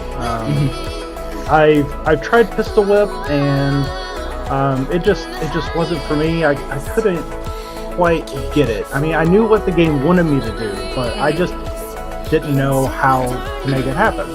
And Beat Saber was great. I've done lots of expert maps on there, and I really like doing the one-handed maps. I think those are a lot of fun. Yeah. But for Beat Saber though, man, my shoulder gets thrown out. Gets thrown out with that one saber. Heck no. yeah. I'll stick to my and Audica is the reason I bought VR. Because I mean, when Beat Saber came around, it was huge. Everybody, you can just look at it, you instantly know what you have to do, and I think that attracted a lot of people to VR. Yeah. But when I saw the trailer for Audica, I just played it on loop. I was like, God, this looks like so much fun, and I love that. Eventually, I got the money together and got it. And I love that. I resonate with that so much. I just watched, because I played a lot of rhythm games before VR came through, so I was a big Guitar Hero rock band, avid fan. And when Beat Saber first was announced and the game trailers came out, all of my friends were like, Doug, you have to play this. And when I first got it, I was like, oh my God, what is this? This is amazing. I see the Rhythm League chat. They're saying, raise your hand if you've ever pistol whipped a loved one. Not yet. Not yet. But It was an you know, accident. I guess our backgrounds are similar in that I also played a lot of DDR when I was growing up, and lovely. I was always the best guy in the room at Guitar Hero. You know? Yeah, I love that party trick playing through the fire and flames on Expert. Yes. Everyone be like, "How are you good at this game?" Because it's awesome, you know. You know, I don't there are know. arcades out there that like have the Guitar Hero Captain's House. They do. And every time I end up at a work thing and there's people there, I will walk right up to it, and it always draws a crowd. So Yeah. Guitar Hero will definitely still bring the eyeballs around. In chat, I was talking to people about different games. I was like, yeah, I think DDR was my first one, but it wasn't. It was Bust a Groove on the PlayStation 1. Oh my God. Yeah, that was like, that was my game. I like Yeah. Frida all the way. She was my girl. So, and then it went to like DDR and all the other stuff. So the way that it like builds up and everything with all the different kind of rhythm games that we have now, it's pretty amazing. Of course. And Audica Modding Group just brought up a really good point in chat. Ravenous, are you aware of Clone Hero and I guess the resurgence of that gameplay? No, I've never actually heard of Clone Hero. I love Clone Hero. We So need the it's- deets. It's essentially like a Guitar Hero 3, or I think it's based off the Guitar Hero 3 engine, and it's open source. So it's on PC, any USB guitars will work, and you can play Guitar Hero. You can play your tracks that you used to love. You can play it with the drums as well, and it's all on PC. They're creating new things like multiplayer as well, so you can really get back into that wanting to play a band with each other again. And I'm so excited that that's sort of coming up. But I just also noticed O-Shape. We haven't even seen any submissions for O-Shape. No O-Shape at all. Zero. So hard to play. So hard. I've never played it because I'm like, I don't know if I'll fit in those things. Like mentally, I'm like, I won't fit in there. So I'm not even going to play it. Oh no! That's not a good thing to have. No, I wonder whether or not they should have some skins. Oh, see, that would be cool. Like different size shapes so that we don't feel like, hey, it's VR Mary, my girl. Well, if you're still looking for new and interesting rhythm games to play, I've always been a huge fan of Rocksmith. Oh, Rocksmith is good too. Teaches you the real thing. Yeah, because Yep. you could just plug in your guitar and play. I have one of my friends that actually plays that on stream. So. Oh, I love that. Yeah, I play guitar too. I've been playing since I was in high school, but I'm Wow. not that good. Yeah, I only have an acoustic, so I can't plug it into my computer to play it. Yeah. But maybe now you have causality to do it. Yeah, maybe. I think the PC version will let you just hang a mic in front of your acoustic and play along. But there are some tracks that will be very challenging with an acoustic guitar because of the thicker strings, and it's harder to bend notes, and you can't reach the. No, because you have to like really stretch your fingers to get down to the lower frets with some of the notes. Yeah, basically anything bars. anything higher than the 12th fret is going to be a pain in the neck to Yeah. get down in there. Well, Ravenous, thank you so much for joining us you. today. Your insight is incredible, and I love to hear, I guess, different journeys and way people join our community. So thank you and welcome, and I look forward to seeing you as a finalist in Rhythm League Season 1. Yeah, me too, and thank you for having me on. It's been great. No worries. Big hearts. Goodbye. Big hearts, exactly right, exactly right. And like, I'm just, again, pivoting back to the game. Pivoting back to VR Mary. Yeah, look at that spin. Oh man, she's just so flawless. Her technical setup as well, like when you spin, the frames on her camera look so fluid, it looks great. Yeah. I love that. Everybody spin in chat. Spins, exactly. Rhythm League needs to make a spin emote for your Twitch channel. just Right, let we me do need know. one. So, we now have a very important person joining us today. We had a Rhythm League finalist who I'm pretty confident actually placed first I think in their division. think so. Pretty sure. Welcome, Cryptic. Hello. Yay. Hi, Cryptic. Congratulations. Congratulations. I actually placed second, just to clarify that. I thought in you any case, placed first. it's still impressive. I could have Yeah, sworn no. you placed first. It was Maybe I'm super fun to tripping. be a part of this. Hey, take the win anyways. Just say, "Oh, thank you." Yeah, oh my just god, I'm take so it. happy. But your accuracy was phenomenal. Gameplay, man. Oh man. Out of the world. How long have you been playing for? I've been playing for, I think, nearly 3 years. I started playing not too long after the quest, the first quest came out.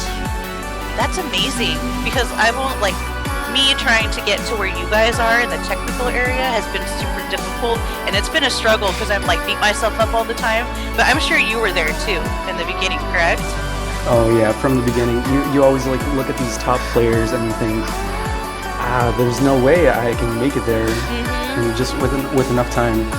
Yeah, it's really hard, and especially because you have Saber now, where you have to. Yeah, it's super difficult. Like I'm like way down here, but I'm slowly getting up there. I think I'm in 4,000 right now. I mean, it's still not bad. Wow. But yeah, well, you're higher than me. So.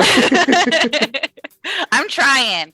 That's amazing. But yeah. And I feel like it's so hard as well when you're a new person coming through, and I guess the reason why you watch these great streamers and you continue to join in their communities is because they're so good at what they do. One of the casters had mentioned at the start of the program that it looks, I think it was for Emmy Kodo's dance submission, that it looks like she doesn't intend to hit the notes. It's just that she's dancing as part of the flow. But you don't realize how goddamn hard that is to do. I don't understand this game at all. Like the Audica, is that what it is? Yeah. Yeah, I can't wrap my head around that game at all. I'm just like, and I saw the technical ones for that too. Like, have you played Audica before? Cryptic? Yeah, Cryptic. Oh, have I? Yes. That's actually one of the other rhythm games I used to play a bit. I didn't super get into it as much as I did Beat Saber, but I definitely did enjoy it. How would you compare Beat Saber to Audica, like in the accuracy level? That's kind of hard because it's very different. Because I'm not sure if Audica has timing, but the accuracy is definitely something that's very difficult to get right.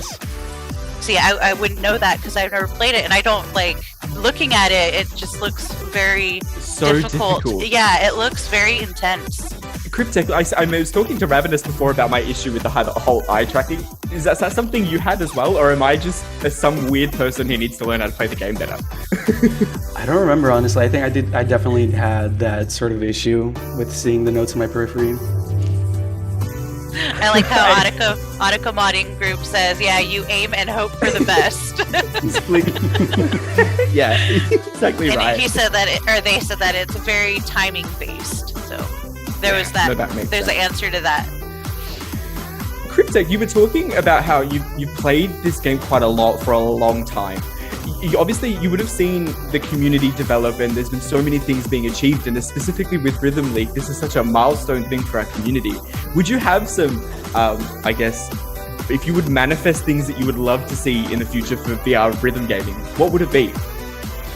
Something I would really love to see is a live esports event for Beat Saber. Yes. We do have one, don't we? Right, we have these tournaments, but they're all held online, and it's I feel like it's sort of missing that sort of interactability between the players, and seeing them live would. Like in person. In person in an esports arena, That would be so cool. Yeah. And like competing next to each other, like that would be amazing. Like let's see Sarah and Garish go at each other. You know, like that would be crazy. I would too. I'm pretty sure anybody who's into like the technical stuff would be very interested in seeing them go head to head in person. For sure. Now, I'm seeing this gameplay that's coming up just now, and I want to know just what came up, I guess how they decided to create such a thing. Yeah, that's very interesting. Like, I love the outfits, I love the music, it's just, I would have never have thought to do something like this, and I love that. Even again, you were talking about the Switch in the group stages, how the competitors literally took off their headsets and switched them. What? Yeah, that's incredible.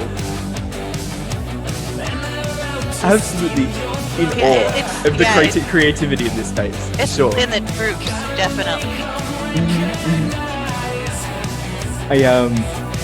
I am so.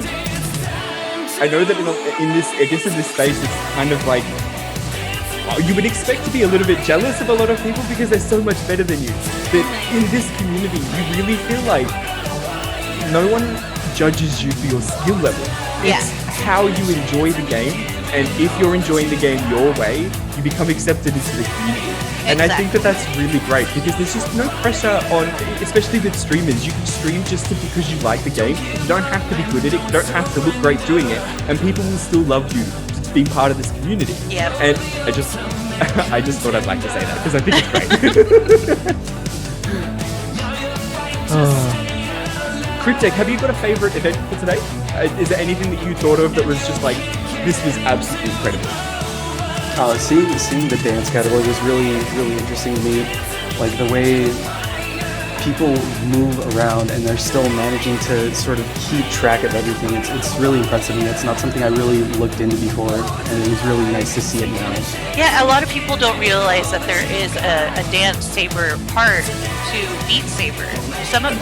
Some people see it and they're like, why are you dancing, you know? And they kind of look down on it, but then there's a whole other people that are like, wow, they're actually hitting those notes and, you know, dancing at the same time. Who would have thought that that's a possible thing to do? I love just the amount of different things that people are doing. And in that martial arts again, we saw Papa D with Darth Mauling, and that in its own. I've tried it. I bought a mole stick. I've plugged my things in, and no. I tried. I was gonna take mine out and show you. I'm like, it's got dust on it. I can't do it. I tried many times, but maybe I just need to take it back out. Try again. I don't know, man, but it's difficult. So props to that guy for and do it behind the back too. That's insane. He was like, I'm a little biased, but in the dance category, we saw Cersei do a jump splits. Yeah. What? I know. I'm like, I can't do that. You have a cable plugged into a computer, and you're jumping up and doing the splits at the same time. Like, you're so chaotic, but she did it so well. She's just so flawless, you know. Yeah, it was flowed so well. And it looks like we're now going into the technical part, which is man. this. I love this. Oh, it's Zombie Love. She actually made it into it. That's my girl. We're Facebook friends, but I love that. she's a beast. Like, we have competitions on Facebook and everything. So she's usually always up top.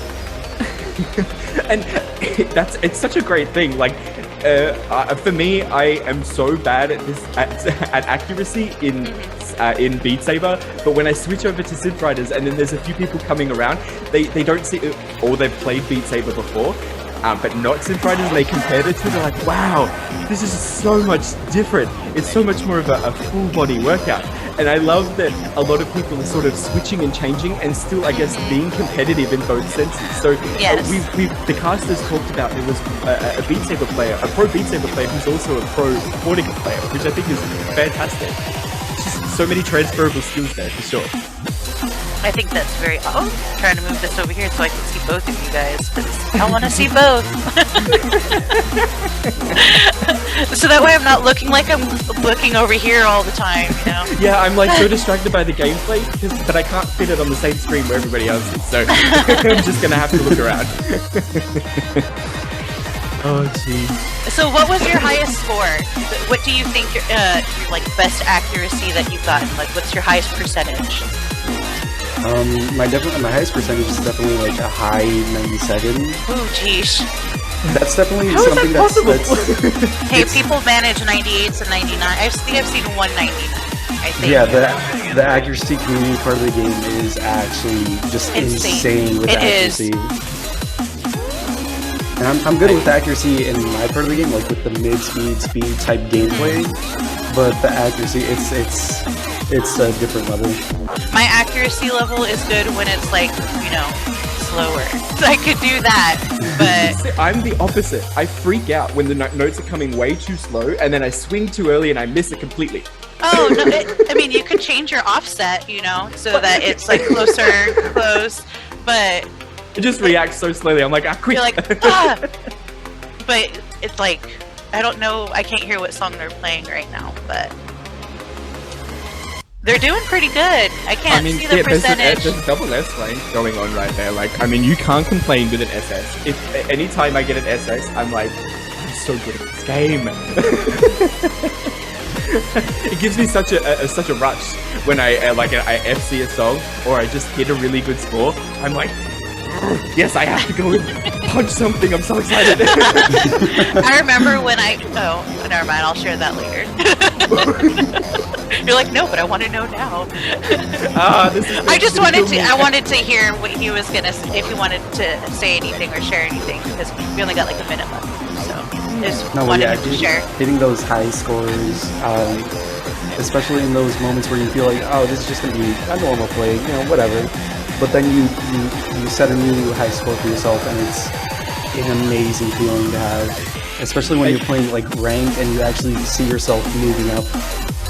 Yeah. Exactly. Is there a game, or not a game, a song or a play that you're particularly proud of, that when you think about, wow, I did it, that song reminds you of that time? I feel like there's a lot of ranked songs that I play that make me have that feeling. I don't think I have a specific one though. I feel like what I submitted was something that I felt like at the time was one of my best. I think. I mean, same. Yeah. What is the something blood? That's the ranked one that's out right now. That's my top one right now.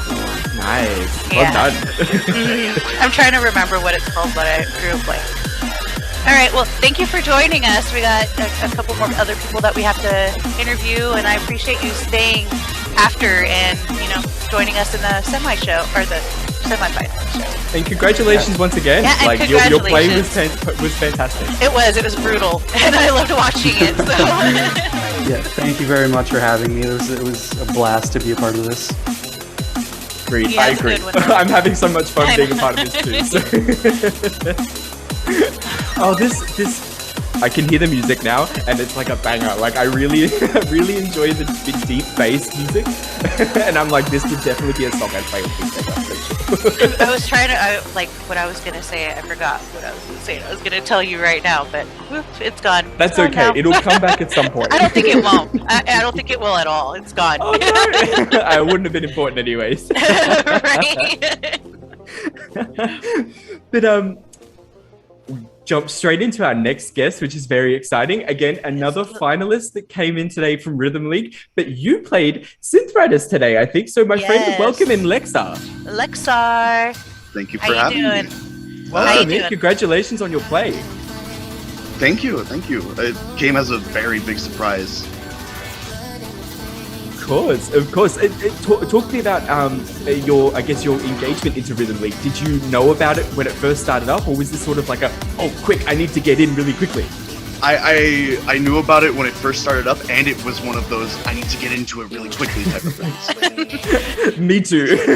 I mean, for me, it wasn't like that at all. Like, I ended up having to I went through a hard time, and I ended up missing the first submission point, and then I got lucky, and then they reopened, and I was like, yes, now's my time. I noticed it's in such a short amount of time since they opened or reopened the submissions, your growth in the game is exponential. I looked at my old submission and I was like, So how long have you been, your submission was Synth Riders, correct? Correct, yes. How long have you been playing for? I'd say like mid-2019, maybe early 2020. Nice. Somewhere around there. And was a bit of a veteran then. Yeah. Was this your first rhythm game with the No, VR? actually, my first was Beat Saber, but that's a little bit of a funny story there. Oh, let's hear it. Okay. Story time. Everybody knows a lot. Alright. So, set the stage, 2019, right? It was later in the year, right? Around Christmas time, I started getting sick. Oh no. Right? Caught COVID. Oh no. Right? I went to the emergency room on Christmas Day and was life-flighted to another hospital Oh man. same day because that hospital didn't know what to do about this mysterious Asian strand of pneumonia, because at the time we didn't know it was COVID. Yeah. Yep. And at the time, I was actually pretty high up there in the leaderboards for Beat Saber. I was in like top 2K somewhere. Oh, along there. wow. I was pushing for That's 3 high up digits. there. It was pretty good. Yeah. And I was completely wiped out because of this. I couldn't play anything. I couldn't even stand barely. For a couple months, I couldn't play. And it would have been the worst. During those couple months, I went from 2K to 15K. Oh, instantly. man. The DK, So- no. Well, and Yeah. that's when everybody started playing more, correct? Yeah. So it That's- makes it, That's when the pandemic started, and that's when everyone had more time to grind out. and that's when I got into it too. I'm like, hey, we're home all the time. Let's play. So that got killed for me real quick. I was like, you know what? I have synth writers in my library. Why don't I launch that? And throughout the 6 months that I was still recovering from COVID, I used synth writers to help recover from COVID. That's fantastic. So it sort of helped you to, I guess, regain your physical health. Is that what you're talking about? Sort of stretching back out and I guess getting that oxygen. Allowing being me able to breathe get again. that oxygen back into my lungs and all Yeah. that. In a way, it kind of saved my life. In a way, because of that. But wow, I mean, if that's yeah. not good marketing, Synth Rider saved my life, I don't know what is. But ever since then, I fell in love with it, and I haven't looked back since. Wow, that's fantastic. I love that story. Thank you for sharing that. And yes, I did get back up to 3K. Oh, you did? Oh, I'm glad to hear you didn't lose your skill. You were able to get it back. Yeah. Well, you're higher than me, so that's good. Yeah. Everybody's higher I don't than me know at if this that point. rank still stands, so I have to check. Jesus. Yeah, that's crazy. It's such a crazy world, and I think a lot of people have. I'm one of the people who joined in during COVID, and it's just been, for me, it's not so much the game as much as so important, but the community and the connections that I've made. I've made so many people in Tarantula, like you mentioned. You have some friends that you've connected on Facebook, and you're now real life friends, and I've done the same. And it's incredible to be like, oh my god, how are we so similar? I didn't realize. I thought I was weird, but there are people out here who are actually like me, and I love it. Who is this duplicate of me that's just a different shade of green? Yeah, and what's cool about that is people that I've met in the Beat Saber community, I'm actually going on a trip with them to the UK so that we could all meet. People that are overseas, we're gonna all meet up there. So yeah, That's it's amazing. cool how we all just come together. Oh yeah. Amazing. I'm jealous. I want to go traveling everywhere just to play Beat Saber with everybody. I've never been out of California, so this will be my first time on a plane out of the US. Oh my god. So That's it's a big step. See all the different things that VR is doing. VR RGs are changing lives, people. Understand that. Oh yeah. Bringing people together, man. We're all doing so many different things that we just wouldn't have thought of doing before. And I love that. I love that so much.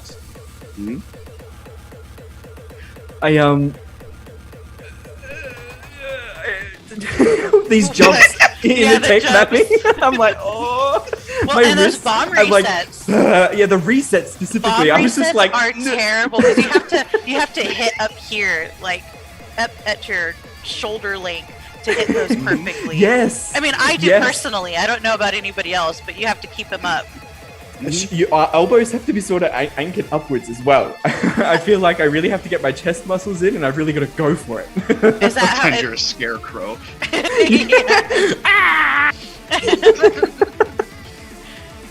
Man, and he's still holding an SS through that. Or I don't know who it is, but No way. Just the note speed? I can't, I'm looking at it and I can see it, but I wouldn't be able to react to that. Right. I mean, it's doable. Oh yeah. No, not for me. Me and Beats and Bruce is not my game. Me and Lex are like, it's doable. Come on, we got this. Give me the same song in Synth Riders and I might be okay. Yeah, see, it's different.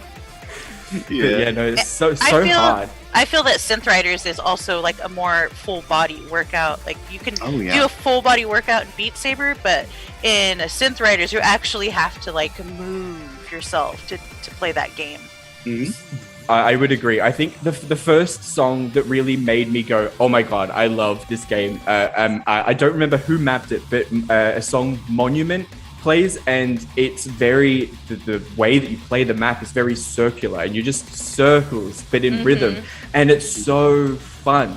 It is so good to be able to just, instead of flicking your wrists in a direction, just to be able to actually move, because when you're moving your arms in a certain way, your body kind of wants to move with it. And so you start sidestepping, you start sort of moving your hips a little bit, and it's just a lot of fun. Yeah, it is. It is such a great game for me. I can't speak highly of Synth Riders enough. Oh yeah. I feel left out because I need to play more. We'll have to bring you to the dark side, Tarantula. That's all that means. I mean, I have all the mods on my Quest headset, on my Quest 2, and I just don't play enough. I'm up here either streaming for Beat Sabers. I don't know how to connect my Quest 2 so that I can stream it up here. So that's something that I have to work out. Yeah. I do it myself, and it's a lot of work, and it's very touchy. Oh man.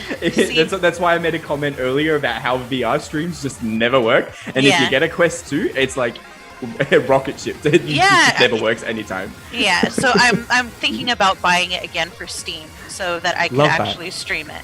So more money to them though, so that's good. Lexa, do you have a play that you're really proud of in Synth that you're just like, I'm so good at this game? Ooh. I passed Ghost, and I feel like that's me. I'm just like, I passed Ghost, I don't even care. I'm top tier. I'm up there. There's a couple actually. Oh, which one was it that I got recently? Hold on, I need to find this. It's important. It is. I'm always very proud of my best plays. It used to be Sayid by Infected Mushroom, and I was like, I'm so good. I hit a 7-minute song, and now I'm like, I passed Ghost.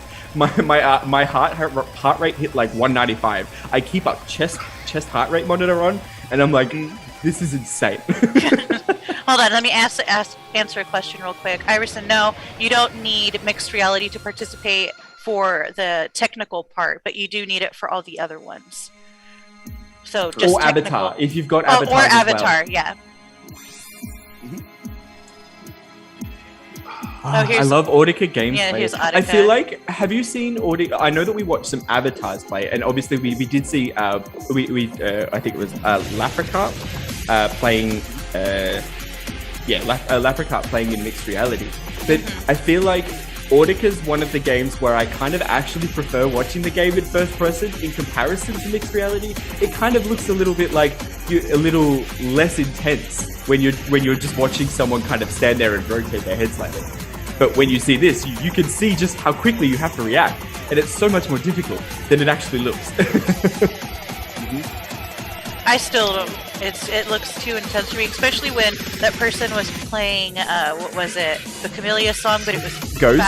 Yes, and it was faster. Like they're like, I'm like, he's got 6 hands. Like, what is going on here?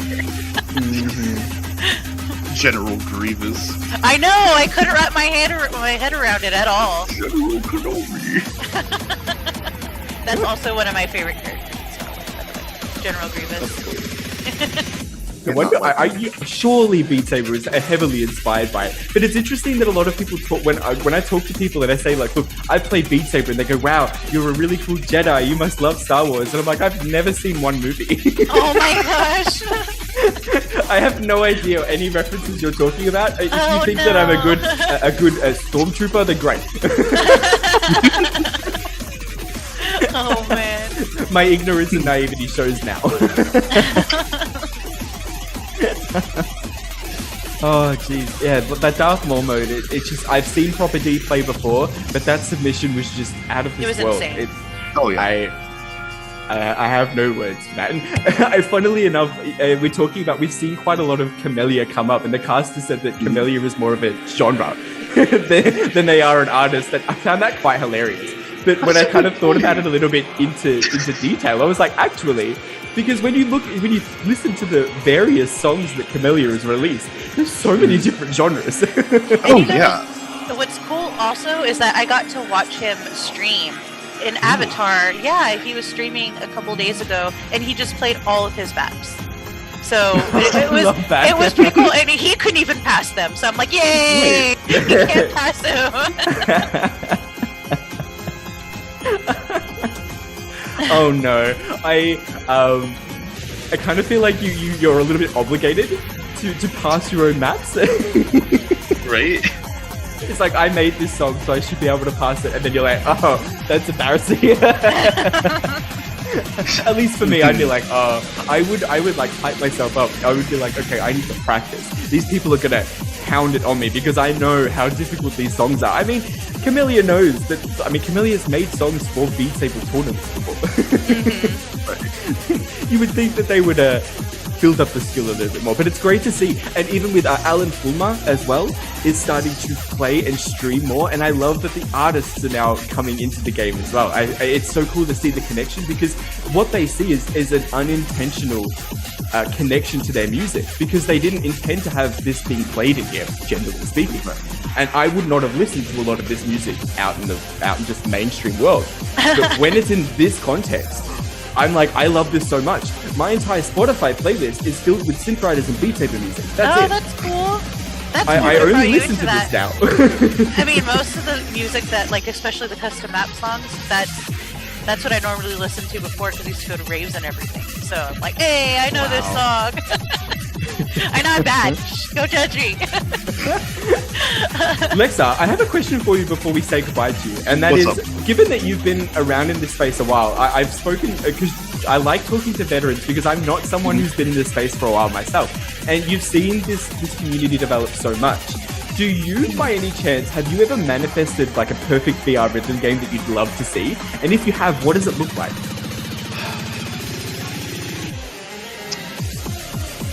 Synth riders but fancy.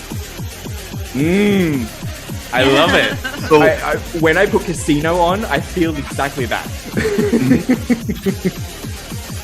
But what do you mean by that? There's a plugin for VR chat avatars called Audio Link, and what it does is any audio source in that instance will sync up with lights on your avatar, and it'll pulse to the music in real time. That getting added. Imagine all of those avatars that were synced up with colors, but pulsing to the music as well. That's cool. That would be amazing to look at. Absolute dream. I think that's a really great idea. And I think any devs watching, take note. Well, thank you for coming. We appreciate you coming and talking to us and help us end the show. Thank you so much, Lexa. Again, congratulations on your play. Thank you. Thank you. And also, bye, Cersei. I saw you in chat. I was like waving. I don't know if you saw. Bye, Cersei. We love you, Cersei. Congratulations on your win. Yes. Congratulations. Well deserved. Well deserved. For sure. I'm just so overwhelmed by the talent and the sheer skill that's come through this. I wasn't expecting this level. It is very crazy to just see in each category how much everybody put into it, you know? Yeah, and I also equally love just how much passion people are putting in. You can tell everybody put a bit of themselves in. You saw Otherworldly at the start, and I screamed when she rolled in. Rollerblades! What even is that? What even, like, I don't, and did you see her recent post where she was playing Beat Saber, she was playing a Harry Potter song, and she's on her broomstick. She's floating on her broomstick, hitting, and I'm like, is there anything you can't do, Otherworldly? She plays every game. She does it so well. It's so good to see. I couldn't do it. Rolling on rollerblades, it's really interesting seeing a lot of, especially the dance saberists, because I use like a green foam matting for my mixed reality stream. As soon as I move, my mat moves with me. Oh no! And so I end up falling over. Why don't you I'm tape it down? So jealous. I should. I definitely should, but I don't have, I guess, the thought process to think that far ahead. Oh, I ended up having why to is tape this down working? mine. Yeah, I had to tape down my mat right here. Or it's not a mat. I'm playing cloth, and it's a blue screen because I have green hair. So yeah, I play on a blue screen, but I have it taped down. Yeah, I ended up nailing mine in. No, I have it pinned. pinned and taped, so I get it. Yeah. It's just so frustrating because it would just fall out of no reason. You're like, why? I remember one of my first ever VR mixed reality streams.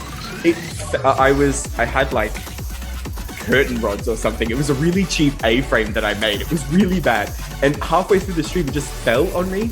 Oh no! I'm always afraid that when I'm streaming that I'm gonna pull out one of the pins because I'm in an attic, so it's at a curve. And I hit the ceiling a lot sometimes, and I'm afraid that I'm just gonna pull it down, and I'm like, oh no, that would be terrible because I'd have to end the stream. I would have to end it and pin it up somehow. I'm like, don't look. Oh my god. Taryn, if I have to ask you one question, because I want to ask you one question. Do you have a favorite moment of today? Oh, do you have a favorite moment of today? Because like I said, I'm so overwhelmed. I'm like sweating so much. I think just everything was great. If I have to pick one performance in particular, it definitely would be the group event with Laprica and just switching the headsets. Kirito? Yeah, that was insane. It just switched it. I would have never have thought of that. And the fact that they were able to do it in person just really shows you just, I guess, that level of community that's coming through. And I think that was really lovely to see. All right, guys. Well, we got to say goodbye. Thank you so much. And thanks, guys, for watching. Thank you, and staying around while we're here. Thank you so much.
Go